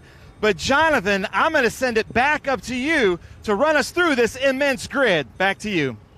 Yeah, it's so good to have the West Coast Championship here, especially as they are showing a thing or two to our national boys. And as you heard there, looking to potentially come to the national championship, just as Michelle Abate did. And let's take a look at the grid then for this race coming up, the final race of the year. It's the TA grid, and it sees Gar Robinson, 2-time champion from previous, now on pole position. But Boris Said, who's done everything in racing and looking to do it again here today. Will Rogers, you heard from him. He's looking to go big in this one with the Chris Evans race car, and alongside our 3-time champion Chris Dyson on row 2. Tommy Dreesy, row 3 with Mark Austin.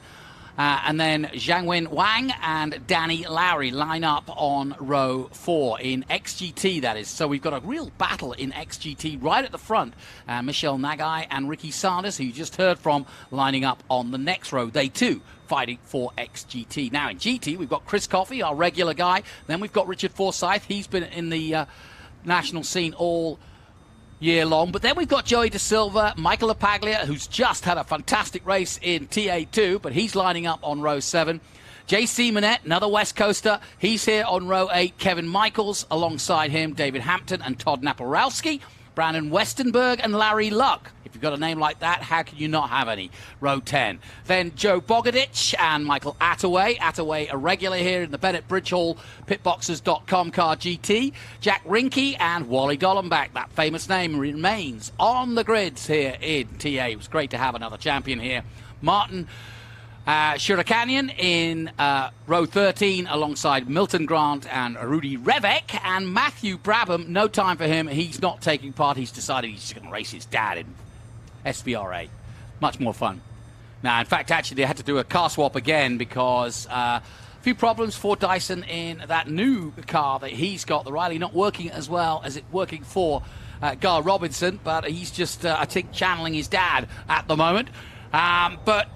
Big grid, bigger than we often have. You've raced all of these cats in TA before. How's this going to pan out with all the West Coasters here? It's going to be really interesting. It's going to be fun to call, for one. It's going to be a really fun race for us to call, Jonathan Green. But there's going to be big discrepancies in speed, so traffic is going to be key. This is a very difficult track to negotiate traffic in. You could be 8 seconds a lap faster than a person in front of you. If you catch them through this, stadium section here, you're kind of being in trouble. The Mission Foods Stadium section there, you just can't get that dive on somebody. You're kind of stuck. And it's also the same way through the Bennett's Bridge Hall S's. So it's going to be really, really fun to call this race, Jonathan Green, with all the action we're going to see here today in this grid. And I want to ask a professional racing driver whether he spotted what I spotted, because I saw you do a move at Mid-Ohio that I hadn't seen before, and you knew what it was all about. It's coming into turn 4 and taking that outside line that then becomes the inside line.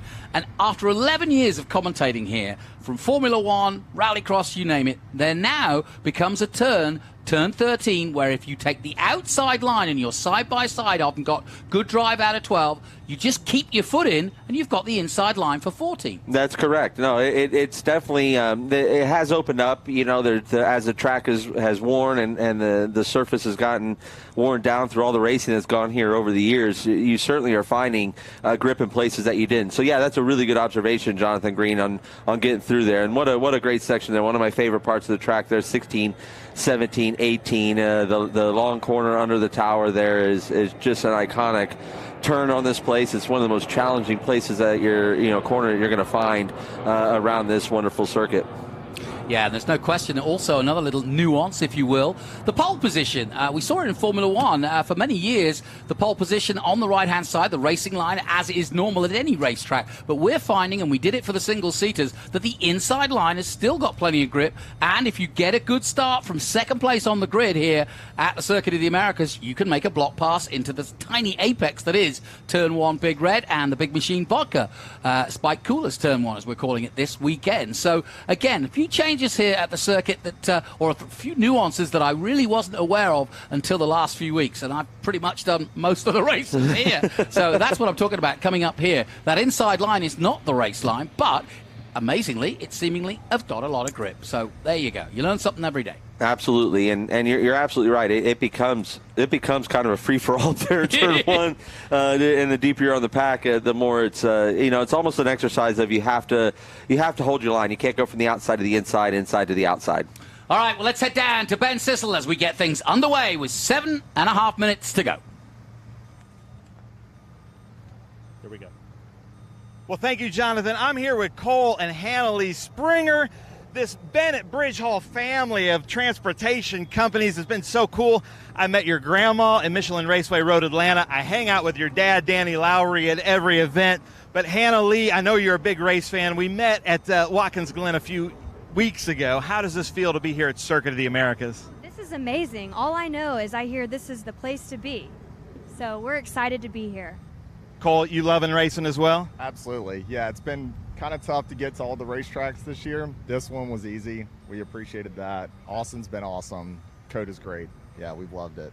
I love it. Well, I hope you watch a little bit from the Bennett Bridge Hall S's there. But Hannah-Lee, I'm going to hand over the mic to deliver the most famous words in motorsports. Drivers, start your engines.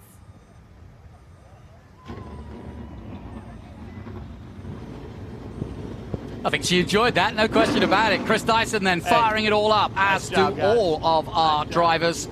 And if you're wondering where you're looking at right now, because it's a bit of disorientating, we're actually on the back straight is where we are, because that's where they paddock these Trans Am cars. We've got over 700 cars here this weekend, and so we use the support paddock that they use in Formula One, where the Porsche Carrera Cup paddocks, but here we're getting the Trans Am. So they'll come out of here, come into turn 12, come around the stadium section, and then they'll get ready to go racing. But we've got so many good stories. Gar Robinson kind of challenging his dad. And obviously, starting from pole position, local man, great to see. But I want to talk about this track, Adam. You've raced it many times before. What's the key? Tell us about some of the corners that we're looking at now. You know, the key is there's, first of all, there's corners here. It's the slowest you'll ever go in any race car. And there's corners here you carry so much speed. And one of those slow corners here is that turn one. Aggressive uphill, flattens out. You get down to turn two, great speed. Entrance to the SS, big commitment it takes. And then you really have to slow down for the exit. Turn 10, easy flat as you come through there. Another one of those tight corners. You got to get good drive down this long back straightaway. It's a little bit uphill and then downhill for the braking section into 12. Stadium section's all about patience. You get into 16, 17, 18. You want to get on that left rear tire and get it to rotate. Cheat the entry of turn 19 a little bit, turn 20, and bring it home. Nicely done. 3.4 miles, and that's because the number 34, the world champion from 93, was the only one and only Kevin Schwantz. He had a huge part in the design of this circuit, in part by Herman Tilke as well, as most of the Formula One modern circuits are. But Kevin Schwantz, a local man from Houston, Texas, originally now in Austin, and as an ex-world motorcycle champion, he decided to have his pen and take a look at this. And he came up with a pretty good design, I would say. I haven't heard a motorcycle rider or a four-wheel driver of any sort, whether it be Trans Am or whether it be Formula One, say they don't like it. Ranch Resort will be on board with our pole man, Gar Robinson, who's going psychedelic purple with us for the weekend. I think that's just an adjustment that he needs to make. But anyway, they got the night vision lens on there. He's got the night vision lens on it, yeah. He's out hunting deer as well as trying to win the race. They do a lot of that at the 74 Ranch Resort. They do. Yeah, I've been fortunate, my wife and I, to enjoy time there, and Saw George Robinson this weekend inside the motorhome lot. They're having just a really good time. They're having fun here. That's what this deal was all about for them. I would love to see them commit to more. You know, the schedule he has, I believe, and IMSA is soft enough that they could get to more of these TA races, and he definitely brings a great dynamic to it. He's got the legend himself, Boris Said, right behind him in that ECC Motorsports. That is a Weaver Dodge, but it's prepared by ECC Motorsports.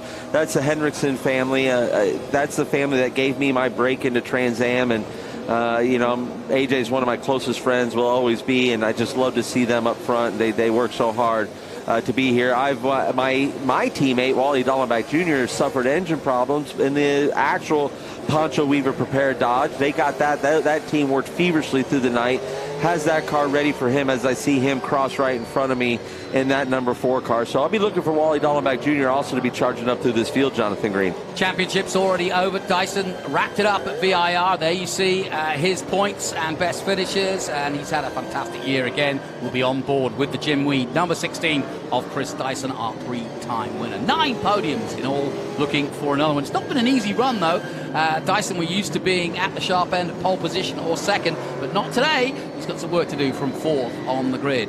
And as you see there, previous winners, Chris Dyson, Matthew Brabham, his teammate, 21. Boris Said, who's in this race, 2020. Some guy called Adam Andretti. Well, he got the short straw this weekend. He stuck with me. 2019 winner, and Ernie Francis Jr. now in Indy Lights in 2018, the winner. Yeah, this place has been very, very good to me over the years. I've, like, as we mentioned before, won 2 races here. Always run up front. I just really, really enjoy the facility here, and the people are so nice here, Jonathan. Despite you, but but yeah, no, the people are great, and the competition in Trans Am is always fun and fierce. But yeah, this is definitely a great way always to end our seasons. In the Trans Am series, a wonderful place to be. Well, there's the Drivers' Championship. You can see Dyson with 967, insurmountable. Tommy Dreese currently second, but he's going to stay there because Amy Ruman not here this weekend, and also will be a long way behind him with 700 points. Justin Marks not here. He's busy doing NASCAR, but he's had a fantastic season. David Patarik, 5th. Matthew Brabham not racing in this race, but he too has had a sensational season, winning early on and then backing up Dyson to take that 3rd title. We'll be on board with Will Rogers in that bright orange 3rd place car just ahead of Dyson. You see Dreese in the MAV TV Lucas Oil number 8, bright blue behind him. Then it's Mark Austin. Wang is 7th, Lowry 8th, we mentioned him, and his daughter doing the command there for the Bennett Bridge Hall Mercedes AMG GT3. Michelle Nagai from the West Coast, she comes in the Chevrolet Camaro with Nagai Racing and Berkeley Jet Drive. Looking forward to seeing what they can do. Ricky Sanders, we spoke to him in the run-up to the race. Looking forward to racing on this huge field. A whole bunch of XDT cars and a whole bunch of GT cars, more than we've ever had all season. Now you can see them getting 2x2. Is it hard to form up like this? You read my mind. I was just going to say this is one of the trickiest places to get side-by-side through because of that stadium section. You go through that Mission Foods stadium section, and it's super, super tricky. And we need to be bunched up because, we're coming to green here, and the flag stand is just past halfway point on the front straightaway. But yeah, it's time that the back of the field needs to get caught up to this, and this is going to be really interesting here because Chris Dyson has not shown the 1-lap pace, but anytime we've seen that out of the 3-time champion in the past this year, he has shown race pace. His race pace has been phenomenal. So I look for him to have good race pace here. It's going to be really interesting with Will Rogers, a heck of a shoe here, taking that XGT car and putting it up in the mix of these TA cars.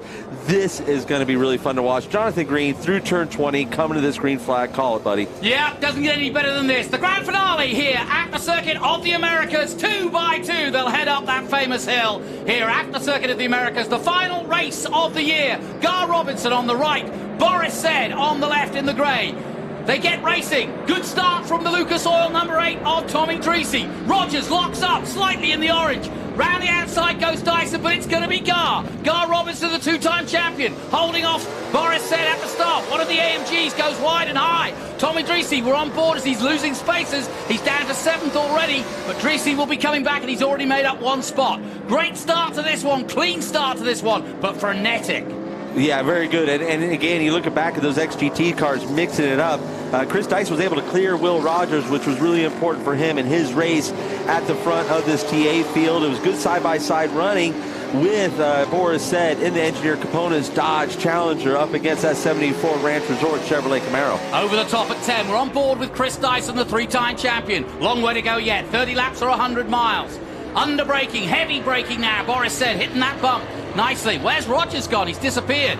Yeah, we have lost lost Rogers, but we have Mark Austin, who's there in the mix in that beautiful AMG Mercedes-Benz, who's just clicking it off right Rogers there. Yeah, pulling off to the side just before 11. It looks like possibly a flat tire. Yeah, could be. Is what it looks like he's possibly fighting here. Yeah, look, you can see how he's fighting the wheel. Yeah. He's going to try to make it or just sort of get back to the pits and see if he can get it fixed. And that's tricky, right? Because you don't want that carcass to come apart. It looks like the right rear tire is down on the rim, so you've got to be careful that you're not starting to rip away this really, really thin bodywork that they have on there. Those tires, if the carcass starts to fall around, as we climb on board here with the 74 Ranch Resort Chevrolet Camaro, Gar Robinson, two-time Big Machine Vodka Spike Coolers TA2 Series champion, coming back here to lay it down for the first time in a TA car. I've been telling that young man for years that ever since I sat foot in a TA car, that was what Gar Robinson was built for, is TA cars. He is so good at high horsepower stuff, and boy, you don't get much more high horsepower than what we have here in the TA series. Yeah, and Gar Robinson's as sharp as ever. He's just come off a brilliant year in IMSA, and yeah, there's no question it wasn't a surprise to many that he took the pole position from away from the regulars, because Dyson and Boris said know just how good he is. He's had a phenomenal IMSA season, and he continues it here in Trans Am, coming back to his happy hunting ground and home of Texas. Obviously, the Californian of Lucas number 8 and MAV TVs, Tommy Drisino, trying to get back onto level terms as the TA class begin to slowly pull away from the rest of the field. But Danny Lowry, Mark Austin, Wang, all involved. Nagai there in 8th place. Ricky Sanders 9th. Chris Coffey, a regular, another Texan in 10th position. De Silva, then Dallenbach, all the way up to 12th already. So Wally still got what he had back then in the day.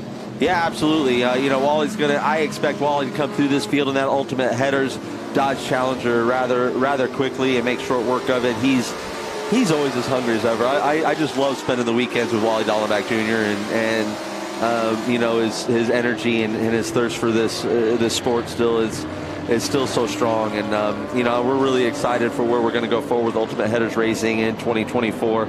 But looking here at Mark Austin, the leader of XGT, was really mixing it up there inside that TA field, but Tommy Dreese was able to clear him. You know, those GT3 cars and the TA cars make their lap time in vastly different areas around the racetrack, but it's amazing how it really evens out on the stopwatch, because obviously the GT3 cars are going to make their lap time in the tight section as we come through there, but also the TA cars, these long straightaways in the full throttle area that we're under, you can't match that 900 horsepower and what's going on there, as we see Gar Robinson negotiating here through turn 16. Here's Rogers.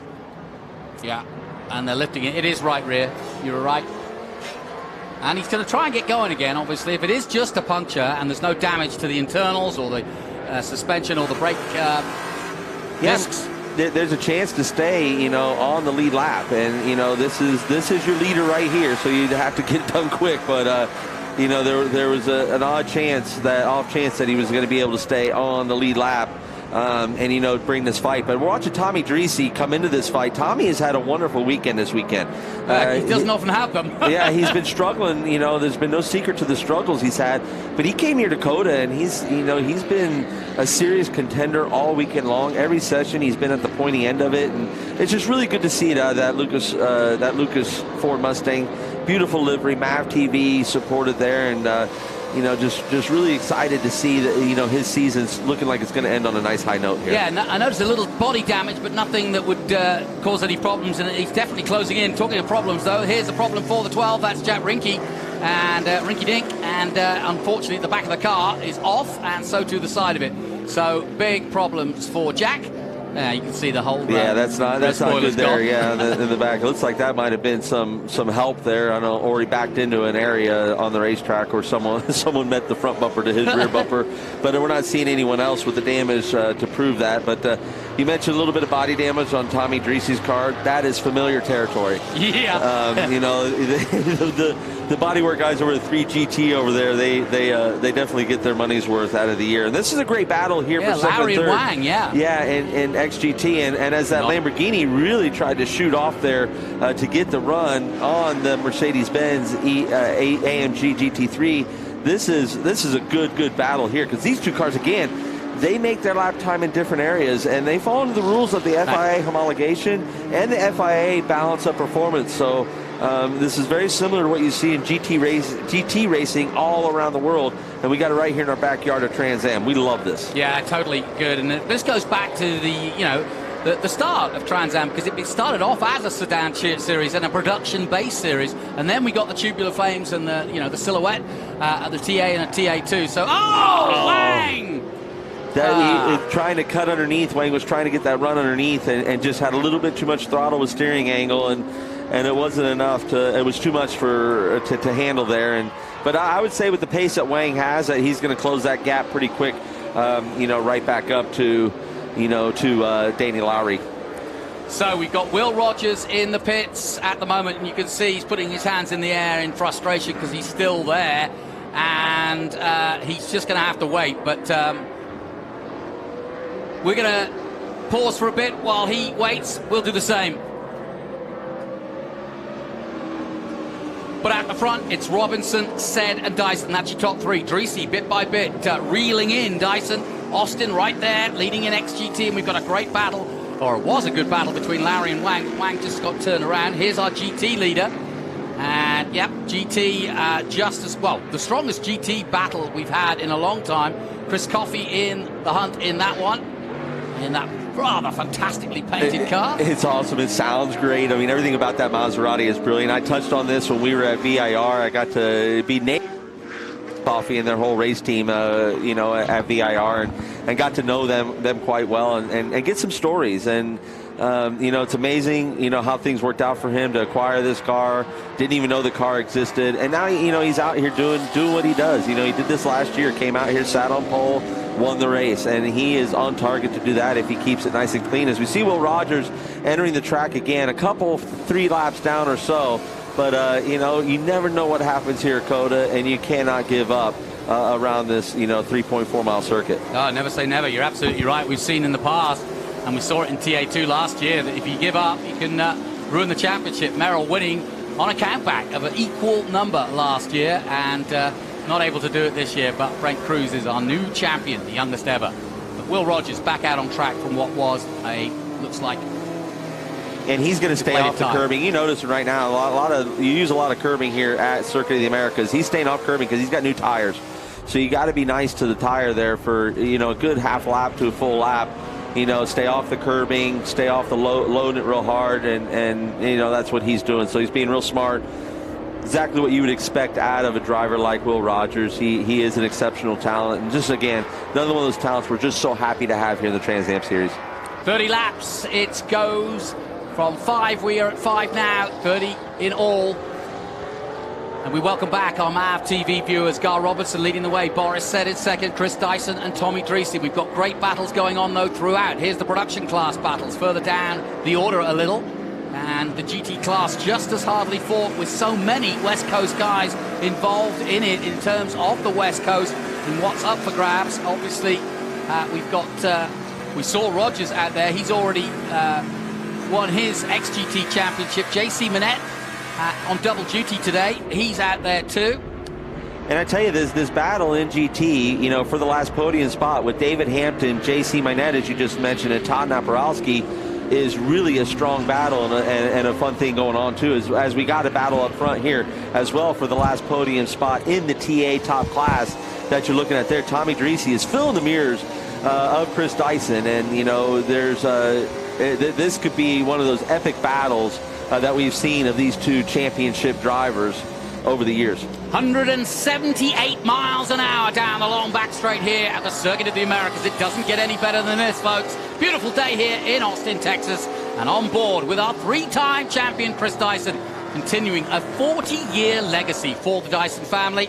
and his dad will be pretty proud of what he's achieved. It's never hard, it's never easy. I'm sitting next to a man who knows that, to be in a family of success when it comes to racing, but Dyson has done it perfectly so far and has carried the family name well.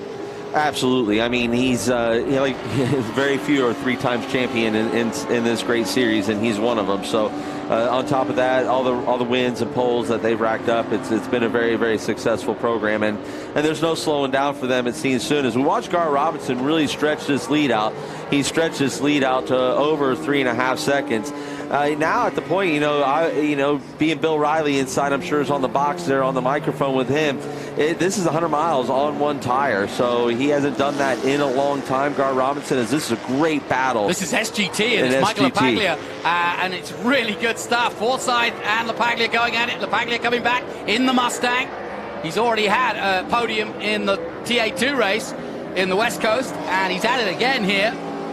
And Michael, really nice guy. We got to meet each other on the grid here this year in the TA2 class, and I didn't even notice until I came to was studying for the broadcast here about him doing double duty this weekend. Yeah. And this is a physical racetrack, so to jump right out of a TA2 That's 200 car, miles of racing at 180 miles an hour. Yeah, it's so, hats off to him and his fitness level and where he's doing, because he's obviously, the concentration levels there, and he's in a great battle here for this position in GT. Well, we can confirm Jack Rinke in the 12 was retiring with suspension damage to that car. We saw him slowing down. The other big incident, Will Rogers in and out and got a new tyre, and he's off and running as this SGT battle, Super GT as it's known. We've got the GT classes of XGT and SGT, and this is your battle for SGT. Yeah, Forsyth doing a really good job. He's doing a good job. Yeah, this is for the win. This is for the lead. So there's not going to be any holding back from either of these drivers. And Michael's looking home to take a lot of hardware from this weekend. And so it's going to be hard to try and wrestle that away as we watch back on board the 74 Ranch Resort Chevrolet Camaro of Gar Robinson as he goes through that really fun 16, 17, 18 section. Takes tons of commitment. Big bump there at the end there of 18. Turning into turn 19, you'll see him kind of cheat right there over the curbing. Perfectly legal, perfectly within the track limits here.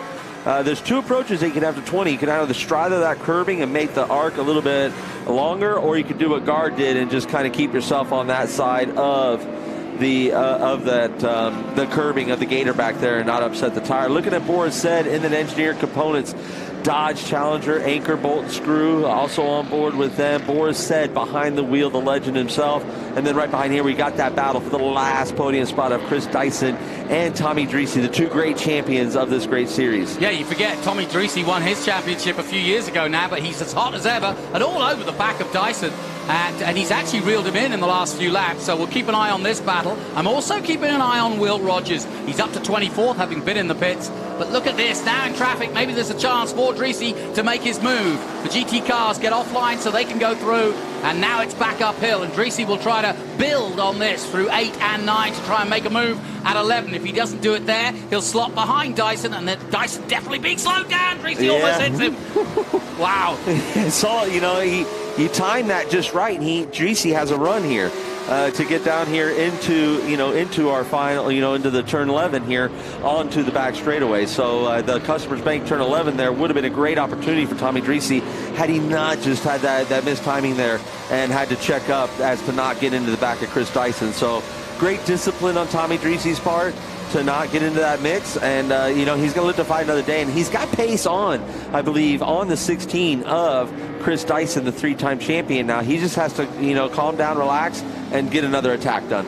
Yeah, he's gone back to his oldest chassis, the one he won the title with last year, and so Dyson's had a struggle weekend for him, and so I think that Dreese just sees his opportunity. Perhaps he doesn't get many chances to have a pop at the 16, but as they come through the Mission Foods Stadium section, Dreese getting ever closer now.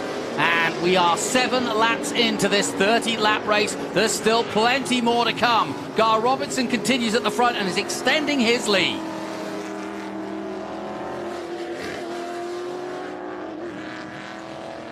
So, into 18, and again, more traffic to deal with. And Dreese sticking with it, though. And Dyson nice and wide. And he got Boris Said sitting there in P2. Now, he is a legend for a reason. He knows what he's doing. So, you know, this thing gets a late caution. He's not abusing the tire. He's being really easy on the tire. You know, Gar is really setting a pace out there. You know, a good, strong pace. You know, in the 210s, and you know, but Gar's no dummy either. You know, he's, again, like I mentioned, 2-time champion and doing really, really well in endurance racing. And endurance racing is all about saving your car and knowing when to pounce. So he's being super, super smart here at the head of the field. And now you're at the point you can use traffic and let traffic help you out. Well, the Mustangs flying through the countryside of Texas. It's an old story, but it's just as new in 23 because we've got 2 of them in traffic right now, and they're trying to hold up the reins of this great battle between Dyson and Dreesy. And Dreesy's going to lose a lot of time here. Finally gets it done over the top of 10. Yeah, now he's got to catch back up. That helped Chris Dyson breathe a little bit there. So Chris is going to, right now, it's about Chris setting his head down and try and open that gap, because it's a little bit more difficult for the driver behind. If they lose that sniff of the driver ahead, you know, you lose some of those little quick advantages you can find. You know, 5-10 feet here in the braking zone, a little bit earlier on the throttle, whatever the case may be, you're missing out on that when that distance spreads. So now Chris got to put his head down and try and open that gap and continue to open that gap so he can really focus forward. Yeah, you can see the gap he's managed to build, and it's not comfortable, because you just get the feeling that Dreesy's just a little bit quicker today, and his last lap at 2:11.1 compared to Dyson's 2:11.1, so they're on the same pace at this point. But you saw how quickly that Dyson caught him, that Dreesy caught Dyson in the previous races. Plenty more to come from this here. We're not even 10 laps into this race, so more to come for sure. We welcome back our MAV TV viewers as we've got a cracking race here at Lowry and Wang. And they're doing it again. Wang has already had one spin, but he's caught back up to him. Yeah, you know, I mentioned that when he did have the spin. If he just settles down and put the head down, hate to be a broken record, and hit your marks, he had pace, you know, so, you know, on Lowry here. So Wang is there chomping at the bit, ready to attack. And this traffic up ahead looks like it might help. But look what happened here.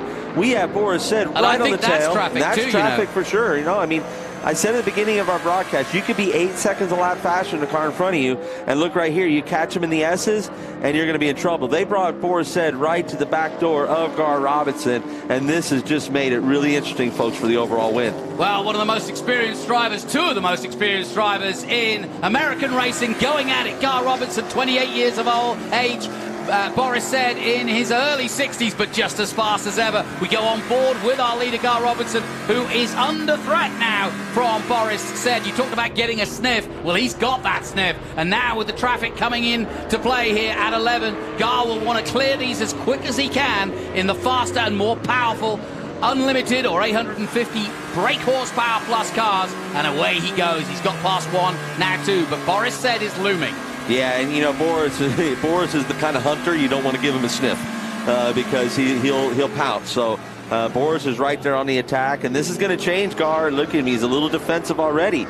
So it's going to change Gar's approach a little bit, where Gar had that comfortable lead and could just focus forward. Now he's got a mirror full of a silver Engineered Components Dodge Challenger of Boris said, and Boris has got pace. Look at this, Boris, the torque of that Dodge. And that was that 13 move I told you about.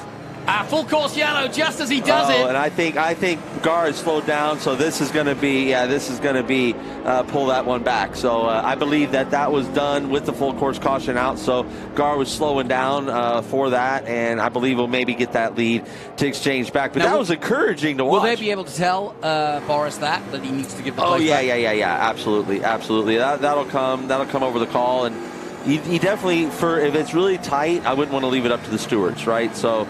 That's the last thing. That's the last thing you want to do in these things is to leave that up to the end of the stewards, and you fight for your life out here. So it looks like Boris is moving over and going to give the spot back. So that's good sportsmanship there. That's exactly how that's going to go down. But you know, Boris also showed his hand a little bit. Showed where he's got a little bit of pace. Well, we are under caution here in what is turning out to be a really cracking TA2 finale here at the Circuit of the Americas. We'll take a short break, and this is the positions after lap 9. Robinson and Said going at it. Said did a move, but it was under caution, so he had to give it back. Dyson's still third, but he's trying to hold off Dreesy. Plenty to go. We'll take a short break. We'll be right back.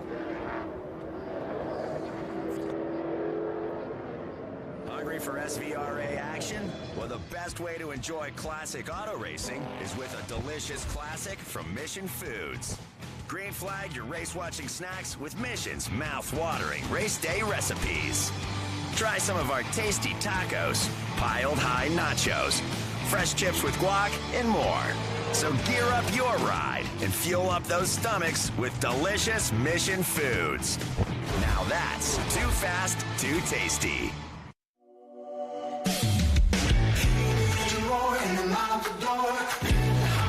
I've been waiting for.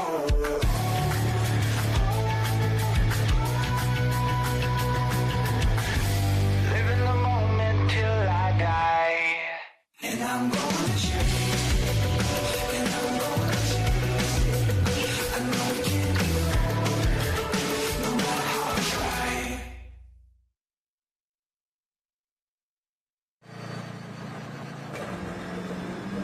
Welcome back to the Circuit of the Americas, where we're under caution. As you can see, we're on board with Gar Robinson. That camera shot, by the way, just a bit odd. It's purple, so it's not meant to be. It needs adjusting, but and that's also not working for his miles per hour either. So don't worry, he's fine. There's nothing wrong with the car. But, well, I mean, you got to remember what Gar said. He's having to live his dad day, and you remember back when George was running Trans Am, the in-car camera. That's kind of the quality picture you got out of it. So you know, he's really living his dad's day right there. So. No question about it. So we're under caution and we await the resumption of this, but so much to talk about, and in a minute we'll also hear from Ben Sissel. He's got some interesting guests that will bring this story forward.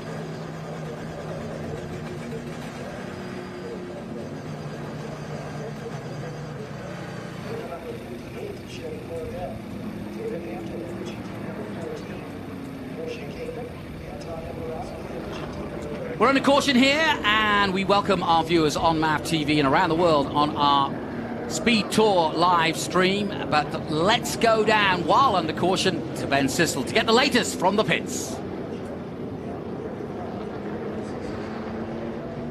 Well, thank you very much, Jonathan. And Adam, you can speak to this too, but one of the first people I met in racing was John Cloud, racing with us in SVRA. Then he raced with us in TA2, won Masters a few times. But he is the one that's brought Wally Dallenbach back into Trans Am. This has been a lot of fun, hasn't it, John? It absolutely has. We started out in vintage racing, the V-Rock Series. We won the championship there together. We started running the 44 car in Group 10 with SVRA, and Wally and I decided it'd be kind of fun to drive it in Trans Am, and Tony was gracious enough to let us do that.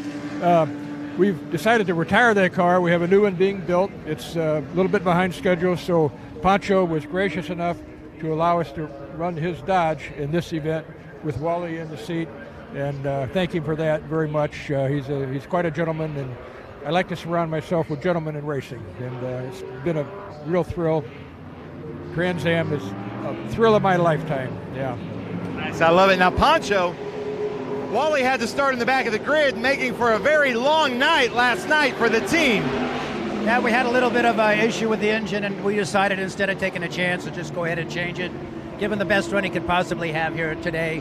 John Cloud's been a blessing to this team. We really enjoy him. He helped us out at Mid-Ohio, and here we are at COTA, where we've done really well in the past. We got Boris also, and another Dodge up front. And Boris actually got out of this seat this weekend, so John Cloud and Wally could be a part of this team this weekend. We really appreciate Boris and John Cloud and Wally. It's just a great family.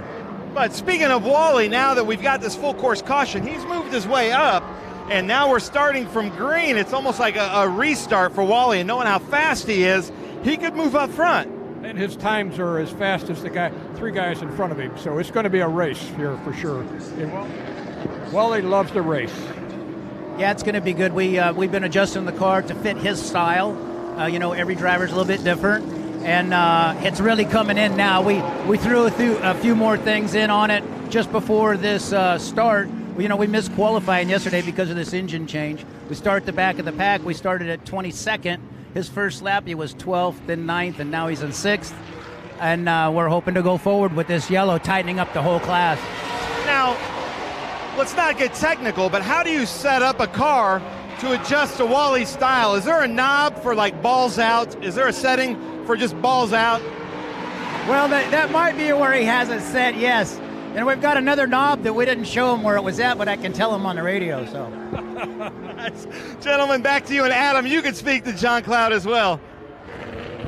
John Cloud is Wally and I say it all the time, and we say it sincerely, the best car owner we've ever driven for. He's a wonderful human being, and he gives us all the opportunities for success, and that's the recipe to his success in life, honestly, is support the people around you and trust them, and he's given an incredible amount of trust in us, and he's been a huge blessing in my life and in my wife's life, and yeah, we love our John Cloud. He's a great man and one of the really wonderful people of the paddock, that we have here. So he's a wonderful, awesome competitor too. Like when he was in SVRA, won championships, driver of the year, so many accomplishments, outside of the business world, and he attacks everything with the same, momentum. He attacks it all with the same mantra: is anything worth doing is worth overdoing.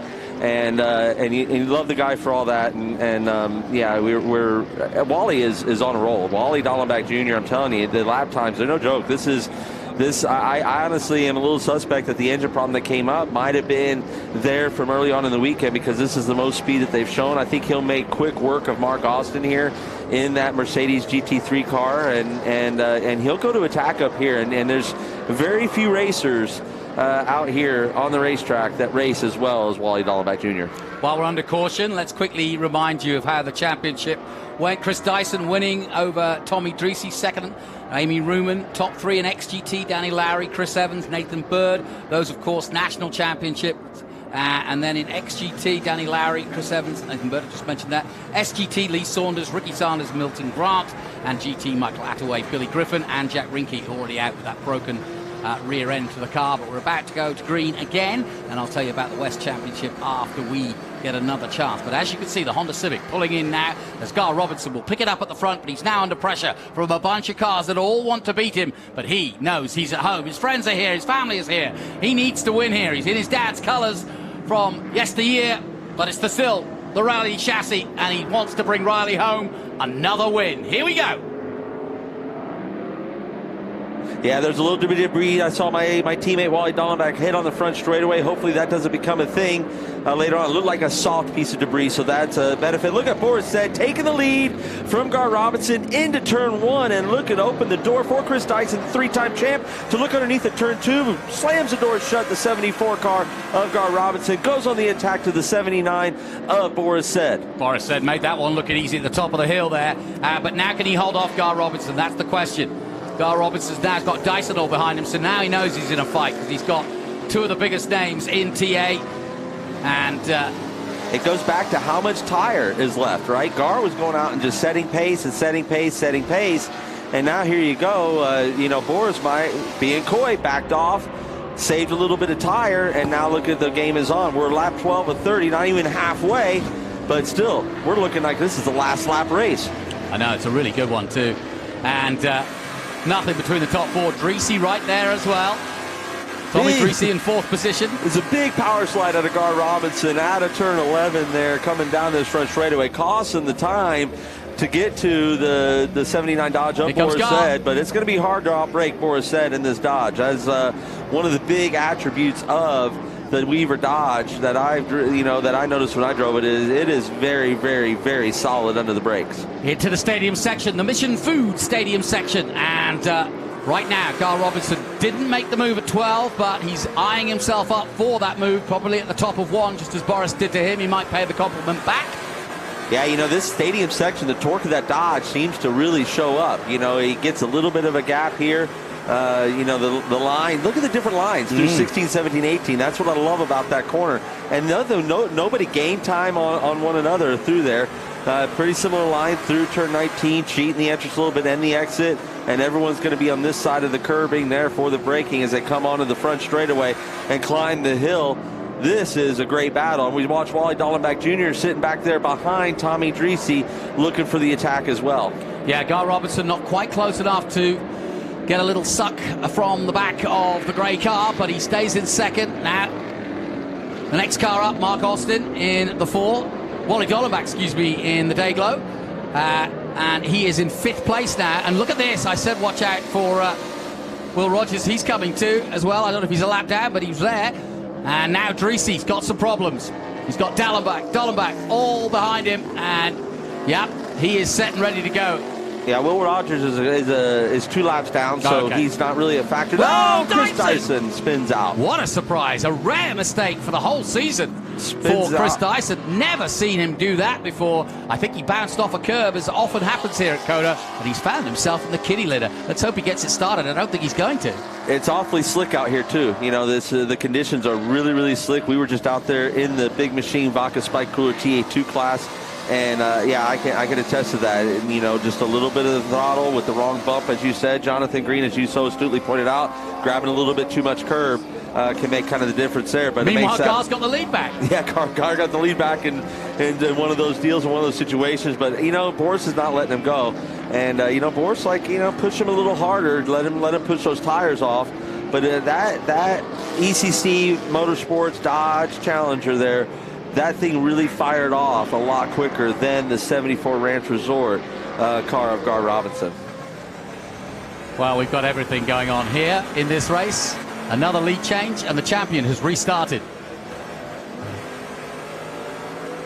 Yeah, we've just heard from race control that Chris Dyson did get it going again, so that's good news. So there'll be no need for a full course yellow and a safety car, so that means we carry on racing. Gar Robinson back at the front. He got the lead back from Boris, but Boris is tailing him hard as they come through 20. You know, there's also a battle there, too, developing for the lead of XGT, as we have this battle up front in the TA class.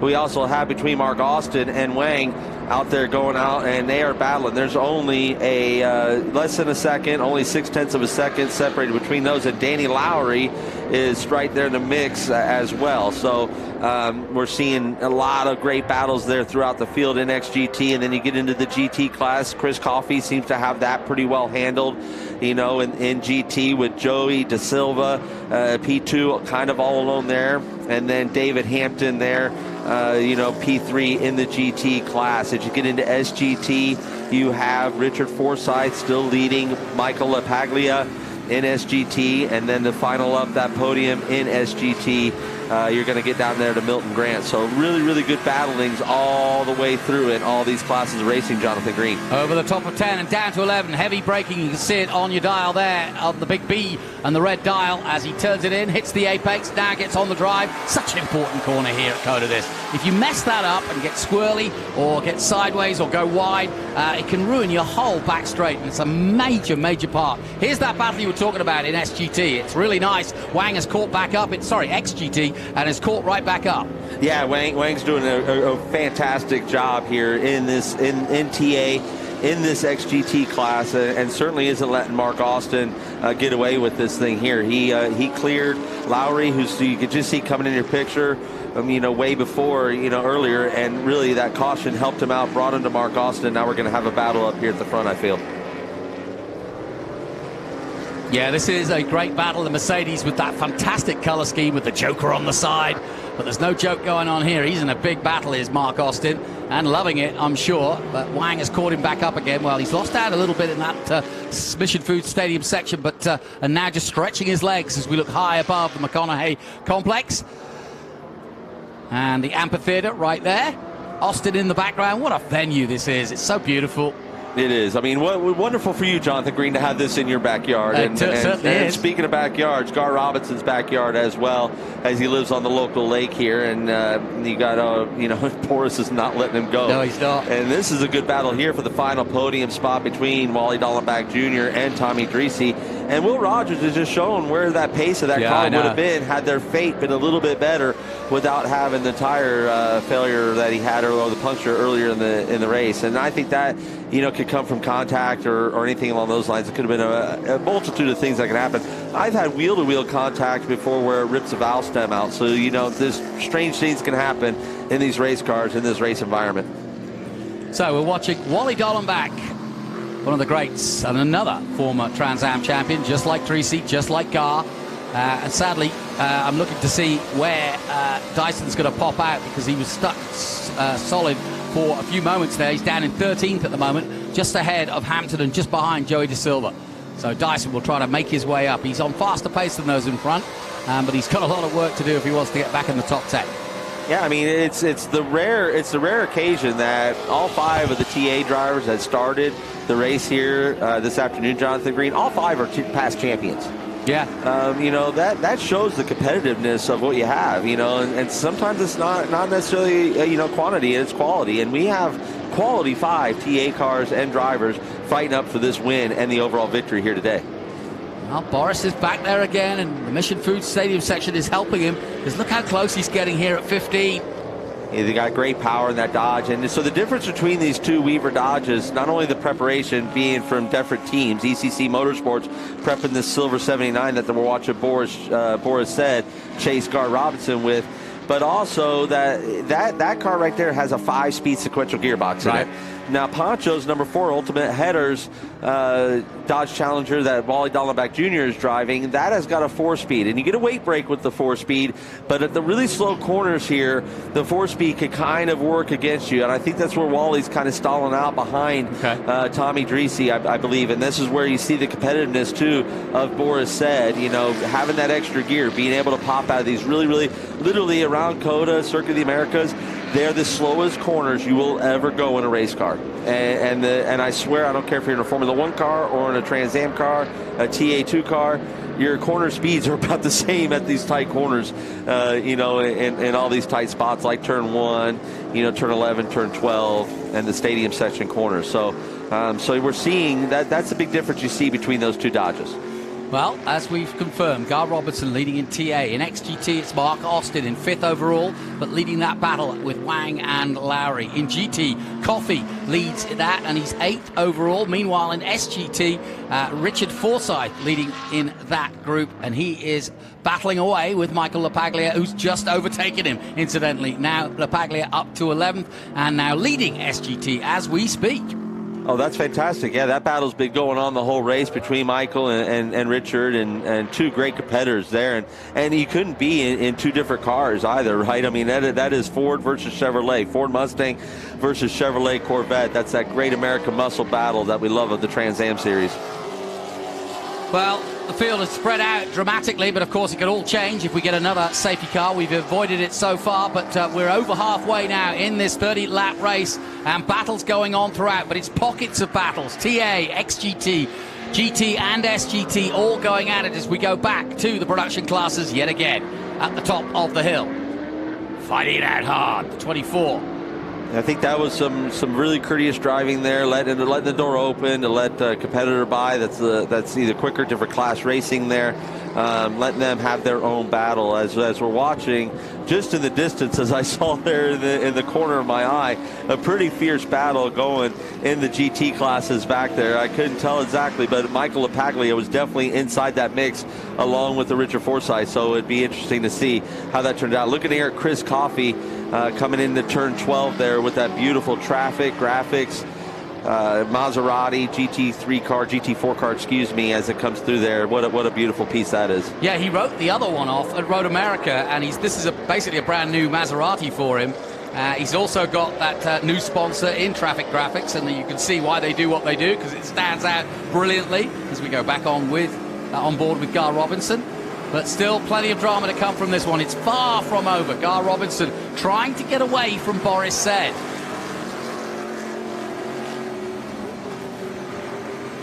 And as hard as Gar Robinson is working it in the cockpit, he can't shake Boris Said.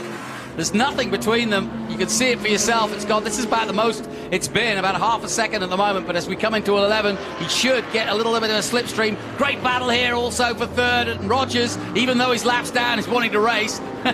Yeah, he's definitely, you got to poke his nose in there on Wally Dallenbach Jr. in the Ultimate Headers Dodge Challenger. Wally's going to concede to that now. Wally, the savvy driver Wally is, I'm sure he's going to sit there, get a little sniff here, get a little tuck. But if Will Rogers has some pace here, go out and attack that number 8 car and pull him along with you for that last podium spot. So I look for that to be kind of a strategy that might be going through my good friend Wally Dallenbach Jr.'s head right now, as he's, go ahead and chase down that Will Rogers. Let Will, with that pace he has, He's got fresh tires too, fresher than anybody's got That's a out good there. point, yeah. You know, as they went around and changed those. So this is going to be really interesting to see if he pokes a nose there on Tommy Dreese, how that turns out, and if that opens the door for Wally Dallenbach Jr. in that Ultimate Headers Dodge Challenger by Weaver Racing, if that'll let it get that podium for the day. Biggest GT field we've had this season in 2023. Delighted to bring some of the West Coast boys here. As Tommy Dreese, we're on board with him as he comes through 19. Been a good run for Tommy Dreese. He's had some bad luck this year, but he's always good and he's always competitive. You just never know what's going to go wrong with a car.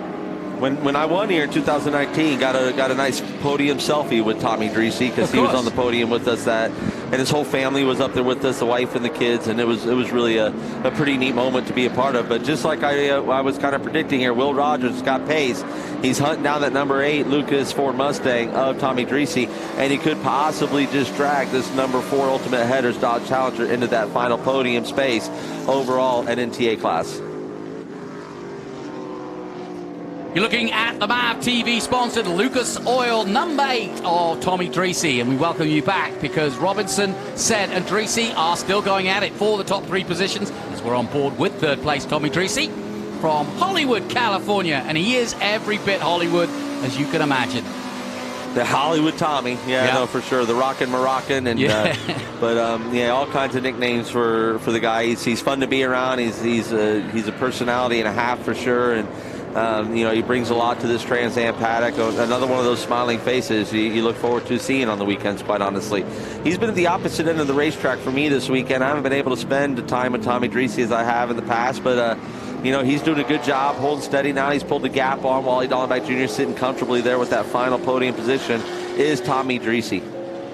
Yeah, that damage to the front, I think he just hit the back of somebody else at one of the restarts or at the start of the race because it was early on when we noticed it, but it's not causing him any problems. Damage on the nose of Tommy's car again. What a surprise. It's really, that's odd. I've rarely seen that, but no, Tommy is... Tommy's not shy about, You want to talk to a Bridget Limerock. He's not shy about, the chrome horn with that blue chrome car that he's got. Yeah, he ripped the chrome horn off at Limerock, that's for sure.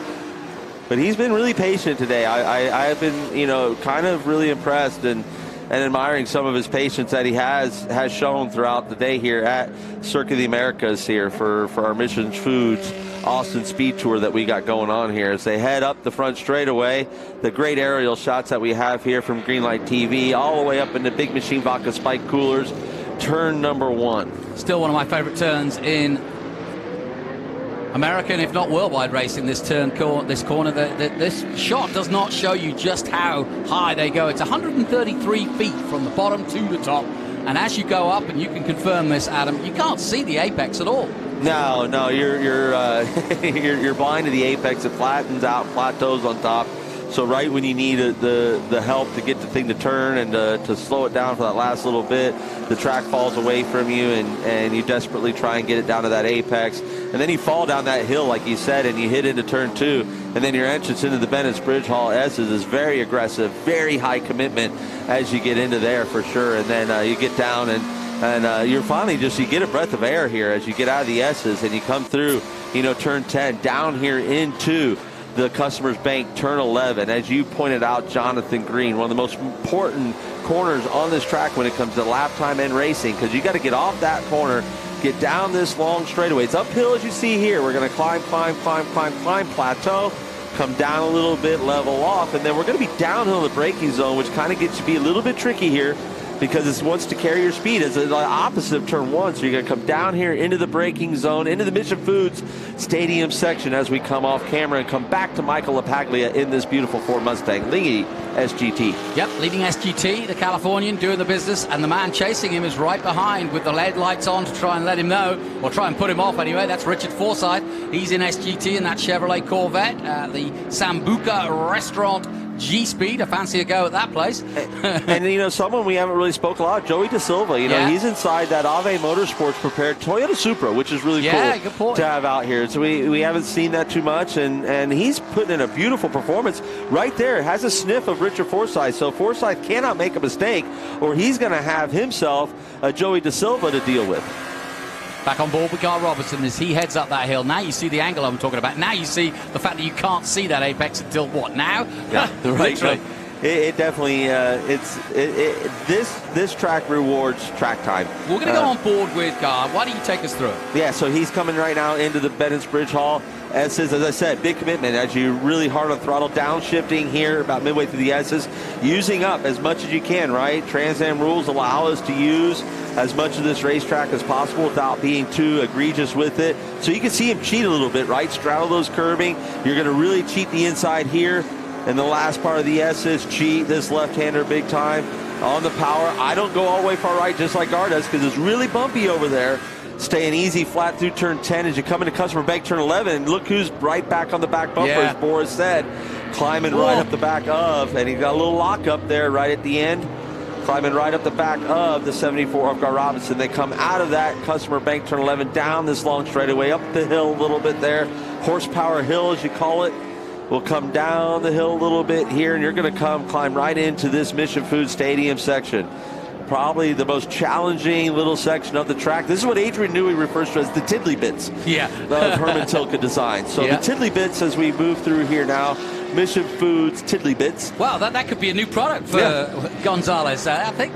Mission Foods Kid Tiddly Bits. Yeah, tiddly bits. I like it. I love it. Get Adrian on board, and it's a done deal. But the Dodge is really working through there.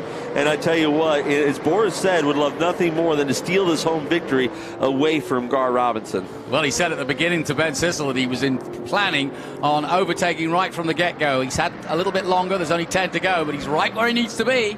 No question about it. Boris said, putting on a show at 61, fantastic. I keep mentioning his age, but it just amazes me. Especially as his son's now racing against you. And I love to see this for ECC Motorsports as well. And they don't do a full, Trans Am schedule anymore. To come in as little as they do and have the performances. I mean, AJ Hendrickson, just a brilliant performance, and at Worldwide Technology Raceway, just a couple races ago in this very car. And came here wanting to do the same thing here at Circuit of the Americas. He suffered some severe burns quite a few years ago in testing a TA car, a Cadillac, that they had inside their shop. Suffered a lot of burns. He has nerve damage on that hand now. And here at Circuit of the Americas, it's just so much the bumps and the undulations and how many. I mean, there's 20 turns here. It just really wore his hand out. He wanted to give his race team the best chance at a good run. They put Boris said the legend in there, and look at the shot they're getting right here. They got a shot at this win, Jonathan Green. No question about it. Third place to Dreesy at the moment. We're still on board, and he's lost sight of the 2 leaders, but he's never given up. You can understand that. Dreesy wanted to finish his championship on a high. So it's Robertson, Said, and Dreesy. Dallenbach catching up.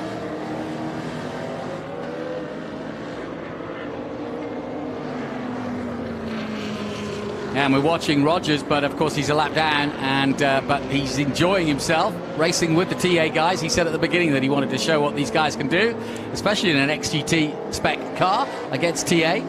He's got the fight, right? He's out there to fight like he wants to, and like I said, he's got pace, on this 8 car, and I think they get to mix it up.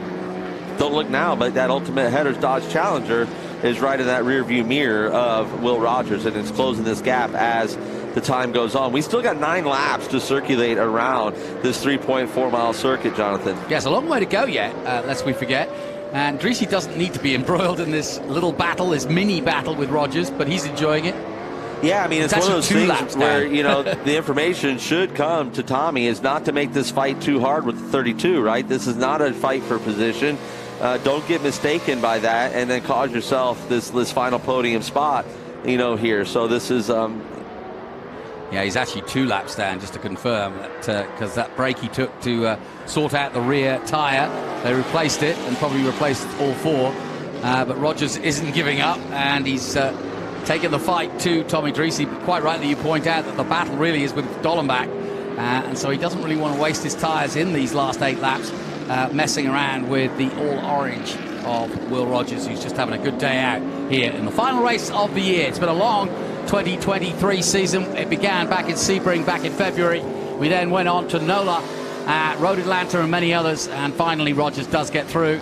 But we've been across America's racing royalty when it comes to circuits, and he's going through everybody, is Rogers. So during our other stuff and the conversations and looking at all this, Wang has taken the XGT League, Jonathan Green. So we got Wang up in the XGT League, Danny Lowry, and I don't know what happened to Mark Austin, but he fell to third in XGT. So yeah, we've had change around while you've been away because Wang has made a place up. And so we've got a good battle. He's 5th overall now.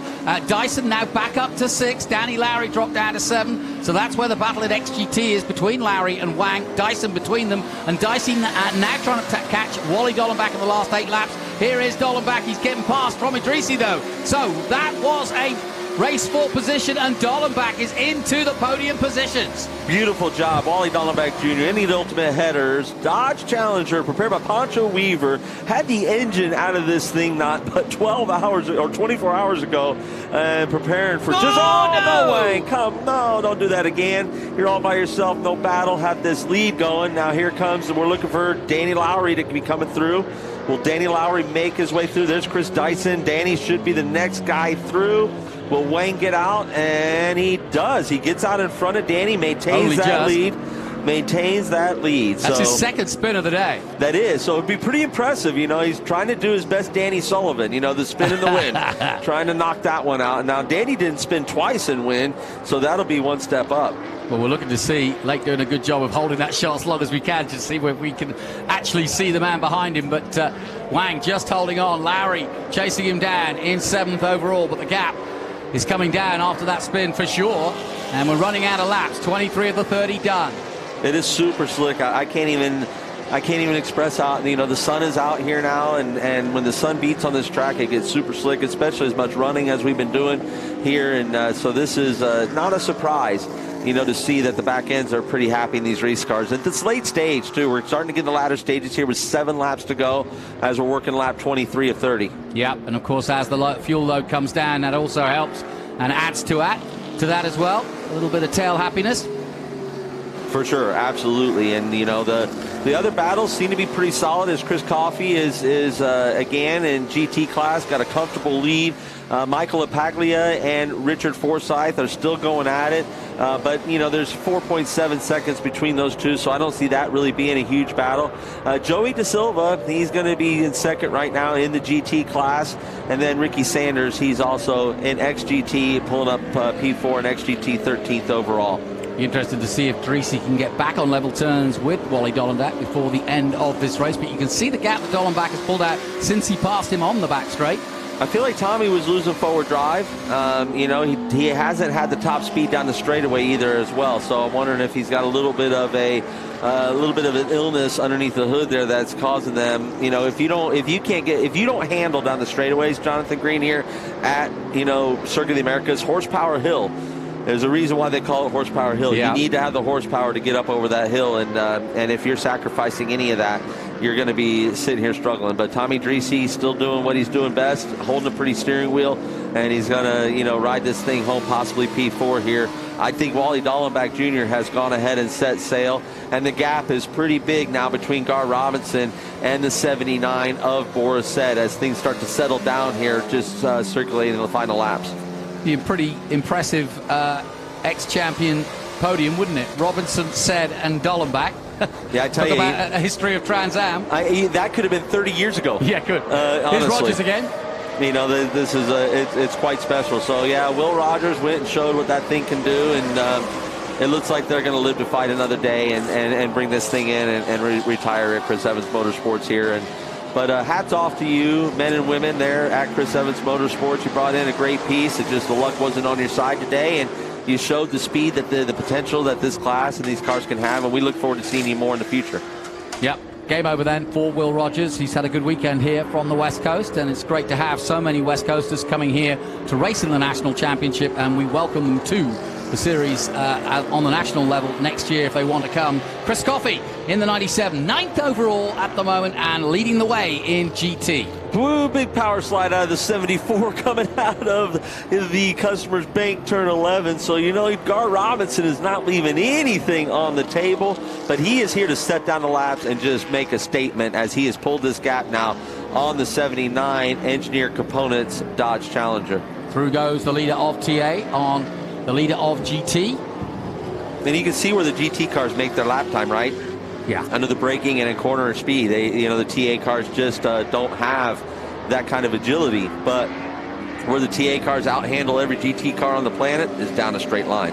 Yeah, this is an interesting track to see production versus the prototypes, effectively, or the tube frame cars, because obviously the grunt is there in these TA cars, but the twiddly bits, as you mentioned earlier, and a lot of slow corners as well, and that's where the production cars shine, especially the Maseratis and the Mercedes.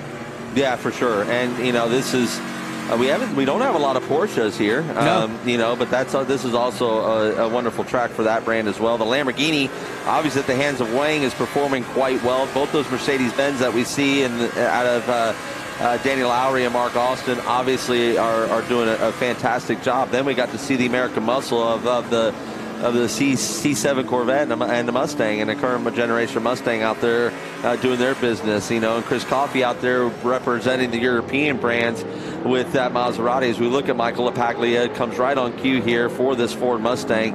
That's prepared by Adrian Vlastowski's crew there. That's sitting under Fast Motorsports tent.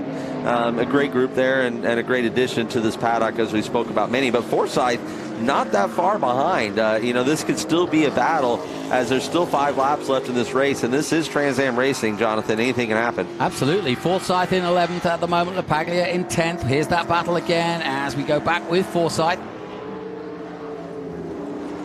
He's taking the headlights off now. Yeah, well, this is the 58.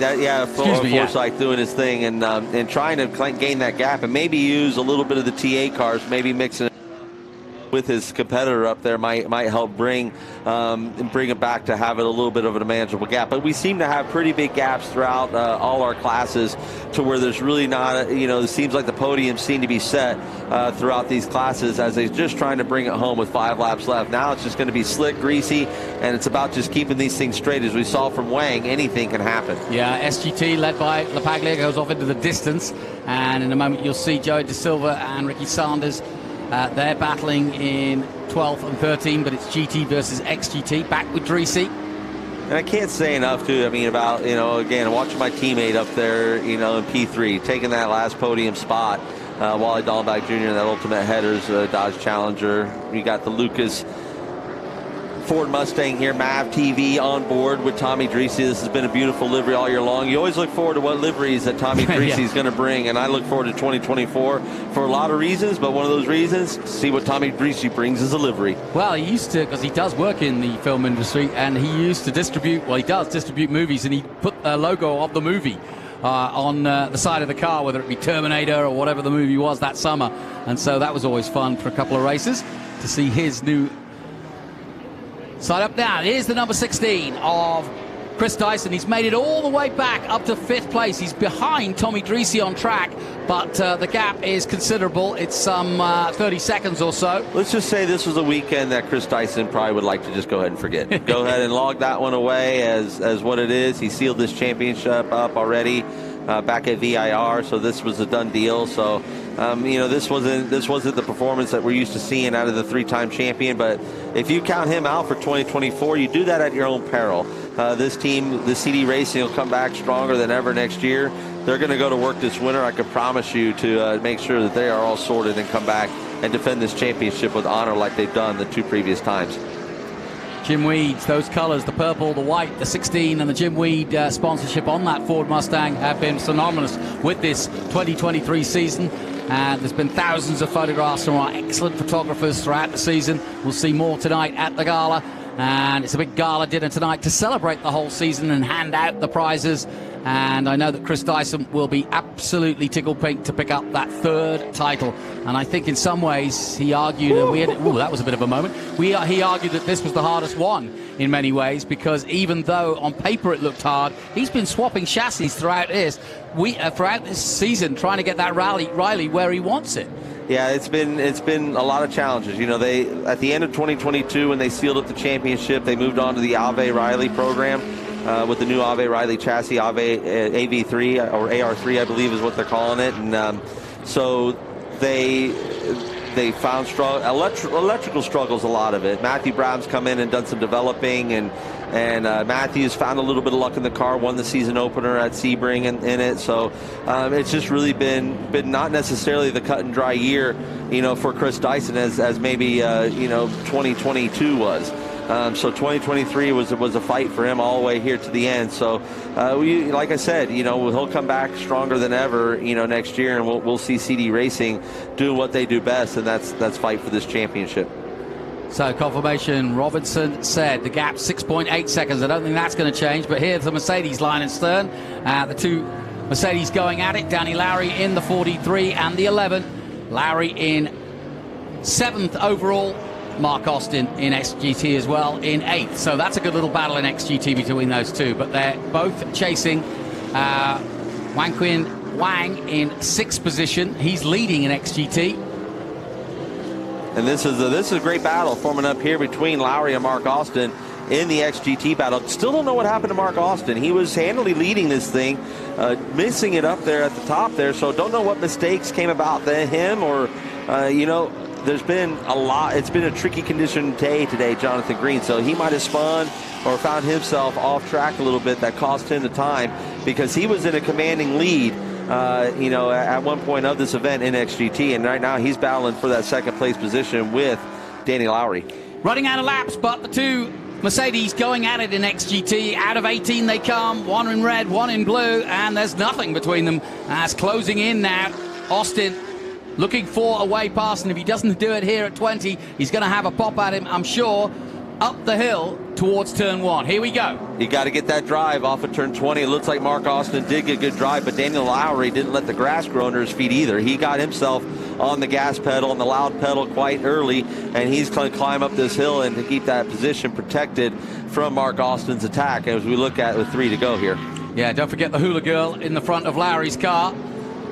She's bouncing from side to side, playing her little mandolin. You get a lot of action with the hula girl around Circuit of the Americas, let me tell you. Under the bridge and through the S's again. Just 2 to go after this.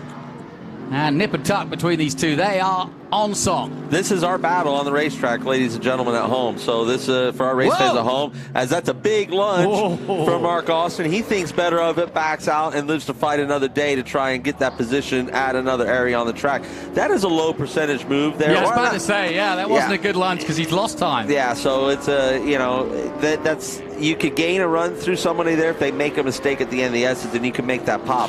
But they really have to make a pretty big, egregious error there. And again, coming out of this turn 11, this Customers Bank turn 11, to fly ourselves up Horsepower Hill and get into the Mission Foods Stadium section, that's really where Mark Austin seems to shine. He gets through the tiddly bits a little bit better than his competitor up in front of him. So 28 of the 30 done. It's been an absolute brilliant display by Gar Robinson. We're watching, as we would, this battle for XGT for the podium.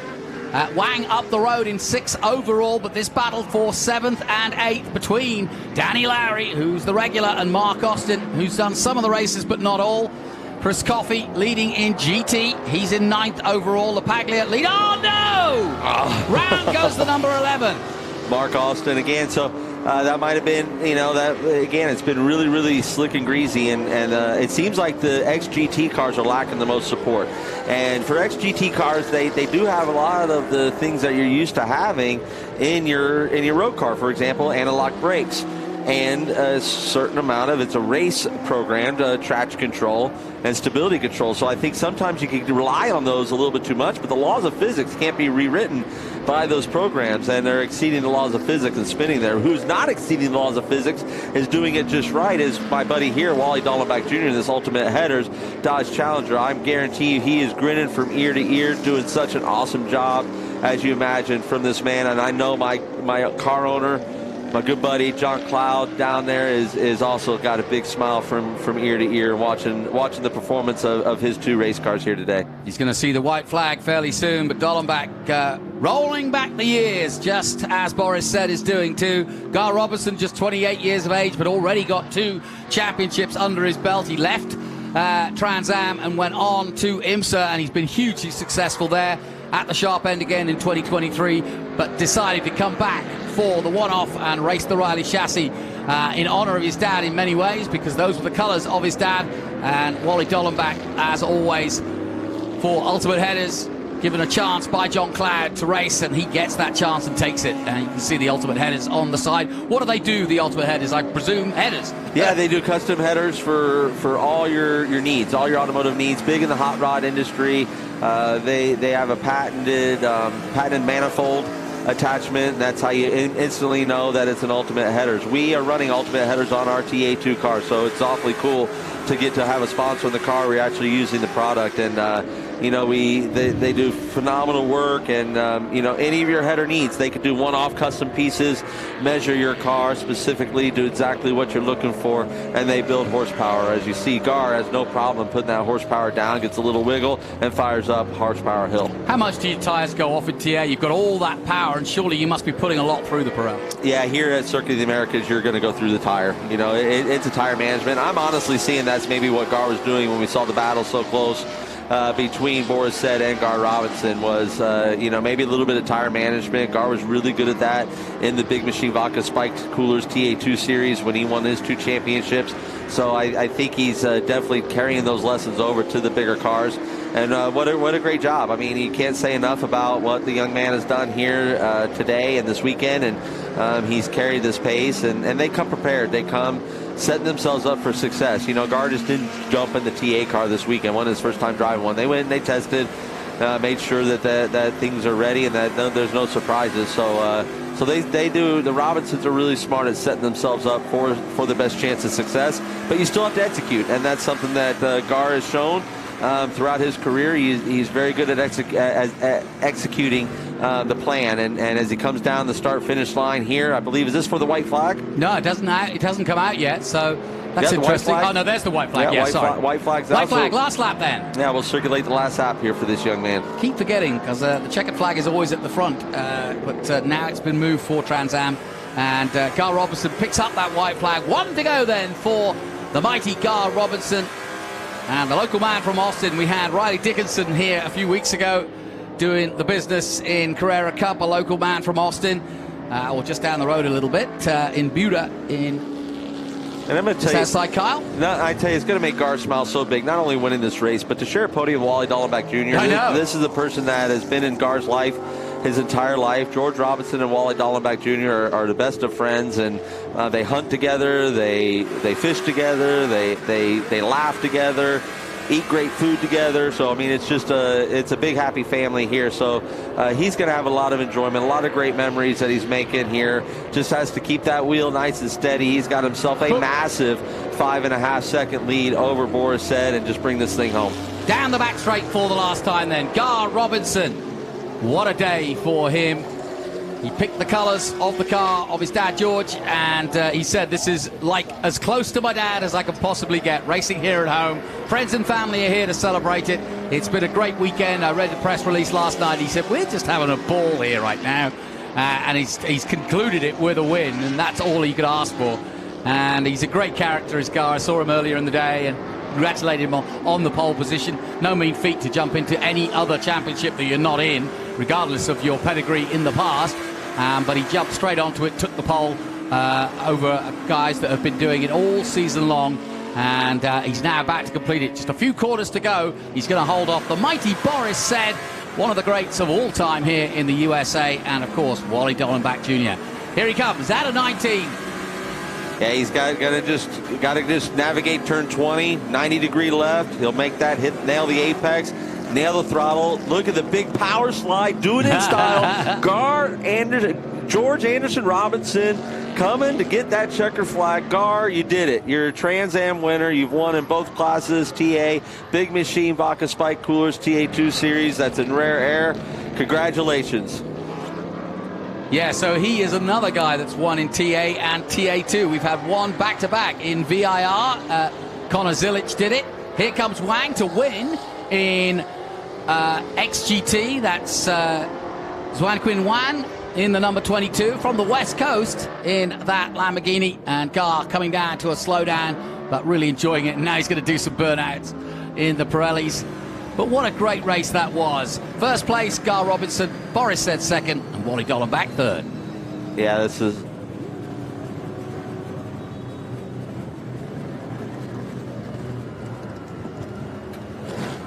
So, as you can see, they pull out to the this is paddock. Yep, turn 5 is where they peel us off. He'll go right to Tech, and then he'll hop on a golf cart, and they'll rip him right down to the podium for the ceremony. There's watch the battle. Here's Forsythe. Oh, Lapaglia just holds off Forsythe. Boy, this is wild back and forth. You got to be a little careful with those moves, Michael. But a great run there right at the end. That GT race. There comes Wang. And Wang comes home in that leading or winning an XGT. 5th overall is Wang.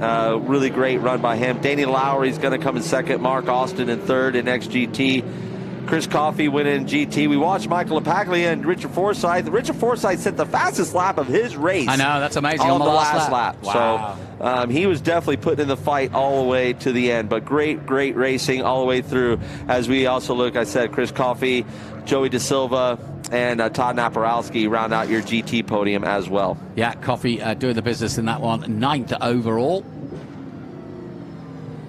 So really good racing all the way throughout. Yeah. And what would you expect? We had 25 cars out there, 26 cars, and it did not disappoint Jonathan Green. And a big thanks. We're going to get to celebrate, as you mentioned, the Trans Am year at our gala tonight. But a huge thanks to all the men and women of the Trans Am series.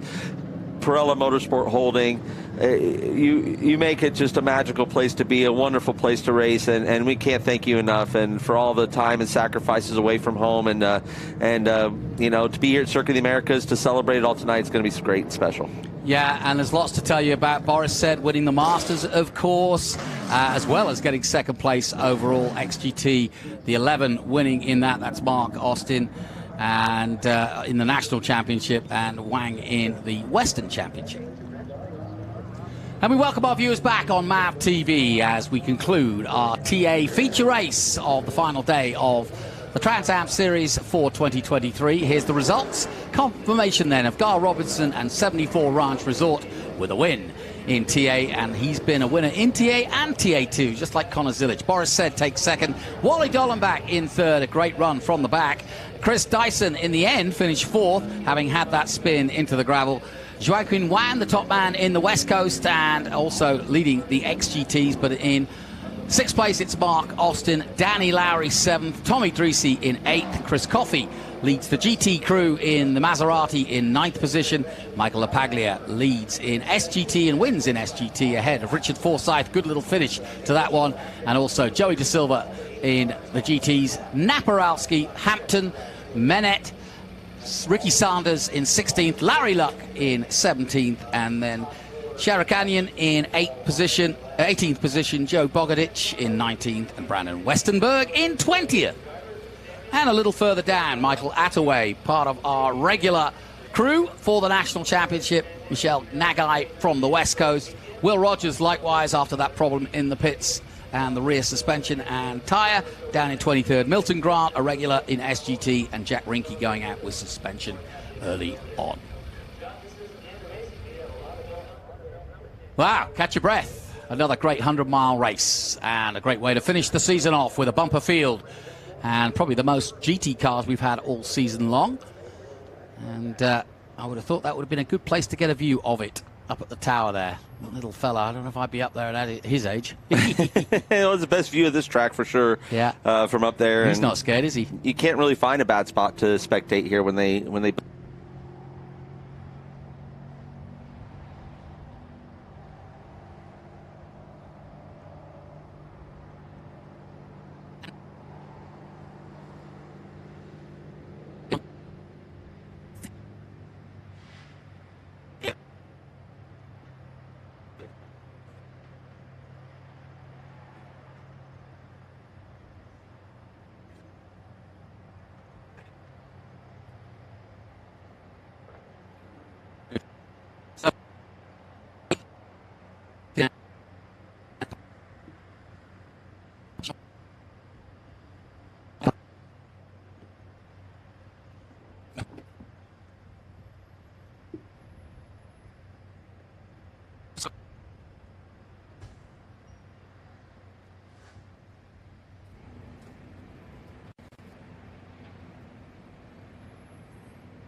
Yeah, can everybody hear me? I am so sorry, but we have just actually lost commentary, lost Jonathan and Adam in the booth.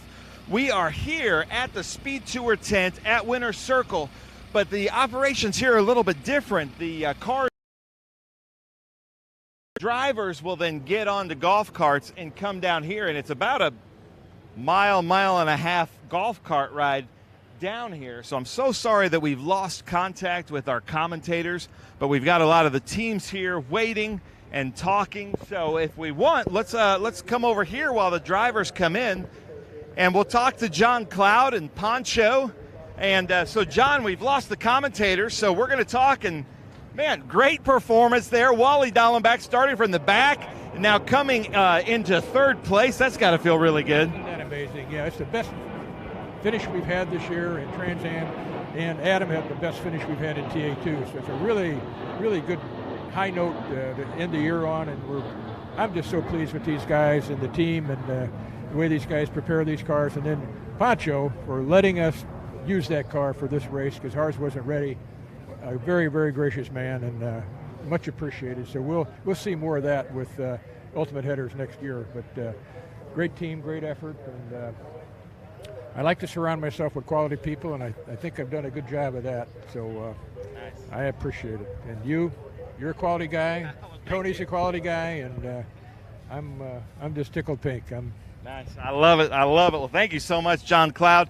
Pancho Weaver, hey, buddy. 2 and 3 there. With Boris said in the yeah, exactly. 19 we won this race, and 21 we won this race. Last year we set a new track record, and this year another podium. So Wally did a wonderful job.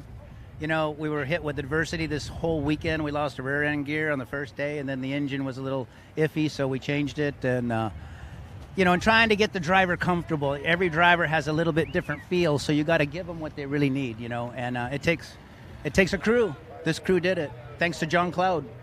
Perfect. Well, thank you so much. Congratulations, Pancho. Well, the drivers are here. JC Monet's coming through. Not sure where he's going. But let's come talk to the drivers because that was exciting. Something really cool that Adam was talking about is that we've come full circle. George Robinson and your good friend Wally Dallenbach Jr. Wally, you guys have competed against each other for a long time, and now you're competing against his son. Well, both of our sons are racing this weekend, which is really, really cool. Our family spent a lot of time with each other. I've known George a long time, and we've been good buddies, you know, since 86, 87 and there. So this is a blast being at the racetrack with our kids and watching them race and us getting to have a little fun. Yeah, George, how cool is it to see your son winning again here in your home state of Texas, but in your livery? Well, one of the best things I've seen, and I figured out last night, all the history I've had with Riley for 20-something years, running many, many Riley cars, this was the first time he's driven a Riley. Isn't that something? I mean, that's a big deal for our family and the Riley family to have Gar win in his first Riley ever. First Riley effort there in TA. How does it feel? You know, your dad's been talking about TA, and all of his friends kind of came from that class. Now you get to go, you know, you've done a long time in TA2 cars, but everybody's talked about these beasts of these TA cars. How does it feel? You know, I've gone a lot of different places after I finished in TA2, and you know, it's always held a special place in my heart, being able to being part of the Trans Am Club and carrying that with me for wherever I go. And I mean, being able to race against guys that my dad, like Wally and Boris and Dyson in a Riley car, it's like the best game of Play Your Dad ever. And I just can't. There's no real words to describe how it is. I mean, I'm gonna do the best I can, but I'm sure I'll butcher it. But being able to continue the legacy and stuff that my dad and the Rileys and everyone in Trans Am started back in the 90s is just something that I hold real deep in my heart. And today it's a lot more special than a lot of people put together. And dude, as your friend, so proud of you. That was so cool to watch. Nice job. And then not only that, but you have some battles out there with Boris. That had to be so cool. Being able to battle against Boris is, I mean, how many times do people get to say they battle against Boris? It's an honor. And what about this, man? How weird was that? Was it just like going out there with George again? No, I was hoping I was meeting his old man, but then I look at the young guy. But he's a wheel man just like his old man. And we had a really fun race for a while. Unfortunately, I broke a valve spring with about 12 to go, so I couldn't keep chasing him. But I kept him honest for a while. I know you've raced with a lot of legends, but have you ever, had some kissing and some contact on the track with legends like Boris? I mean, I'm not a big guy. I'm not a big kissing my legends kind of guy, but kiss me, but you can hit I'll hit you a little bit. Yeah, he's been known to nut tap Justin Marks coming out of this thing. No kissing racing, we hit. Do you have fun, Gar? Best day ever. Well, welcome back to Trans Am, man. I love seeing it. Jonathan, I'm going to send it back up to you in the booth. Great stuff, Ben, as always. And yes, you can see the camaraderie between those guys there, drivers, teams, and both old and new, as they say. But great celebrations and a great race for Gar Robinson. Flag to flag. It doesn't get any better than that. And pole position to boot. So, as we look high above the Circuit of the Americas, we've got more Speed Tour action to come as the afternoon continues. We've got a few more races for you as things start to settle down. And we've got some action from, Group 1B, and we've also got some action from Group 6, 12, and Group 10. And don't forget, highlights of both TA2 and TA will be on Thursday, Trans Am night on MAV TV.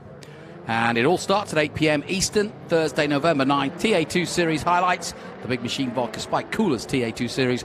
And then the TA, XGT, SGT, and GT, this race you've just watched, November 9th, same night, the following hour. So 2 hours back-to-back of great MAV TV Trans Am presented by Pirelli action. Let's head now to Ben Sissel as the podium is about to begin. Okay. All right, Austin, Texas. Let's get loud. The Mission Foods Austin SpeedTour. All right, this is my group right here. Come on in here. Get in the middle here, guys. Come on now. Get around here. Come on now. There we go. This is going to be a ton of fun. The Trans Am Series presented by Pirelli at Circuit of the Americas. Welcome to Jim Weed Winner's Circle here at Circuit of the Americas. I need you guys to get loud because we've got all kinds of hats and things to throw out, give away to people. This is going to be a lot of fun. It's supposed to be a lot of fun. This is Winner's Circle. So, Austin, are you guys ready to have some fun? All right. I kind of feel like there's some people here from 74 Ranch Resort, possibly. Nice. I like it. Keep it up. All right, we're going to start with GT National Series. 74, help me out. Get loud. Third place, Todd Naparowski. Where is Todd? There he is. Here he comes. In second place, making a cameo appearance in SVRA Group 6 yesterday in that white Toyota Supra. Let's hear it, Joey DeSilva. Here he is. Nice. You scared me in yesterday's race. And then in first place from the Lone Star State, let's hear it, Chris Coffey, ladies and gentlemen. Hey, I'm hearing a lot of woos out there, but show them how it's done there. Woo! Nice. Little Ric Flair, woo! All right, Naparowski, fun race out there. How was it? Welcome back to the series. Gosh, this is great to be back. It's been such a long time, and I can't remember when it was the last time at a podium. But great race, great track. Crew really helped me with the car, get me comfortable in the car, and we had a great race with Dave. Wonderful, thank you. Nice. Todd Naparowski, ladies and gentlemen, third place. So I'm announcing the Group 6 race yesterday. There's two GT350s and then a Supra. And you'll hear me in the announcing going, is that a Supra? You made a cameo in yesterday's appearance, but great appearance here in Trans Am. How was it for you? It was a lot of fun. Running with you guys is amazing, and I hope to be here in the future. Nice. I love it. Did you guys like seeing a Toyota Supra out there in the Trans Am Series? Nice. I love it. So, Joey, hope you're back. Anybody you want to thank? My parents, my coach, my team, Ave Motorsports, and all my mechanics, everybody. Thank you, guys. Nice. I love it. Let's hear it. Joey De Silva there. And then Chris Coffey from Texas. Take the mic. Tell us about your race. Well, that was a hard-fought battle there at the beginning. We got a little bit of traffic between me and Joey here, and it took everything I could to keep him behind me, and it was just an absolute blast. I had to push so hard at both restarts. It was just an absolute blast. And I just want to thank all these guys, all the West Coast guys, for coming out, and really want to see more GT class entries. It's pretty awesome. This weekend we had more entries than any other classes out there, so let's keep that going into next year. Nice. I love it. All right, come on now, get loud. Todd Naparowski, Joey De Silva, Chris Coffey, hold up those trophies, gentlemen. Get some photos here. All right, now Eric is going to give out some hats. Speaking of, who wants a Motul hat? Anybody want to throw out some Motul hats, drivers? Here you go. See what kind of arm you got. Silva, grab a Motul hat there. There we go. Come on now. Oh, the tall guy gets it. Look at that. So you got to get loud for some Motul hats. Very power 80s hats they are. All right, come on, Texas, one more time. Todd Naparowski, Joey De Silva, Chris Coffey in GT. Watch out for the champagne. See what they do here. Come on now.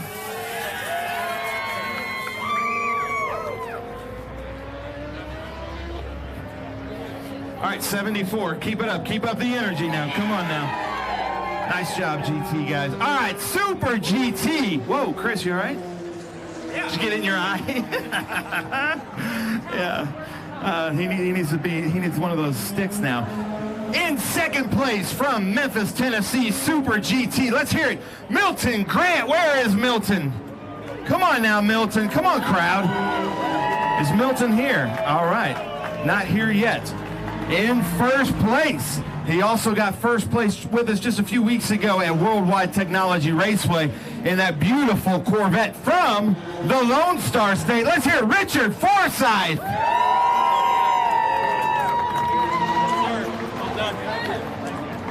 Get up on that top step, Richard. The G-Speed Corvette. Well, this has got to feel pretty good, 2 in a row. Oh my God, what an amazing race. We were having huge gearbox issues, and my team, G-Speed, never let me down. It was a new setup we had tried, and I want to thank G-Speed for all the work they've done. Those guys are amazing. They have the most amazing skills, and they never let me down.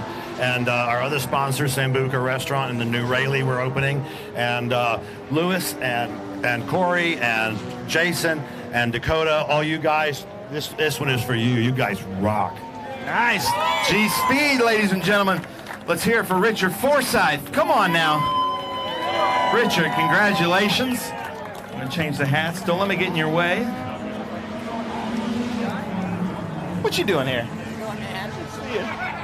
Come on, ladies and gentlemen, Richard Forsyth from the Lone Star State of Texas in a Chevrolet Corvette.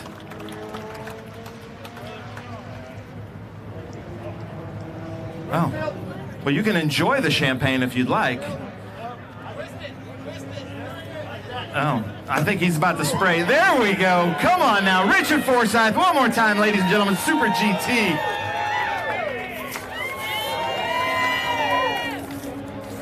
All right, Richard, congratulations. Nice job. Enjoy that champagne. Gar Robinson, I'm going to make you bring all this crew to every race. This is amazing. Extreme GT. Ladies and gentlemen, in Pro-Am, Extreme GT. Let's hear it. Ricky Sanders. Where is Ricky Sanders? Come on, Ricky. Ricky, jump up here. You're going to stay up here. Let him through. Come on now. Let's hear it. Ricky Sanders, ladies and gentlemen. In second place, and our XGT champion this year. Let's hear it. Danny Lowry Where's Danny Lowry? Here he comes, nice in that Bridge Hall AMG. And this was the battle to watch the last 10 races. And I believe from Austin, Texas, last name Austin. Let's hear it for the Joker, Mark Austin. Ladies and gentlemen, first place. Where is he? Here he comes. I wish you'd have brought that helmet, the coolest helmet in motorsports. But you are from Austin, is that right? Yes. Mark Austin from Austin. So we're going to talk to Ricky Sanders first in Pro-Am. Ricky, how's it feel out there? We struggled a little bit today. We had a transmission issue, but we still just did the best we could with it and had some fun. So we came in and finished, so that's the main thing.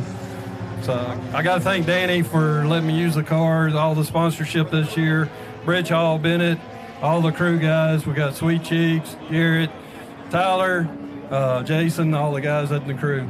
Nice. I love it. Ricky Sanders, let's hear it. Where's Sweet Cheeks?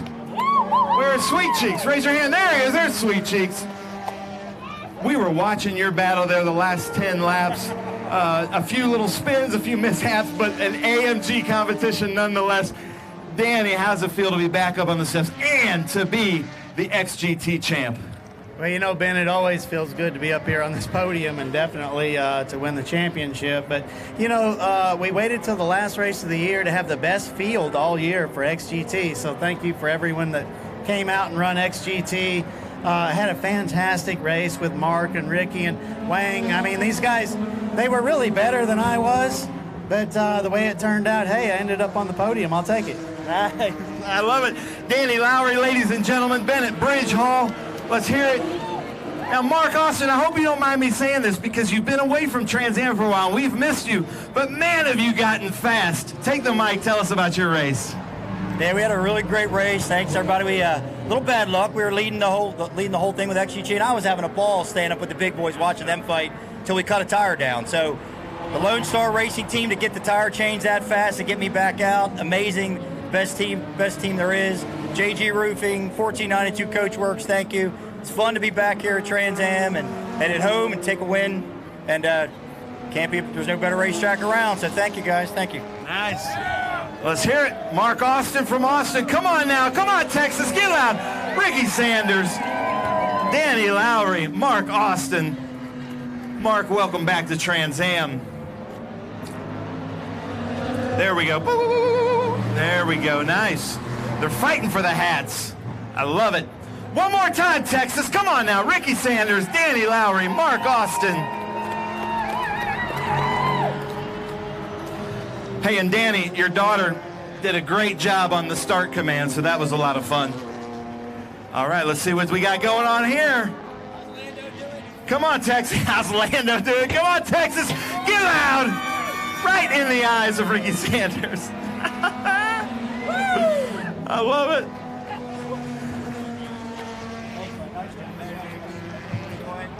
Is Willie T still around? Willie T, get up here, man. Ladies and gentlemen, we have a Trans Am legend here in the house. Willie T, you got to help us out with this presentation. Let's hear it for Willie T. Ribs. Come on now. He's about to bring up some of his friends, some of his former competitors. How cool is this? We saw him here in the Pride. Get up here, Willie. I hate and love to do this. So you're a little reunited with Boris Said. Watching this again in your home state, this has got to feel pretty good. Well, I was just here for Formula One. I work for Formula One now, and I was just here a few weeks ago with them. But always coming here is great and seeing old friends, especially Wally. Wally was my teammate in 1985. Okay, there's a lot of people that weren't born that are in the audience here. That's awesome. Well, Willie, you're looking so sexy. Would you mind being our trophy presenter for this presentation here? That'd be all right. Yeah, I got a mini skirt in the car. We can do that. Yeah. I think I would love to see Willie T. Ribs in a mini skirt. No, baby. No, baby. Let's hear it for Willie T. Ribs, ladies and gentlemen. Because, Willie, we are about to bring up your friend, your teammate, Wally Dallenbach Jr. Come on, Texas, get loud.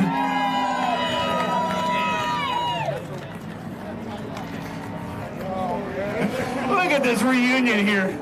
How cool is the Trans Am history right here? Oh, no, we got some great stories. Oh, and that you're not going to hear. Yeah, we would have to censor most of those stories. How cool is that, man? That is awesome. Willie, thanks for doing this. I'm sorry to call you out, but no, stay up here. You can't go just yet. Because in second place, another Trans Am legend, ladies and gentlemen, Boris Said. Let's see who the race fans are. Who said? Nice, I love it. Boris Said. And then Trans Am history, Trans Am legend, two-time TA2 champion, first time in TA 74 Ranch Resort. Let's hear it. Gar Robinson.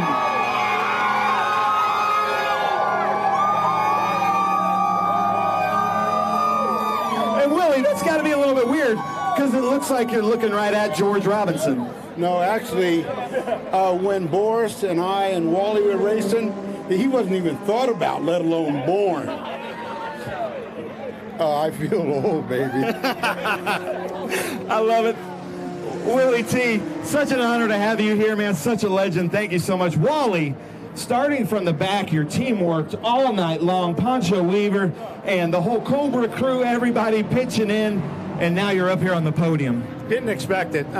Really appreciate all those guys' hard work. We blew an engine. We didn't get any practice. We threw everything, 9 different things at the car, and let's see what happens. But I got to thank them for their hard work. And John and Debbie Cloud, we were supposed to have our new car here by now, and Poncho stepped up and John stepped up, and I'm just glad to be here racing with all these guys because this is more fun than I've ever had. Nice, more fun than he's ever had. Let's hear it. Wally Dollenbach Jr. Hey, not to call you out, but just the other night, 2 nights ago, I was watching Talladega Nights. Nice job in that too, Wally Dollenbach. Come on, let's hear it. Ricky Bobby, Talladega Nights. Boris, take the mic. I mean, you've been fighting George Robinson for 10 years. Now you're fighting Gar Robinson. This has got to feel pretty good. Yeah, it did. It was a lot of fun. I mean, I love driving these cars, and he's a good wheelman just like his daddy was. And I thought I had him today, but unfortunately we had a little motor problem at the end.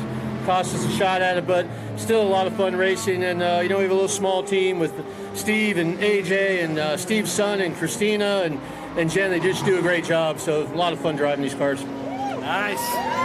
Boris Said, ladies and gentlemen, 74, get loud. Come on now. Gar Robinson, take the mic. I love the chili peppers, very nice. Does he know everybody here? He knows the whole state of Texas.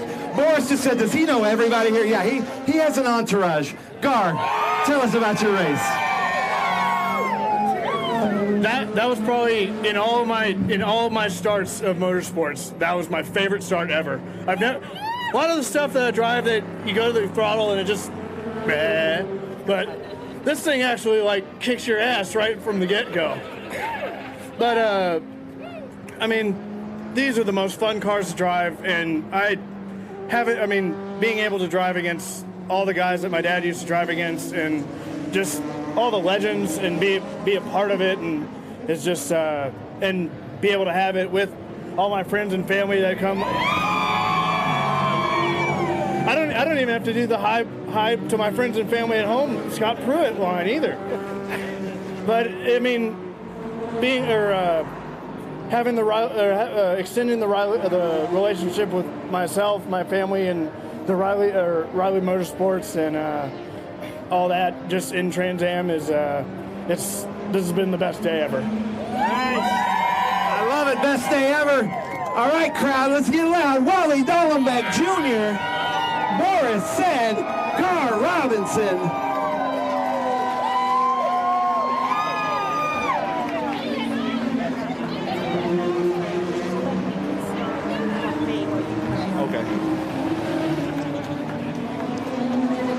All right, Texas, one more time. Get loud, get loud, get proud. Wally Dollenbach Jr., Boris Said, Gar Robinson, winning in his first TA race. All right, now where's George? Where's George Robinson? All right, come on, another Trans Am legend, ladies and gentlemen. George Robinson, trying to bring him up for the champagne. Not gonna happen, I guess. All right, wait, don't go too far. George. Oh, there we go. All right, George, get up here. Hurry up, George. Run up here. All right, hold on, guys. We got to get a little picture here. Where's Willie? Did Willie disappear? All right, get one picture here, Chris Clark, if you don't mind. George, get in there. Another Trans Am legend, ladies and gentlemen. George Robinson. Got to get a family photo here. All right, and Jonathan, we're going to celebrate some more down here, but I'm going to send it back up to you in the booth. Thank you, Ben. And yeah, what a catalogue of job, great guys. heroes Nice job. from Trans Am, both today's and yesterday's, and even yesterday's boys are still going strong in the likes of Boris Said and, of course, the mighty Willie T. Ribbs. Great to see him, and of course he's a local here in Austin. But fun times, Wally Dollenbach and the boys, and that's the fraternity that it is. Trans Am, no question about it. Well done to Gar Robinson, though, a winner here at home at the Circuit of the Americas. Hope you enjoyed all the coverage here on MAV TV. Thursday nights, 8 p.m. and 9 p.m. That's where you can catch all the highlights. Until then, we'll see you next time. Hungry for SVRA action? Well, the best way to enjoy classic auto racing is with a delicious classic from Mission Foods. Green Flag your race-watching snacks with Mission's mouth-watering race day recipes.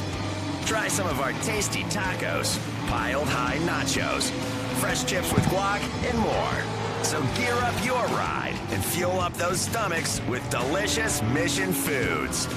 Now that's too fast, too tasty.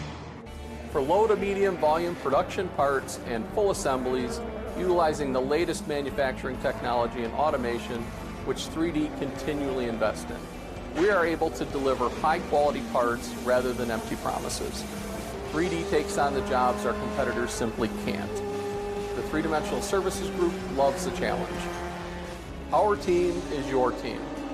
The Three-Dimensional Services Group, prototype, production, proven.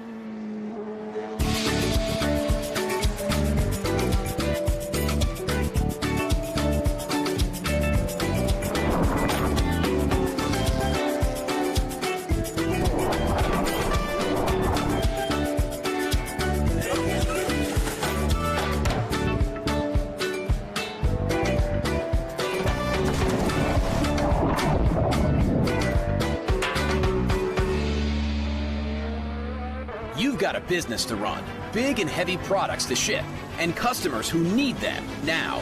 When you've got the right driver and the right equipment, you can bet on a spectacular result. Bennett understands complex logistics and puts the best team, the most time, and the latest technology into every customer relationship. So you can sit back, relax, and enjoy the race. Let us handle the rest.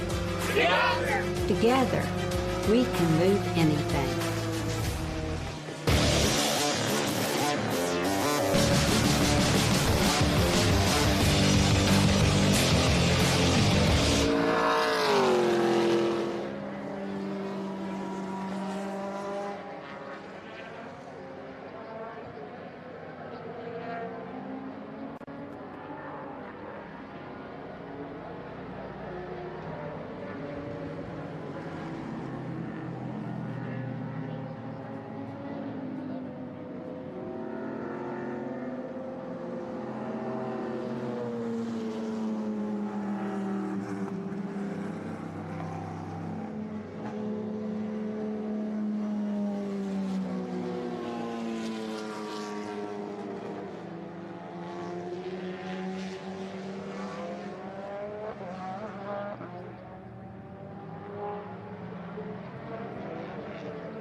An important decision is afoot. This man is about to buy tires on TireRack.com. Tire Rack is the leading online retailer of tires in North America and a repository of advice and expert reviews. And it's done! All that's left is to arrange for safe, easy installation at one of our independent recommended installers. Well, I guess he did that too. TireRack.com, the way tire buying should be.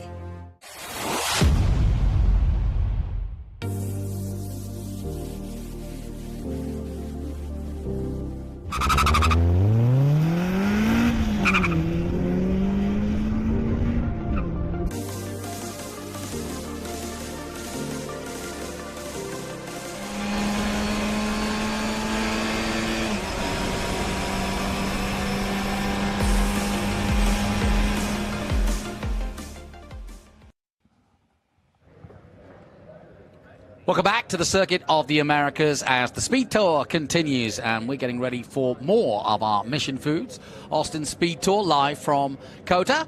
And as you can see, the little ferrets that are the Formula Vs are out there, and we're looking forward to some more great racing from these smaller cylinder historic cars. We saw them in action yesterday, and it was great to see them in action. We've got all sorts of Zincs, Warriors, the odd Lynx, VF, but all Formula Vs. And, we've got a stoppage. What's happened here? Liz is there. This is right at the pit entrance where Liz, who's following him back, does the splitting, and so she's just making sure that he gets back safe, and she's trying to run at the same speed as him. He's going backwards. He doesn't know which way to steer. He's steering one way, steering the other. He's going to make it, don't worry. And that is car number 19, and it doesn't look as though he's going to go too far. Darrell Thornley, it is, in the Zinc car. But the rest of the field, it seems, are A-OK. And it's Simon Hughes, who had a great race yesterday. But this, of course, the feature race, and for the big prize, it's the helmet day, the last day of school, if you will, for the SVRA as they head down the back straight. And the likes of Burt Nash, Pierce Crone, Devin Butcher, Hunter Barron, John Williamson, Mark Felson, Cassandra Barron Fuller in 8th position, and Dave McNowell in 9th, Elliot Barron in 10th position, Brett Schwartzlos in 11th, Timothy Little in the Lynx FV in 12th position, Jason White in the Zinc C4, Drew Fisher is in 14th position, and David McMasters in 15th, John Stranad in 16th position, Bill Griffiths in 17th, Dwight Calkins in 18th position, Jason Purner in 19th position, Mark Shatwell in 20th, Darrell Thornley, Scott Elif in 22nd position, and Rob Schultz rounds out this 23 field of Formula Vs getting ready for their big race. So now Simon Hughes, Burke Nash, and Devin Butcher had a great run yesterday. Let's hope they do the same again. And it's been a long season, a long, hard season for many of the competitors here in SVRA, and that's why we come to Austin last, because it's kind of in the center between the West and East Coast as they line up 2 by 2 and get ready to come round the stadium section and finish it off. Still the apparatus from Formula One and the hospitalities from Formula One still very much in attendance, so they haven't taken them down yet, but well, you can see how big an event that was with the extra grandstands and so on, but it was a fantastic atmosphere, that's for sure, here at the Circuit of the Americas. And as the Ferris wheel continues to turn, and that rather scary ride continues to turn, these boys are going for their scary ride themselves, boys and girls, I should add, because we've got Cassandra Barron Fuller out there.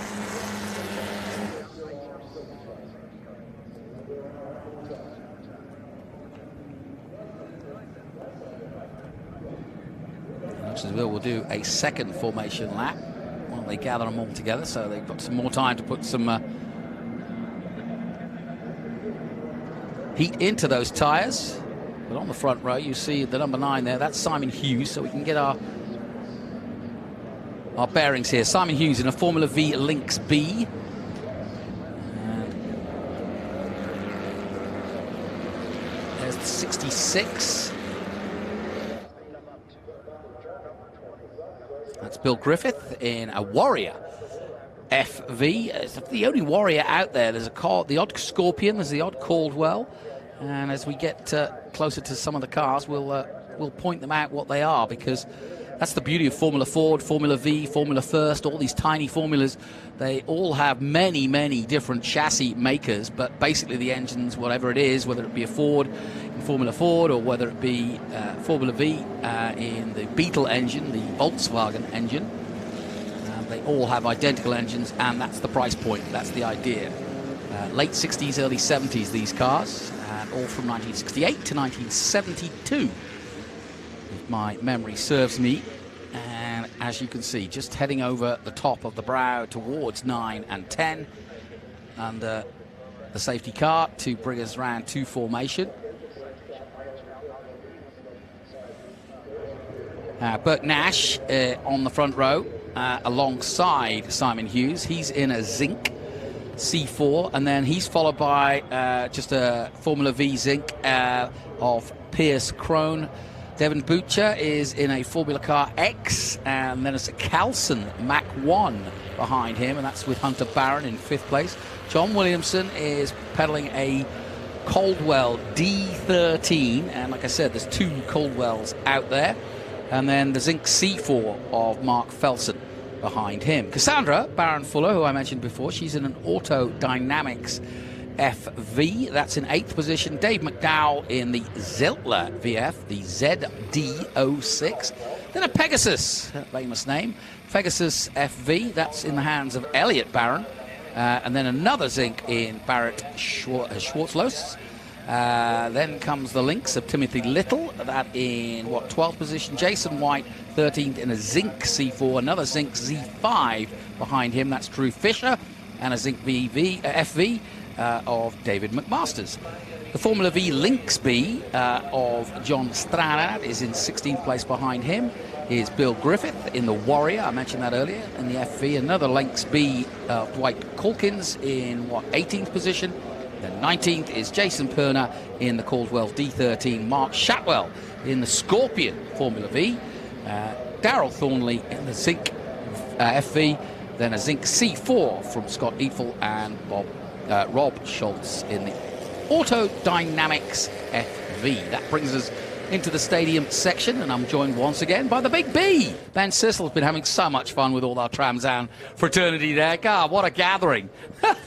Yeah, it's crazy. Gar Robinson, the winner of the race from Texas, I think he brought, they must have had 2 school buses full of his entourage, which was really cool to see. Now, according to my race monitor here, Burke Nash, who was up there in the top 3-4 yesterday, is starting from 16th on race monitor. Not sure why, but a lot of times this Formula group likes to mix it up. Formula V group likes to mix it up, but we're about to have some fun here as they come around, and I'm going to try to catch my breath. You do that. But they're going to come around and take the green flag, Jonathan. All right, here we go. Simon Hughes will lead them away. We're sure of that. The 9, you'll see him on the left-hand side of your screen when we get that full front shot. Here it is. Sorry, now on the right hand, of course.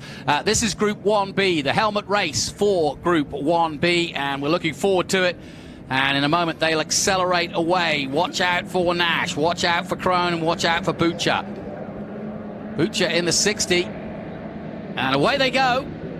Up the hill they climb, and a good move on the inside on the leader or on the poleman, and he's lost his lead already. Yeah, I think that's Hunter Barron there in his dad's car, Elliot Barron. According to his helmet, I'm thinking that's Hunter Barron that took the lead into 2, followed by Butcher and Simon Hughes in 3rd there, Jonathan. Yeah, good start for the helmet race, and it's all for the Big Bell helmet and everybody we've seen earlier in the SVRA categories that the group races get a little bit more spicy when it's a Bell helmet on the line. And of course, it's not so much the Bell helmet, it's more the pride of being the national champion. Pierce Crone hanging it out there. You can see the low grip on the tires. We saw this today in the Trans Am race. It seems like the polished line through those Bennett Bridge Hall S's have gotten so polished that it's a little bit slick. Yeah, no kidding. Well, as you can see, the nice snake of Formula V's just making their way over 10 and down towards 11 under the braking point. And they'll all try and tuck each other are behind each other as they head down that long back straight. And in fact, yeah, the number 9 has gone back all the way. Simon Hughes to what, 4th place now as the field starts to spread out. Yeah, but don't worry. This is Formula V down the long straight. Anything can change here, as we saw yesterday. So right now, that's Mark Felsen in that red 777. But look for Devin Butcher here to try to get up to him. There's a little bit too much of a gap, I think, for Butcher. Looks like the 4th, 5th, and 6th position might be a little bit closer. But Simon Hughes coming up on the back end of Butcher, Jonathan. Yeah, this is starting to get a nice little tasty race coming together now into the braking zone at 12. Nicely through. Through goes the 32. 32A, I should say. 32B is Cassandra, but I don't think that is. I think that's E.O. Barron. He helped us announce the Formula B, Formula Ford race today, and he said he was in Cassie's car. That's Cassie's car, but I think he's driving that. Got me there. And then Pierce Crone there in that white and maroon, beautiful car. So is John Williamson's. I was looking at these cars up close, and just because people think that this was kind of the entry-level racing, there's a lot of pride in these cars, and they put so much time. Some of these are like kind of show-winning Formula V cars, as we see Butcher right up behind Hunter Barron going into 19. Yeah, you know, each one I mentioned earlier that these cars, all Devin Butcher in a 1963. These are very old cars. You know, that's almost 60. Well, it is 60 years old, that car. It's incredible. 60 years old with early 20s drivers.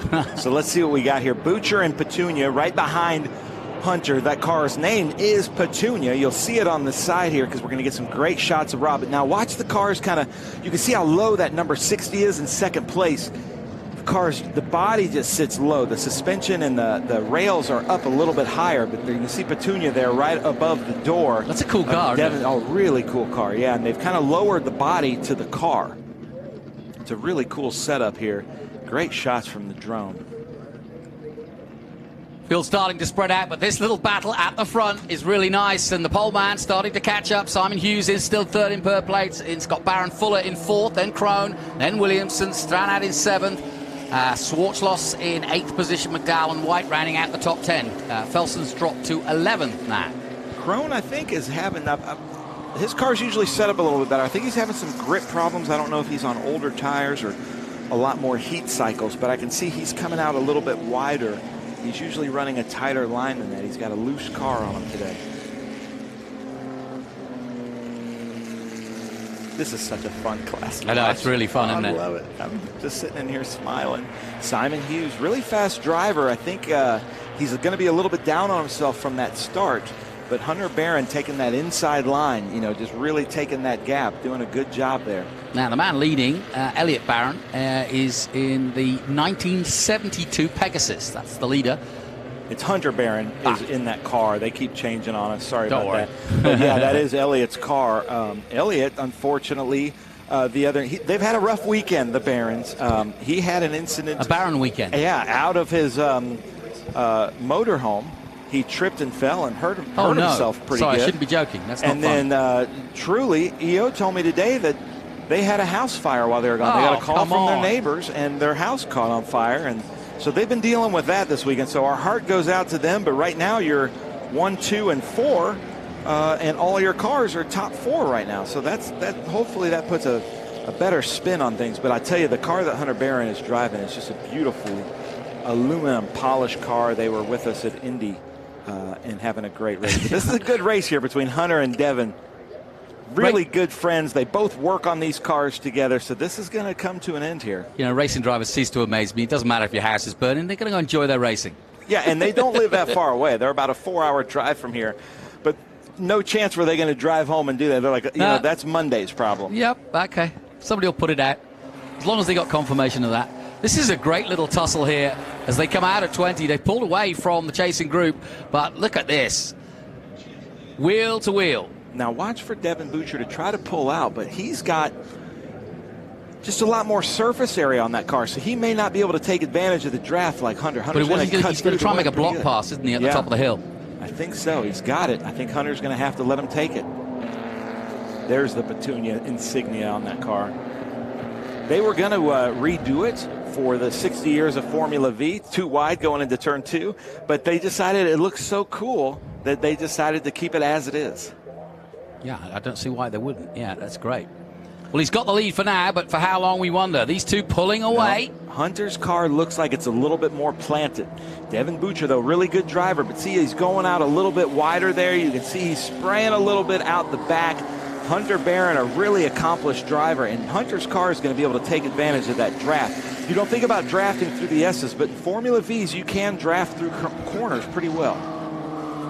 You can hear the squealing of the tires as we fly overhead these great cars, and now we've got little pockets of battles all the way through the field, but the fun one is definitely at the front. Although that said, the battle for third is on as well between our pole man Simon Hughes and the man behind him, which is, well, who is Barron. It's which Barron? E.O. Barron. E.O. Barron, I believe. Okay. It looks like his helmet, but you know, my friend Mark Shatwell out there in the number 73 in 17th. So hoping that he picks it up a little bit. Yeah, he had some problems yesterday. Something let go, and I think it was at turn 11. Look at this, though. Side by side, E.O. and Simon Hughes, the battle for third. No, and he's made it. Classic overtake at 12, nicely done. And Hughes loses another position for now anyway. He's trying to come back as quickly as he can. Into 13 they go. And you know, usually, for some reason, this weekend, the Mission Foods Stadium complex, we've seen a lot of passing. Usually from 12 to 15, there isn't any passing. Yeah. But right here, look at this. It's as though, I was talking to Adam Andretti about this, it's as though suddenly we found another line through 13, and that is to stick it on the outside, get lots of grip, and then hold it in there on the inside for 14. But that said, you can also stay on the outside and still make a move. So it's really, yeah, we've got some new moves happening here at the Circuit of the Americas, and I don't know why suddenly it's taken 11 years for them to find this little nuance, but we'll take it.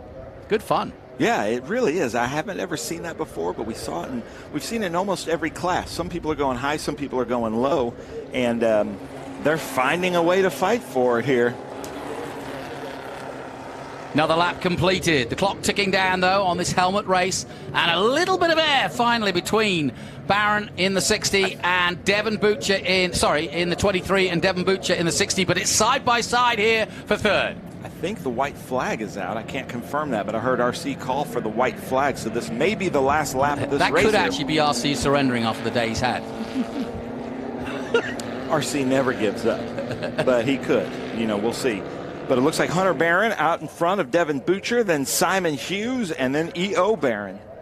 1, 2, 3, 4, and that has been the race to watch. Let's see, Hunter Barron really just like a little bit more nimble through the Bennett Bridge Hall S's, and Simon Hughes gets it a little bit wrong there. Yeah, and a little further down, we've been concentrating on this battle at the front, as we should, but I just want to mention 6 now. Barrett Schwarschluss in 7th, and then Mark Felsen now up to 8th. He's got ahead of Burt Nash, who started high but is now finished, or is now down in 9th, and then John Strannard rounding out the top 10. Some great shots here at Circuit of the Americas. Neat thing about these FIA Formula One tracks is just how they paint everything and paint the surroundings. You go from the green to the red, the margins. I love the attention to detail there as we look at Devin Butcher. And speaking of attention to detail, I love the modifications they've put on Petunia with Simon Hughes and E.O. Barron coming to view. Well, he certainly gapped him now. Yeah, 1 minute they were right there together, and now it's, 8, 9 car lengths? Yeah, and sometimes in this Formula V group, they're like, let's go out there and have some fun and race each other and make a show of it. But I think this time Hunter Barron's like, no, I want one of those Bell helmets. As I say, the helmet's on the line, come on. Just from that green flag on, it looked like he had the determination to win the race. And I have seen, and Devin Butcher, you got to back me up on this, I haven't seen a lot of out of bounds in this race. We had some contention a few years ago with the Formula V race, but I've seen, no, there goes Devin there. Slowing down for some reason. Looks like he might have lost his engine. But I've seen everybody in Formula V, especially the leaders, staying in bounds. Oh, that's a real shame. Out goes the 23 from the lead, and now it's been picked up. And yeah, no, that was the number 60. Yeah, Devin Butcher is out. So second place out, and that moves up for the 32. And Hughes now comes into play. Yeah, he slowed right down, so I think that's going to be a pit stop for him. And the thing that stinks there is whatever's wrong with the car, it's going to be Devin that has to fix it. Yeah. He is the one that works on these cars, he and Hunter. So it looks like we're coming around to Hunter Barron winning, Jonathan. Looks like it, and if you were right about the white flag, we should see the checkered here. No, white flag's out here. We got one more lap. Final lap, okay. Yes. I like that. It's kind of like, you know, when your favorite song's just about to end and then it comes back up in a big swell. I like that. Simon Hughes there, and then E.O. Barron coming up to turn 1 in Cassie's car. I believe that's his cousin's car that he's driving. It's a pretty car. Yeah, it is. You can really see the suspension, the torsion suspension flexing as it goes up the bumps of the hill. You know, it just proves, though, everybody complains in the modern cars about, you know, oh, it's so bumpy here at COTA. Well, these are 68 to 72 cars, and they're having no problem negotiating this circuit. So, yeah. Keep your noise down, folks. They're on a World War II era suspension. Yeah, basically. This shows you don't need to be too sophisticated to have a lot of fun and also to make it work. Yeah, I don't know if another race group has more fun than the Formula V group. They just are a tight-knit group. Most of them are SVRA racers from Texas, and they all paddock out there together. They all barbecue together, and it's a lot of fun to hang out with them. We went canoeing with the Formula V group at Mid-Ohio this season. What's SVRA? The Corinthian Vintage Auto Racers. Oh, right. From they do Hallett in Oklahoma, and then they do some races here in Texas. Cool. So that's the local vintage racing group. Yeah, the love of cars in Texas is second to none. It astounds me, the caliber of cars and the love of cars, quite frankly, just the love of the automobile. And that was long before COTA ever existed. It hasn't come in the last 10 years. It's just been waiting for something like this to sprout up. And now it's huge. Cars and Coffee here, we have literally under 1,000 cars almost every time we have one. Final lap, though, and into the Mission Foods Stadium section for the last time. Here comes the 23. He had a nice battle early on, but now he's on his own.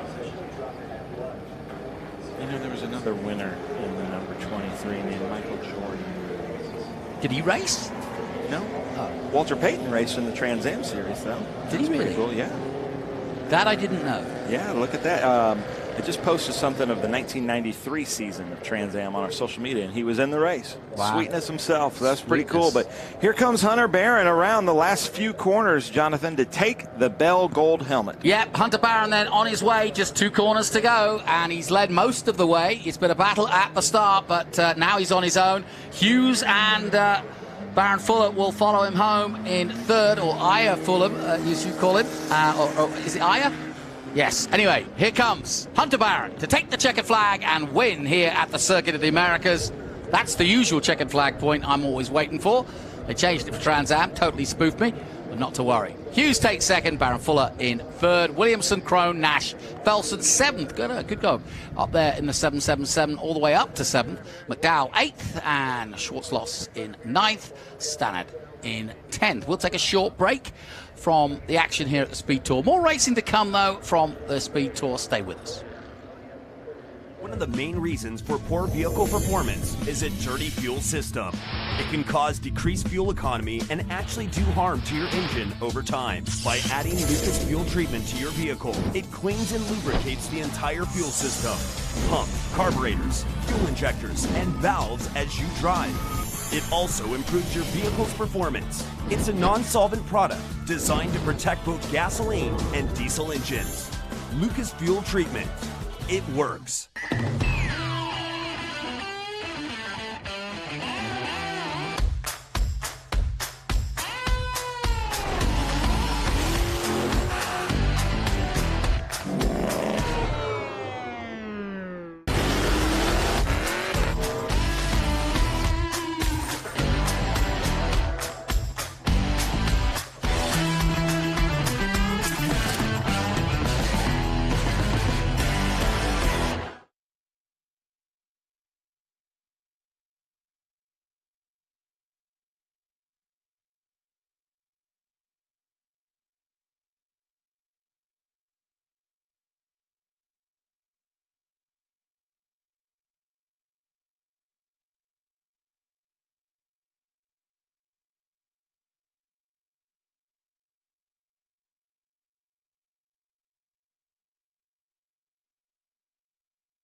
Welcome back to the Circuit of the Americas. What a wonderful sight that is. That massive. I would love to know the size of that flag, but we'll get down to the racing because we've got some great cars coming your way. Look at this lot here in the pre-grid. Alongside me, Jonathan Green, Ben Sissel. The legendary. Look, he's got his name there on the van. Ben Sissel. I like how you say alongside me, Jonathan Green and Ben Sissel. So it's almost like you have a split personality over there. I wasn't going to discuss that. No, we weren't. Well, ladies and gentlemen, it's kind of be coming to the end of the day, which means it's fun time here in the booth, especially we've got Group 6 and 12 and Group 10 coming up after them. But we're looking right here at pole man Peter Kloot in his 1969 Chevrolet Corvette. And, Jonathan, we were getting shots there of the tire pressures yesterday, but you love these American muscle cars. Of course I do. Yeah, I grew up watching, you know, all of this on TV. This is how, the funny thing is, what we admire, Steve still hasn't found an E. I'll take an E, please, Bob. Somebody's taken his E. Van has run off with the E. Yeah, you know, somebody please send Legendary Motor Cars just a Corvette E off of 1969. Can't be that hard to find. He's been missing that since Indy last year. Maybe that's his speed secret. That could be. Beautiful Dodge. Nice wing on the back there. Look at that. Yeah, Jerry Robinson. If you remember, I can't remember, was it this year's Sebring or last year? He lost the rear wing. Remember? And he was crabbing down the back straight. Right. Yeah. Jerry Robinson with us at almost every event. Bobby Archer is his co-driver in the Enduros. But he had a great race out there with the Dodge Vipers. Wade Cole in that second Dodge Viper. There's our friend Liz out there splitting, trying to make herself as visible as possible. Yeah, it's not easy when you're in grade. On asphalt. Yeah. So what they're doing there is Peter Kloot, the pole setter, would tell somebody to radio to Liz, our splitter, of which side he wanted to be on, because some people find it an advantage to be driver's right, some people driver's left. And then it's her job to remember that, go up the hill and split them. And this is to tell the drivers, I split you right, I split you left, which side of the car in front of them they need to be on, or which side they need to go to. So they've got a whole lap to remember that, and I don't mean that to sound funny, but there's a lot of other stuff going on, so you've got to remember that, do you? Yeah, you do. You're supposed to.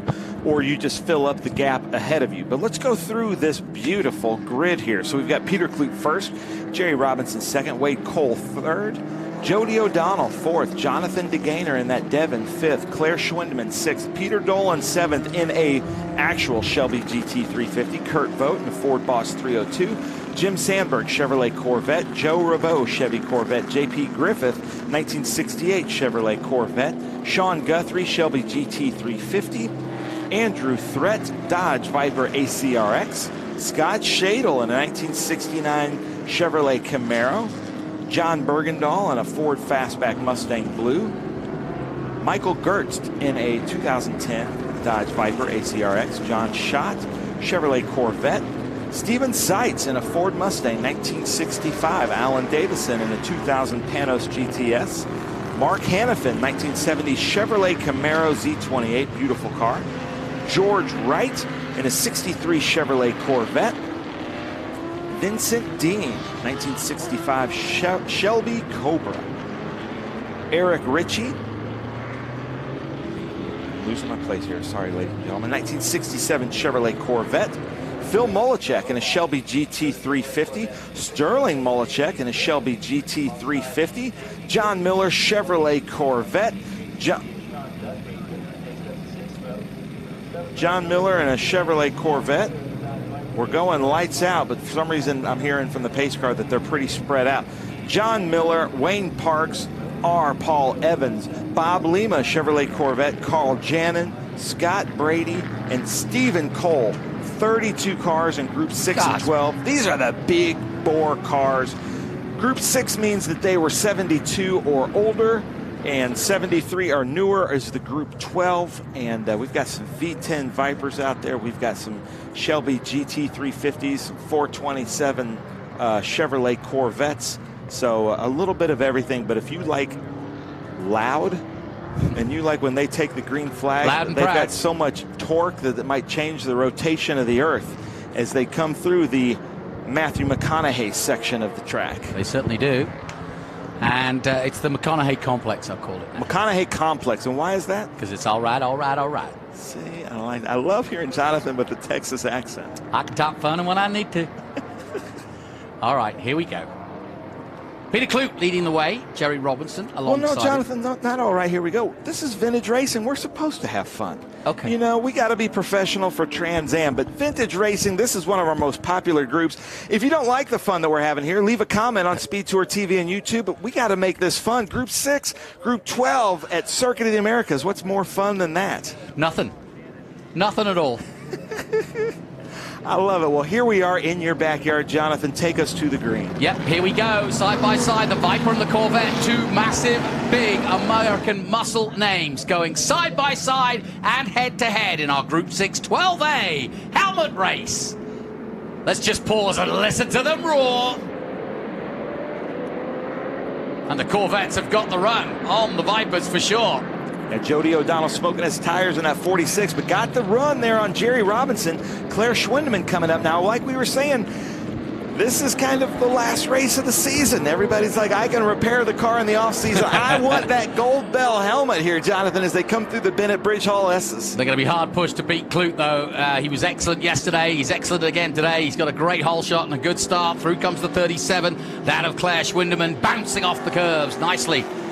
And chasing hard down on the 111 of Jonathan De Gaynor in that Devon Evolution. And if I'm not mistaken, I believe we might have 5 or 6 helmets in contention in this race as Kurt Vogt gets right behind his friend Claire Schwindeman in that Ford Boss 302. So that's because there's different classes within the class, so to speak. Different you've classes got 6 and within the 12A, but class. then So you've got, okay. You got 6 GT, 6A advanced production, 6B production. You've got 6 Trans Am, meaning it's set up as they race in the Trans Am series. So lots of different classes out here as we see John De Gaynor there in his Devon, but man, it looks like Kurt Vogt right behind Claire Schwindeman. There's those Vipers. The Shelby GT 350 is a huge mix of cars taking the lines very different through Customers Bank Turn 11. Yeah, got a quick glance of Peter Dolan in the 76 Shelby GT 350 going through shot. Here comes the 37, Schwindeman. Under braking. And quite different cars, the Mustang and the Corvette, but whoa, side by side, the 76 not giving up. Peter Dolan holding in there in that beautiful GT 350. Oh, I wouldn't take that racing. It's priceless, but I love it. You'd have to take it out, though. Yeah, you'd have to, and Peter Dolan really good behind the wheel of the car. I believe Claire Schwindeman is in a 6 GT, meaning he's probably in a 427 cubic inch Corvette. The car ahead of him, John De Gaynor's in a 327 Corvette engine in that Devon with parts of an MGA frame. Oh, wow. So about to complete the first lap, and more to come here as Jerry Robinson. Let's take a look at how he gets in terms of close to Peter Clute. In fact, Robinson drops to 3rd place, and it's Jody O'Donnell now moving to 2nd with a 226. But Peter Clute pulling away at the front. A long-time battle between Jody O'Donnell and Peter Clute. They know each other really well, as do John De Gaynor and Claire Schwindeman. So we've got a Viper fight for Group 12. We've got a Corvette fight for Group 6 GT. Now here's our Group 6 BP production class. Those 2 Mustangs there coming through, a Shelby GT 350 and the Boss. But Scott Shadle in that light blue Camaro, lovely, also Group 6 BP. I just love the color of it too. It's an awesome car. I do too. Yeah, so boy from New York's leaving comments. Where's the Supra today? The Supra that came out and made a 2-lap cameo in this race. I met him on the podium. Yeah, I met him on the podium with Trans Am. I noticed he didn't say anything. Yeah, he didn't say anything about that. He was very political about that, but that was a pretty funny moment for me here. But back to this Bell helmet Group 6 race. Jody O'Donnell now, it looks like he's having trouble with some grip there on his tires, trying to keep up with Peter Clute. And Jerry Robinson really holding a gap. What happened to that blue Viper of Wade Cole? There he is, but he's fallen way back. As they come through Customers Bank Turn 11. And it's Peter Dolan and Kurt Vogt going at it. Both Kurt Vogt in a Group 6 TA, Peter Dolan in Group 6 BP. Ooh, look at that. That light blue Mustang just hanging it out at Customers Bank Turn 11. Some debris on the track there. A little bit, but I think there's some paper rather than anything heavy.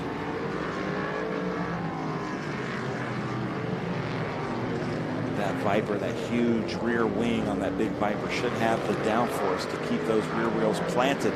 Big advantage over Peter Dolan, but Peter Dolan good on the brakes there coming into turn 12. And Kurt Vogt right behind him in that beautiful grabber blue Ford Boss Mustang. Yeah, I know there's guys out there on YouTube going, I wish we had microphones. Unfortunately, the microphones we've got are on the cameras, and there's some distance with this massive circuit. I know you'd want to hear the sound a bit more, but we do too. But I can assure you, as they roar by here, it is glorious. But you'll just have to come down, guys. You can hear them when you're here, but no, television doesn't give you the full scandalous levels. You can feel them when you're here. Oh, you can feel them, yeah. Yeah, we can feel them just coming by the booth there. I mean, they rattle everything. Clute, O'Donnell and Robinson. That's your top three. Cole, fourth. DeGainer in fifth now. DeGainer just moved up to fourth. Schwendeman now fifth. Cole, sixth. Dolan, seventh. Voigt. Robo in ninth. And Shadle in 10th. That's Sandberg there and Shadle going at it. Sandberg in that number 84. Look at that. Looks like he's got the power coming up into Big Machine Vodka Spike Coolers turn 1. Jim Sandberg from Texas. Taking it to Scott Shadle there.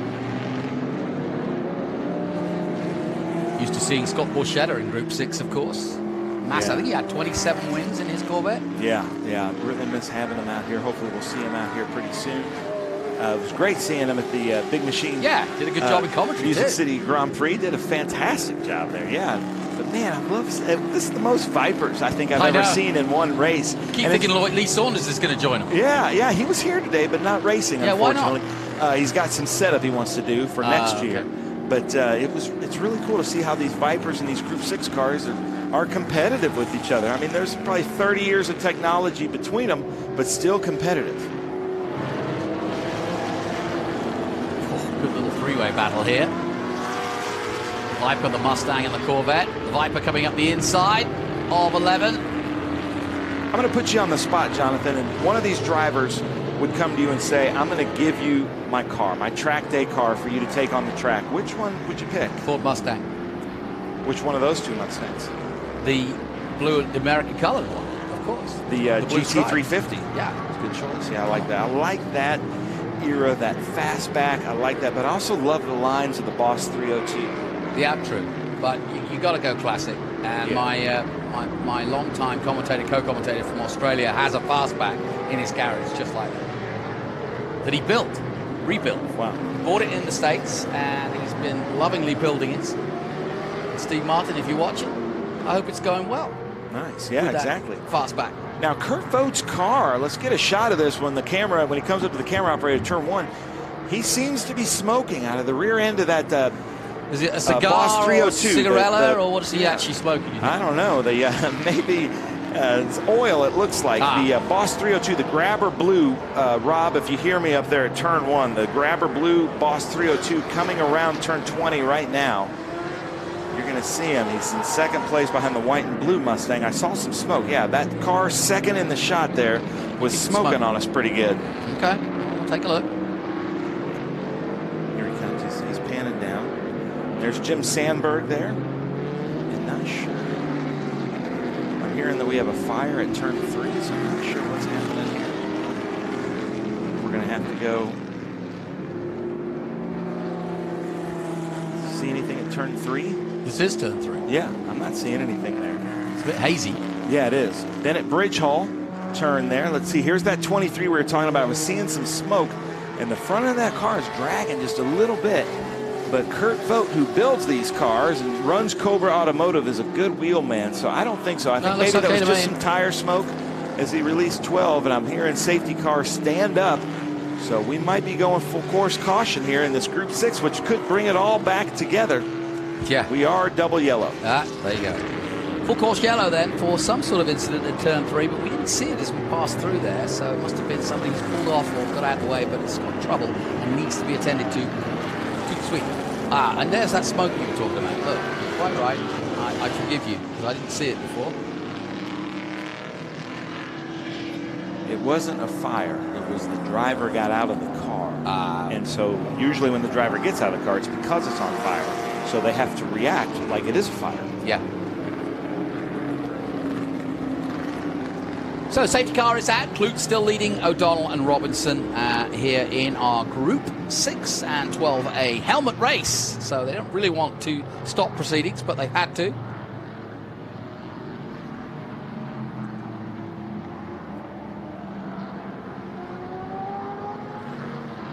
You know, it's only when you're above on the drone that you see how beautiful this triple apex. And basically, it's the reverse of the Turkey complex from Formula One. I didn't know that. Yeah, that's so what you've got is a combination. Stadium sections, Hockenheim in Germany. The S's are after Silverstone Maggots complex. And yeah, the Turkey, the triple apex is from Turkey. Listen, I just know that the directors want to go to commercial. I haven't eaten today, and they're just about to show me that Mission Foods commercial. That's just going to be. We won't do it. That's going to be absolute torture. We actually came up for Juan Gonzalez with Adam Andretti was talking about Adrian Newey's twiddly bits. I'll tell you about them after this break with Mission Foods. Hungry for SVRA action? Well, the best way to enjoy classic auto racing is with a delicious classic from Mission Foods. Green flag your race-watching snacks with Mission's mouth-watering race day recipes. Try some of our tasty tacos, piled high nachos, fresh chips with guac, and more. So gear up your ride and fuel up those stomachs with delicious Mission Foods. Now that's too fast, too tasty. You've got a business to run, big and heavy products to ship, and customers who need them now. When you've got the right driver and the right equipment, you can bet on a spectacular result. Bennett understands complex logistics and puts the best team, the most time, and the latest technology into every customer relationship. So you can sit back, relax, and enjoy the race. Let us handle the rest. Together, we can move anything. Welcome back. We're under caution here. We've had some sort of incident. We're not 100% sure yet. There was talk of a fire, but more importantly, with the driver out of the car. And therefore, obviously, we want to be under caution. And I'm getting roasted by a boy from New York. I don't know how he knows that I have an ice cream problem, but he says leave room for ice cream on our comments. He's got you, Dan. He's met you before. Yeah. But that commercial, man, it gets I'll say me one every thing. time. He's got to be our fan of the year. Is there a prize at the gala dinner for a boy from New York? We're going to be. give him a shout out. Yeah, but I'm seeing from C. Dolan 135. She's saying go Pete, number 76. Hearing from Irwin, there was a fire at turn 3. And hang on, how does Irwin know? I don't know. He might be here watching. That's true. That's a good point. Yeah, he's probably sitting there as a marshal. But Lauren, who is running all over the place, was able to bring me, what'd she call it, a chewy bar? Yeah. Granola, chocolate. Well, you'll have to wait. Chewy. You can't have that during the race. That'll bung you up and slow you down. No. I'm going to do it here, Jonathan. I'm going to step off for a second and take a bite. I'm going to step off the limb now. One small step for Ben. So we're under caution, and no change at the front, as you can imagine.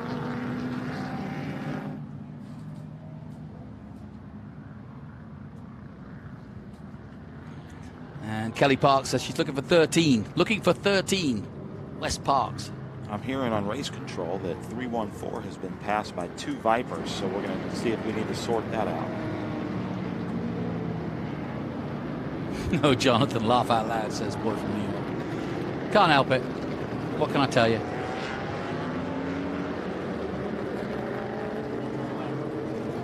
Okay. Lap under caution, I think, and then we're going to be able to go back to green. And, man, Jody O'Donnell, where's Peter Kloot? I know, that's the one thing that's fire? different. That could be it. He's disappeared. Our leader is gone. So Jody O'Donnell, the ex-tight end in the NFL, is going to be taking it and taking us to the turn 1 after the green flag the other day. What's that? Is that the man you brought in the booth? No, that was Scott Dolphy. How many NFL there are players a lot have we of got? ex-NFL players. We had one with us at Daytona in IGT last weekend. But they get out of the NFL and they still want to do something competitive, and golf just isn't it. But I think they're coming to take the green flag, Jonathan. Here we go. Yep, green flag waves, and away we go. And it is O'Donnell at the front. The Viper chasing him down. DeGainer in the 111, trying to get ahead, and he does, into second place. And the 37 of Schwindemann now raking his way. Another Corvette, the 84, up the inside, sneaking up. Sandberg, whoa, gets his nose cut off for trying. But O'Donnell now leading the way.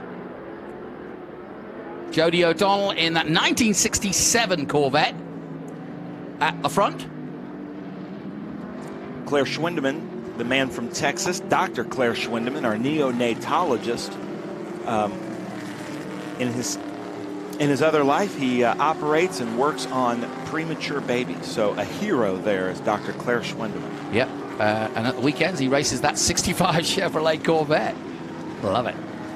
You know, we talk about that, but the paddock of an SVRA Trans Am weekend is full of some of the coolest, most interesting people in the world. When you get to know what they do in real life, and some of the nicest people you'll ever meet.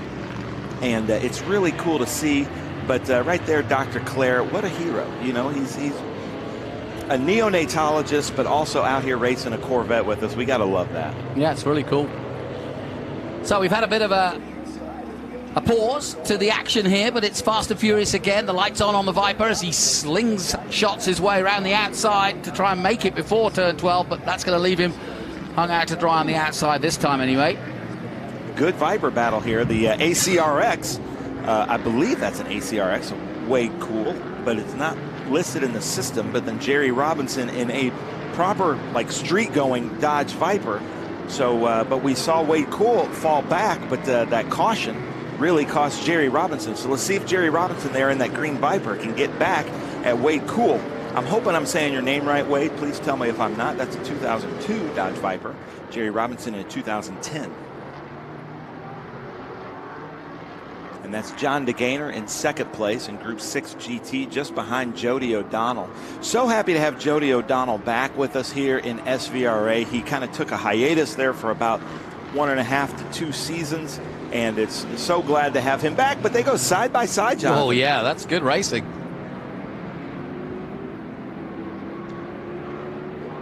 Oh, and he's got the grunt, has DeGaynor. No question. DeGaynor in a 327, but if I'm not mistaken, and maybe our comment section could tell us, that Viper should have a V10. I think they're 488 cubic inches. You'll be pleased to know we're getting up to David Hobbs' schmozzle level. And what did he call the clag? Clag. They get into the clag. I always really like that. You see, he's from up north where I'm from, and there's a lot of clag out there. Him and Brian Redmond grew up with listening to their stories. Look at this battle, though. I love this Group 6, Group 12, especially when we have all these Vipers. Jerry Robinson, we don't often get to see him have battles with equally yoked cars, so it's good to see him out there running. Yeah, very good point. Now, Donald's lead, what, 3.3 seconds now over Cole. And Wade Cole's really come good in the last few laps. Took him through the caution, and now going good. I have confirmation from the comment. Irwin says, yeah, the Vipers are V10s. Well, of course the Vipers are V10s. I could have told you that. I would have gone 50-50 on it. Kurt Vogt's still smoking out of the back of that number 32. Oh, Boss 302. I thought they only had V10s in the Vipers. Is there... Then maybe, I don't know. Oh, yeah. I don't know. Okay. I just know they were sexy cars. That's really why the Viper's such a heavy car, yeah. But in a straight line, you talk to Lee Saunders, he says it's a missile. Oh, yeah. And look at that, Claire Schwindeman now right behind John DeGaynor. John DeGaynor getting mixed up in that Viper melee there, and now it's brought Dr. Claire Schwindeman right behind him. Dolan behind him in 6th, Voigt 7th, Sandberg now 8th, Griffiths 9-9. Robo in 10th position now. Claire Schwindeman able to outbrake DeGaynor.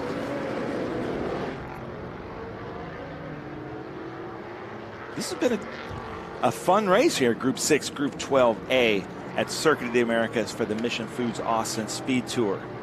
And you love these American muscle cars, don't you, Jonathan? I do. And here you go, got the answer to it. Boy from New York says later they were forced to run V8s because the deactivated 2 cylinders. There you go. Oh, okay. See? White flag out!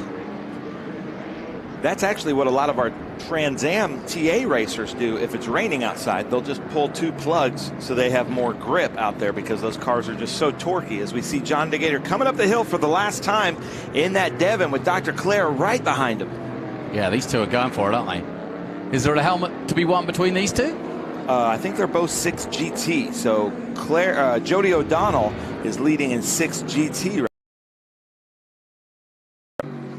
And And this should be the Group 12 helmet winner here, which is Wade Cole in a 2002 Dodge Viper, blue and white. But up to second now. Ask Boy from New York if that's those, what are they called, the ACRX, or if that's just a Dodge Viper.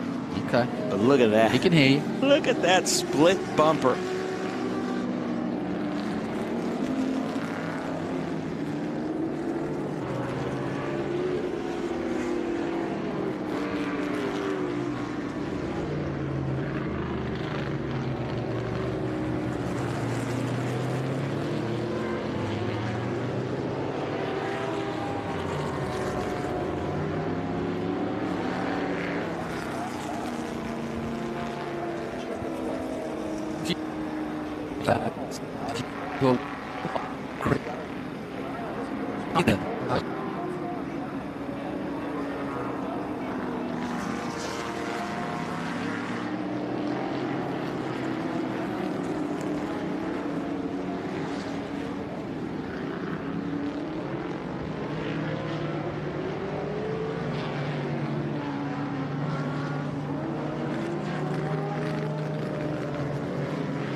Hon, the weather tech's here. WeatherTech is the ultimate protection for your vehicle. Laser measured floor liners, no drill mud flaps, cargo liner, bump step, seat protector, and cup phone. What about my car? WeatherTech.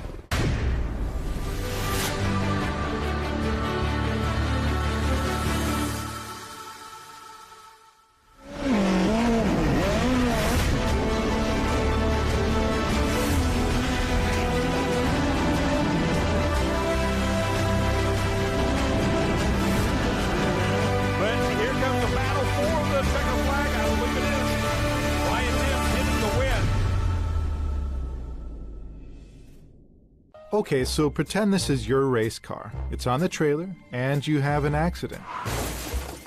Ouch! At least your truck's insurance will pay for another one?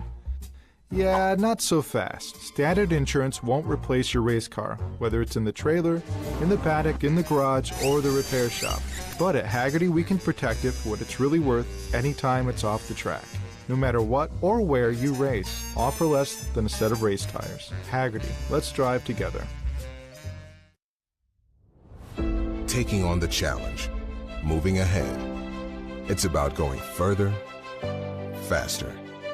At Customers Bank, we know that great things happen when you combine the best of technology with a deeply human touch.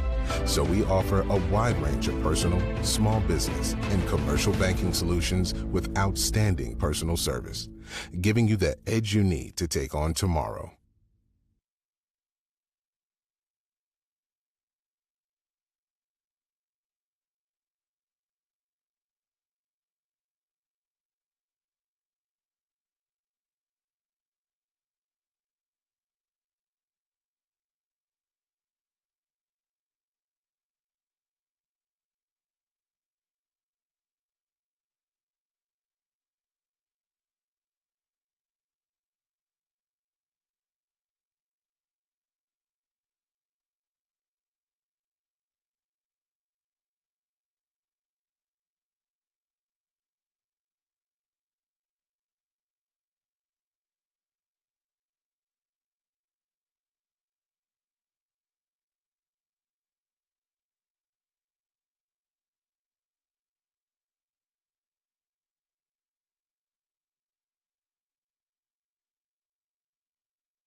Welcome back to the Circuit of the Americas.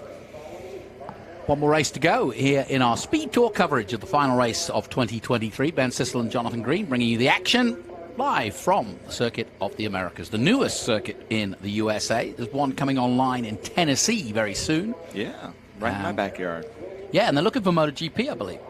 Well, that'll be Don't cool. you steal our MotoGP? Yeah. No, I hope not. No, the headline I love it said here. second MotoGP venue potential. Okay. Well, maybe it'll be a little bit smoother. MotoGP here with the bumps is a little hairy. But I think you did say you're going to be repaving here soon. Yes, we are. Yeah, we've done quite a lot already. But there's Kenny Wallace in the 78 Furniture Row.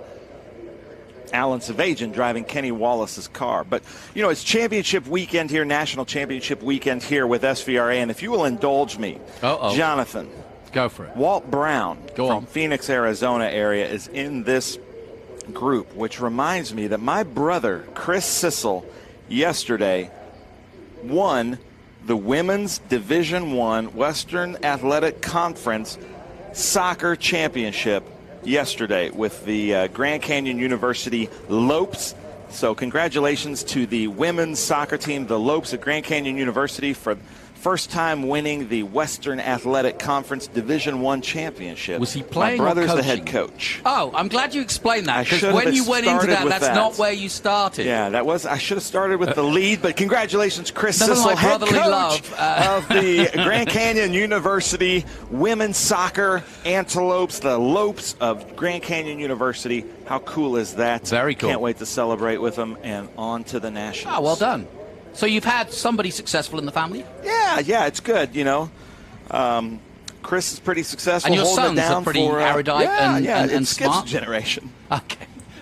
But we are with Group 10. This is our helmet race, the Bell Helmet Race, here at Circuit of the Americas for the Mission Foods Austin SpeedTour. There's my favorite stock car there, the Rusty Wallace car. Unbelievable, the number 2 of Jeff Rocco. 1993 Pontiac Grand Prix. Rolling car. out. Yeah, that's been ever present all season, hasn't it? Yeah, that's one of John Cloud's cars, and having a lot of fun. Parker DeLong right behind him. We know Parker DeLong from the TA2 series. Yep. But out there, then Corey Cochran in that Chevy Silverado. Walt Brown is who we were talking about there in that pink car. And in fact, Eric, he won his gold medallion car yesterday. The gold medallion winning car yesterday, and they played the Pink Panther theme as he came into winner's circle. So I thought that was pretty cool. That's cool.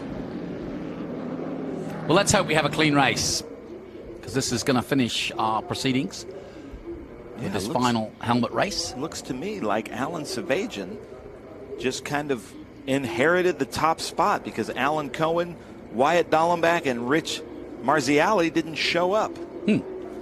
I thought I saw Wyatt Dallenbach coming up the rear there, so maybe he got to grid Did we late. work out what part of the Dallenbach dynasty he is? Wally Jr.'s son. So Wally, who finished third today in the TA race, Wyatt is his son. Okay. Wally thinks will be racing in the Big Machine Vodka Spike Coolers TA2 series next season. Ooh, that's a story. Working on some sponsorships. And But I reckon, from the talent that I've seen, he should be. And that could include Lee Saunders, he says, starting a rumor. Okay. Nice. Boy from New York says, congratulations on my brother, but had him confused too. And you never know in this day and age, you know. But he has been the head coach of women's soccer for about 22, 23 years in different colleges, but moved to GCU about 3-4 years ago and brought them their first championship. So And I'll how tell you cool is what, that? having played college men's soccer, I wouldn't want to be in the women's soccer. We had SMU had a women's team. Those girls, they're far more competitive. Way tough. Yeah, and their schedule, just a rigorous schedule. He's constantly flying. The Western Athletic Conference basically is the whole Mississippi West. So lots of flying, lots of traveling to the different games, but really hard fought. They were in contention for the championship the last 2 seasons, and this time they won it. Good. Well done. So Walt Brown, when you go home and watch this from Phoenix, You can congratulate the GCU Lopes. GCU is almost in downtown Phoenix, a really cool college campus. But let's get back to racing, ladies and gentlemen. That Furniture Row car, I believe piloted by Alan Savajan this time. You never know with some of these drivers and Concierge Motorsports. They put different drivers in these cars at sometimes. But then there's Mercurio, right behind him, Mark Mercurio. And then that's Michael Zott. Can anybody confirm, is that a Ron Fellows car, that Chevrolet Camaro? Jeff Rocco behind him, Parker DeLong, Corey Cochran. You know, we Walt lost Brown. Peter Clue. He's here. He pulled out early, I reckon. Oh, he's right he here. wanted to be in this. Yeah, Kevin Rich, Paul Ruth, Ben Bowles, Michael Parsons, Mark Sandrich, Walter Reed, Paul McClory, Victor Spivak, Alan Davison, and Jonathan Ornstein. Here they come. To turn 19, Jonathan, I'm going to let you take it away to the green flag. All right, our final Bell Helmet race of 2023 about to get underway here at the Circuit of the Americas. A small field, but this is going to be lots of muscle car noise as they come out of 20 and up that main grandstand, front straight and to the hill. Here we go. Alan Savajan will lead the field. And they begin to accelerate now. One car right at the back, not in line yet, but we'll see what happens. Green flag waves, away they go. And the Furniture Row car on the inside line has got the better line. That little Porsche, though, coming up the inside, nicely done. Gets a couple of places there as he dives in. It's kind of cool, though. You got Kenny Wallace and Rusty Wallace running out there against each other. Their cars, in fact, going around turn 2. Mark Mercurio ducks right behind him. Good clean start through 3 and 4. That is a deceiving section of the track. Because, when you see it from this angle, you really understand that it's a lot harder than it looks. Mm-hmm. And right when the driver thinks they get into rhythm, they're like, oh, wait, this is a real long corner. Yeah. And then it tightens up again here. And then you start to climb. And then it's all blind crests over 9 and 10. A lot like Watkins Glen, Road Atlanta, Sebring, a lot of the tracks we run, no real good driver will ever admit that they figured the track out. No. They're like, I figured out sections of the track, but I have yet to figure out the entire track. And the conditions change, different bumps, different cracks every year, so the tracks change every time you come to them. But the two Wallace cars going at it here, coming into the Mission Foods Stadium complex. Yeah, side by side. Something's got to give here, or something's going to go horribly wrong, but they are literally touching as they come into 12. And it's going to be the 2. Jeff Rocco. Nicely done. Jeff Rocco taking the lead. Now, I believe Jeff Rocco's car, that number 2, was one of the Wallace cars that was actually set up for road racing. And based on the body of Alan Savajan's car, that looks like a short track oval car. Yeah, that's definitely an oval car. It looks sideways from here, doesn't it? Ooh, and Nathan Bird in the other kind of Cup car. Well, Look at you that. say Nathan They're just Bird, weaving each other. Yeah, but hang on. The 88, is that... No, that's George Del Canto. So, he's in the Cup car. Oh, yeah, George Del Canto is guest driving, I think, for Nathan Bird. Nathan Bird, yeah. You're right. Nathan was driving it yesterday. Well, that's exciting. So, into 19 they go. Spreading out already, and the couple of stragglers at the back not able to catch up just yet. But it is the 2. And he'll cross the line now with a time of 2:25. George Del Canto in second place in the 88. He's done a great job in this one lap to come through. Remember, that was the car that was coming up the inside at about 8th place on the previous start lap. So he's done a heck of a job. Don't think it'll be long as the 14, Mark Mercurio, is getting rather mercurial at the 4th place at the moment. Cochran behind him, Zock, Brown, DeLong, then Paul Ruth in 9th and Kevin Rich in 10th. So if you're wondering what makes a golden medallion car, as is Walt Brown's car, is the car has to be set up as it was prepared back in the day. So that car raced, I think, in GTO or GTU in IMSA or in the Trans Am series in TA. And so that car is set up back as it was in one of those classes. So it's a really fun car, but great to have Walt at any one of our events with Arrow Lane and Chris Hines. He just kind of lights up the whole paddock. Here we go for the lead. Didn't think it would take long, but Del Canto can. Nicely done. two different style Cup cars. But in racing, those are the two cars that we call Cup cars. Yeah, that's true. And it couldn't be more different. Yeah. Porsche Carrera Cup and NASCAR Cup. But the grunt of the NASCAR doing its business, doing its job, and holding off the Porsche in the main straights. But this is where the Porsche will come good here in the Mission Foods Stadium section. Mercurio still battling with Savagian. There's something about Mercurio's car. I just love that he refuses to put any stickers on there, any decoration. You know, it just really stands out as a race car.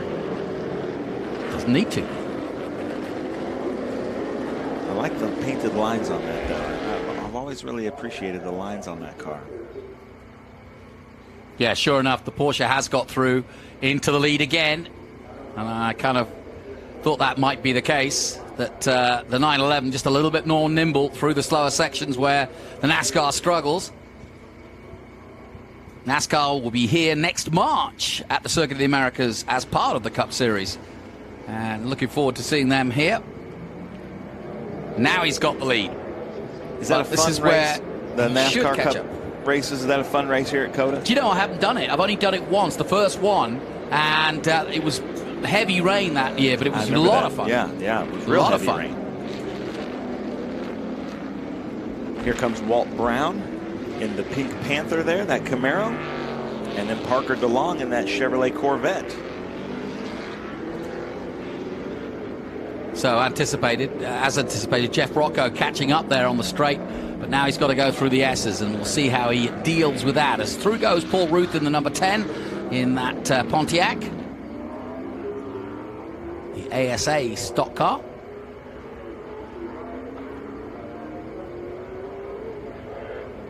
Yeah, it's an interesting little battle is at the front because they are so different, those two Cup cars. But now look at the gap. You see he's lost out, but watch how he catches up on the back straight. Yeah, there is no substitute for power. No. Now, up until here, no replacement for displacement. Yeah. From turn 1 to here, it's all about being nimble. And then for here to let 12, it go. You can just, it's a drag race. And the truck also getting some good power.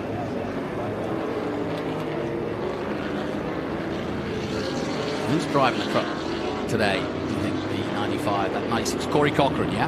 96.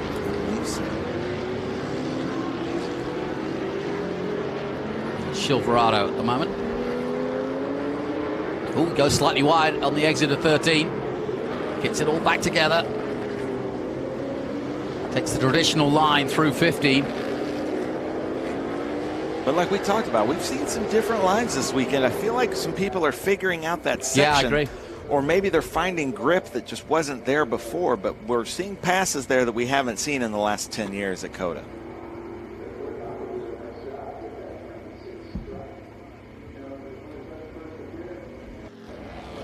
Oh, Alan Davison catching up to the Rusty Wallace car, or Alan Savagian, sorry. Yeah, I think that's going to be our battle to focus on. Second and third and fourth and fifth for the remainder of this, because right now George Del Canto has taken off in that Porsche and in the GT3 Cup car, and I don't think we're going to see him again. And we've got a nice little battle here between Walt Brown and Parker DeLong. Parker DeLong, one of our TA2 racers, but they couldn't get the car ready in time. So his dad's like, well, let's figure out something. Let's just get out there and go race and get you some seat time. And that's ever important to an up-and-coming driver as Parker DeLong, one of our young gun competitors. Yeah. Parker just coming onto the scene in the last couple of years, and you're right, he throws himself in anything he can get. Doesn't matter whether it's a single-seater, Trans Am, Porsche, you name it. This is good. Walt under big pressure now, Walt Brown. Yeah, and Jesse's pointing out that Walt Brown's front end is leaning quite a bit. She's seeing the Pink Panther rock from side to side through the Bennett Bridge Hall S's.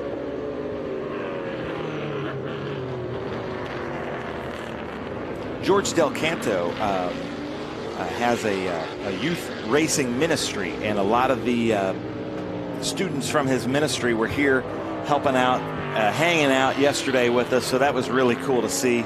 any city that we go to, he usually has a different local youth group that comes out and exposes to racing. But look, Alan Savajian takes it over Jeff Rocco there. Well, I said that was going to be the battle. Yeah, that's a change for the lead in our stock car class. Yeah, in our stock car class, yeah. Del Canto's up the road, but this is the real battle for second and third. And like you say, in the stock car class, it's the battle for the lead.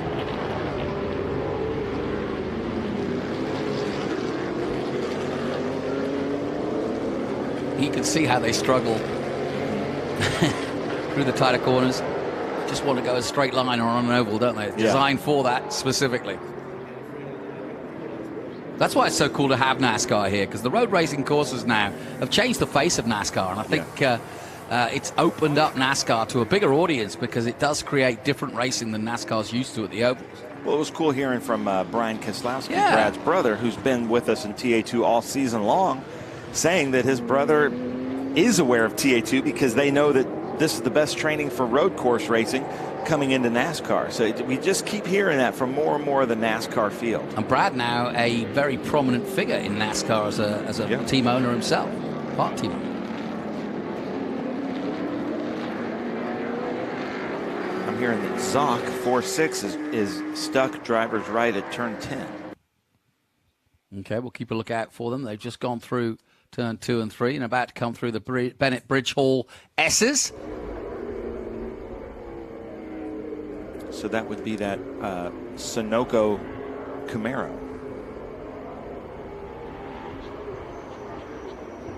Wow, this field is really spread out. I said it was a small field, but really spread it out. And obviously there's quite a big difference between the cars that are out there. Del Canto's gone. He's, 14 seconds up the road. Meanwhile, we've got a nice little battle here, though. And into turn 11, the 14 makes his move. That's Mark Mercurio in the Howe Camaro. And Cochran just keeps kind of staying right there. Look, Rusty Wallace wants to get this back. He's got the right position, that's for sure. And the grunt to make it happen. But back comes Mercurio under braking. That's great. So we had, 3 passes from corner to corner. Yeah, I know. Now into the stadium section. Now this is where the Camaro should pull away a little bit at least. He's not though. Out of 13 and into 40. Next it's the left-hander. High and wide. That's the right line for the number 2. And now gets on the power as soon as he can. The thing about this Triple Apex though, it's fairly fast, and so you're pretty much full on through here in what, 4th, 5th gear?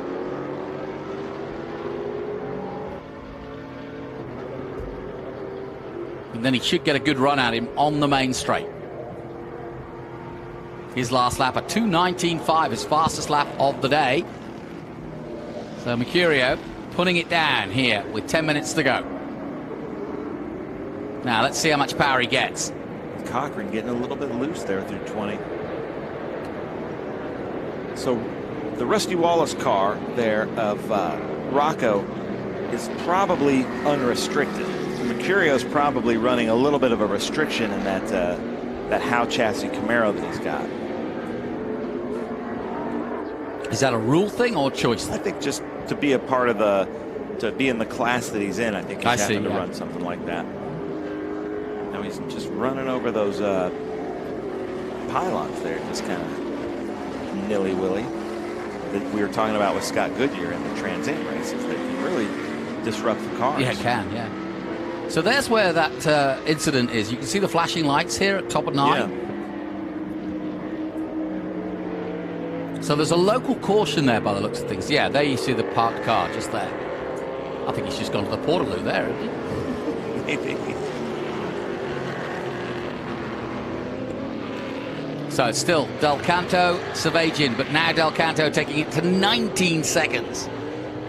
You better get out there. He's waiting for you on the podium.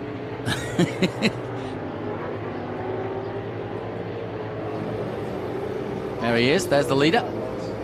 He's at turn 15. Well, they're still coming down the back straight. Impressive.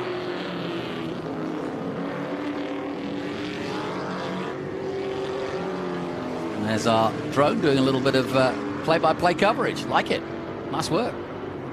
But it shows you just the distance he's managed to pull when you see it from the drone. There he is coming into 20. Here he is, and you saw where everybody else was. They were just getting into the stadium section, so he is flying. Another good lap. Takes the white flag. One more to go then for Del Canto.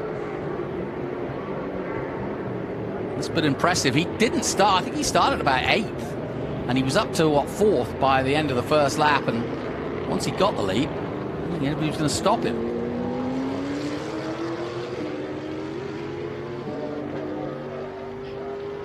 Running a good line.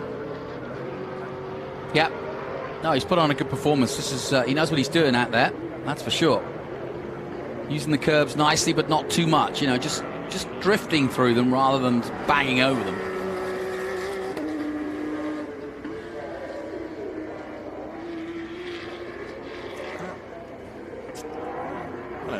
I'm going to text Dustin and see if that's Nathan Bird or George Del Canto. Well, it's officially George Del Canto, but you're right. It has all the earmarks of a good Nathan Bird drive, but we'll soon see. Anyway, he's coming into 11 for the last time. Alan Savagian, who got past Mark Mercurio. That battle going on. Mercurio setting his fastest lap last time out, actually. So they're still battling, and there's just a second or so between them. So that could be a fitting end for their little battle.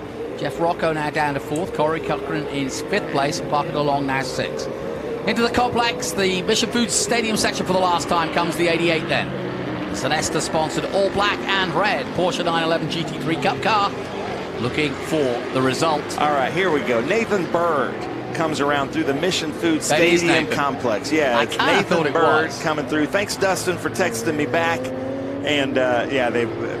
You know, if we ever get it wrong, Dustin, don't feel afraid to text me. But that is Nathan Bird about to come and take the checkered flag. I'm glad we got that before the checkered flag, because both of us were kind of looking at it going, God, that's a handy driver. Knows what he's doing. Nothing against George Del Canto. But it did look like Nathan Bird from yesterday, and he's done it again. Through 19, 1 corner to go.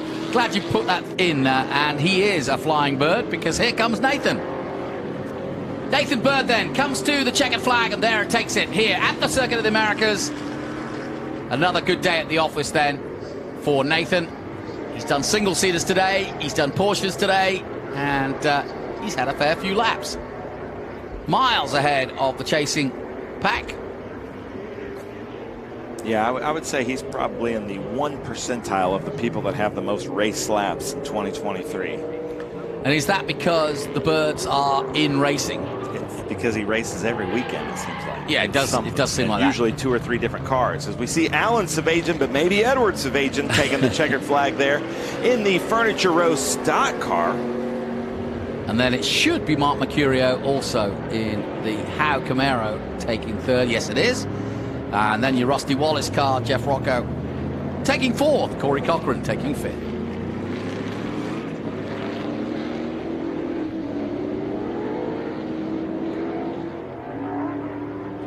So well done to Nathan Bird. Sorry for calling him George earlier, but that's what it says on our timing monitors. So how can we tell unless we got the helmets off? We can't. So good text that to find out.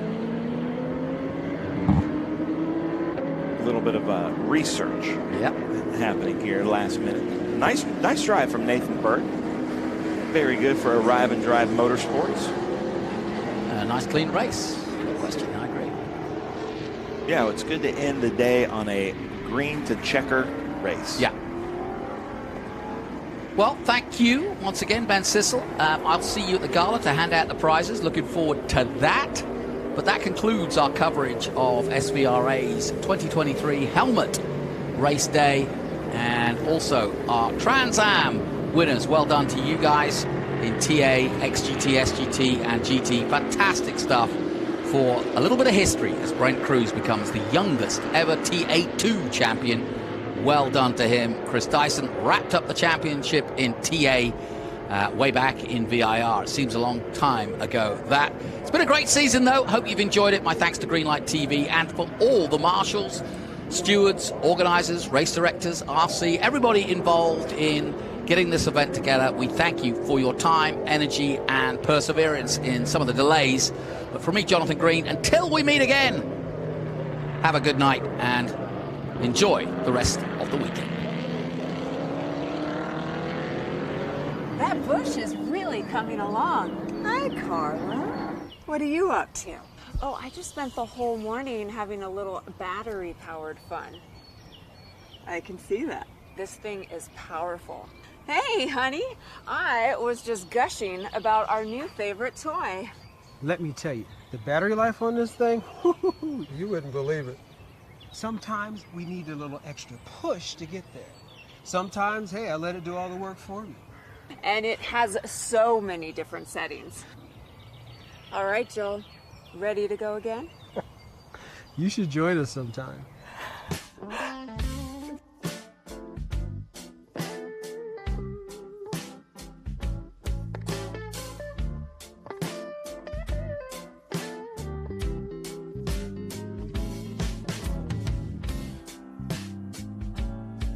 I've got to get me one of those.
Hungry for SVRA action? Well, the best way to enjoy classic auto racing is with a delicious classic from Mission Foods.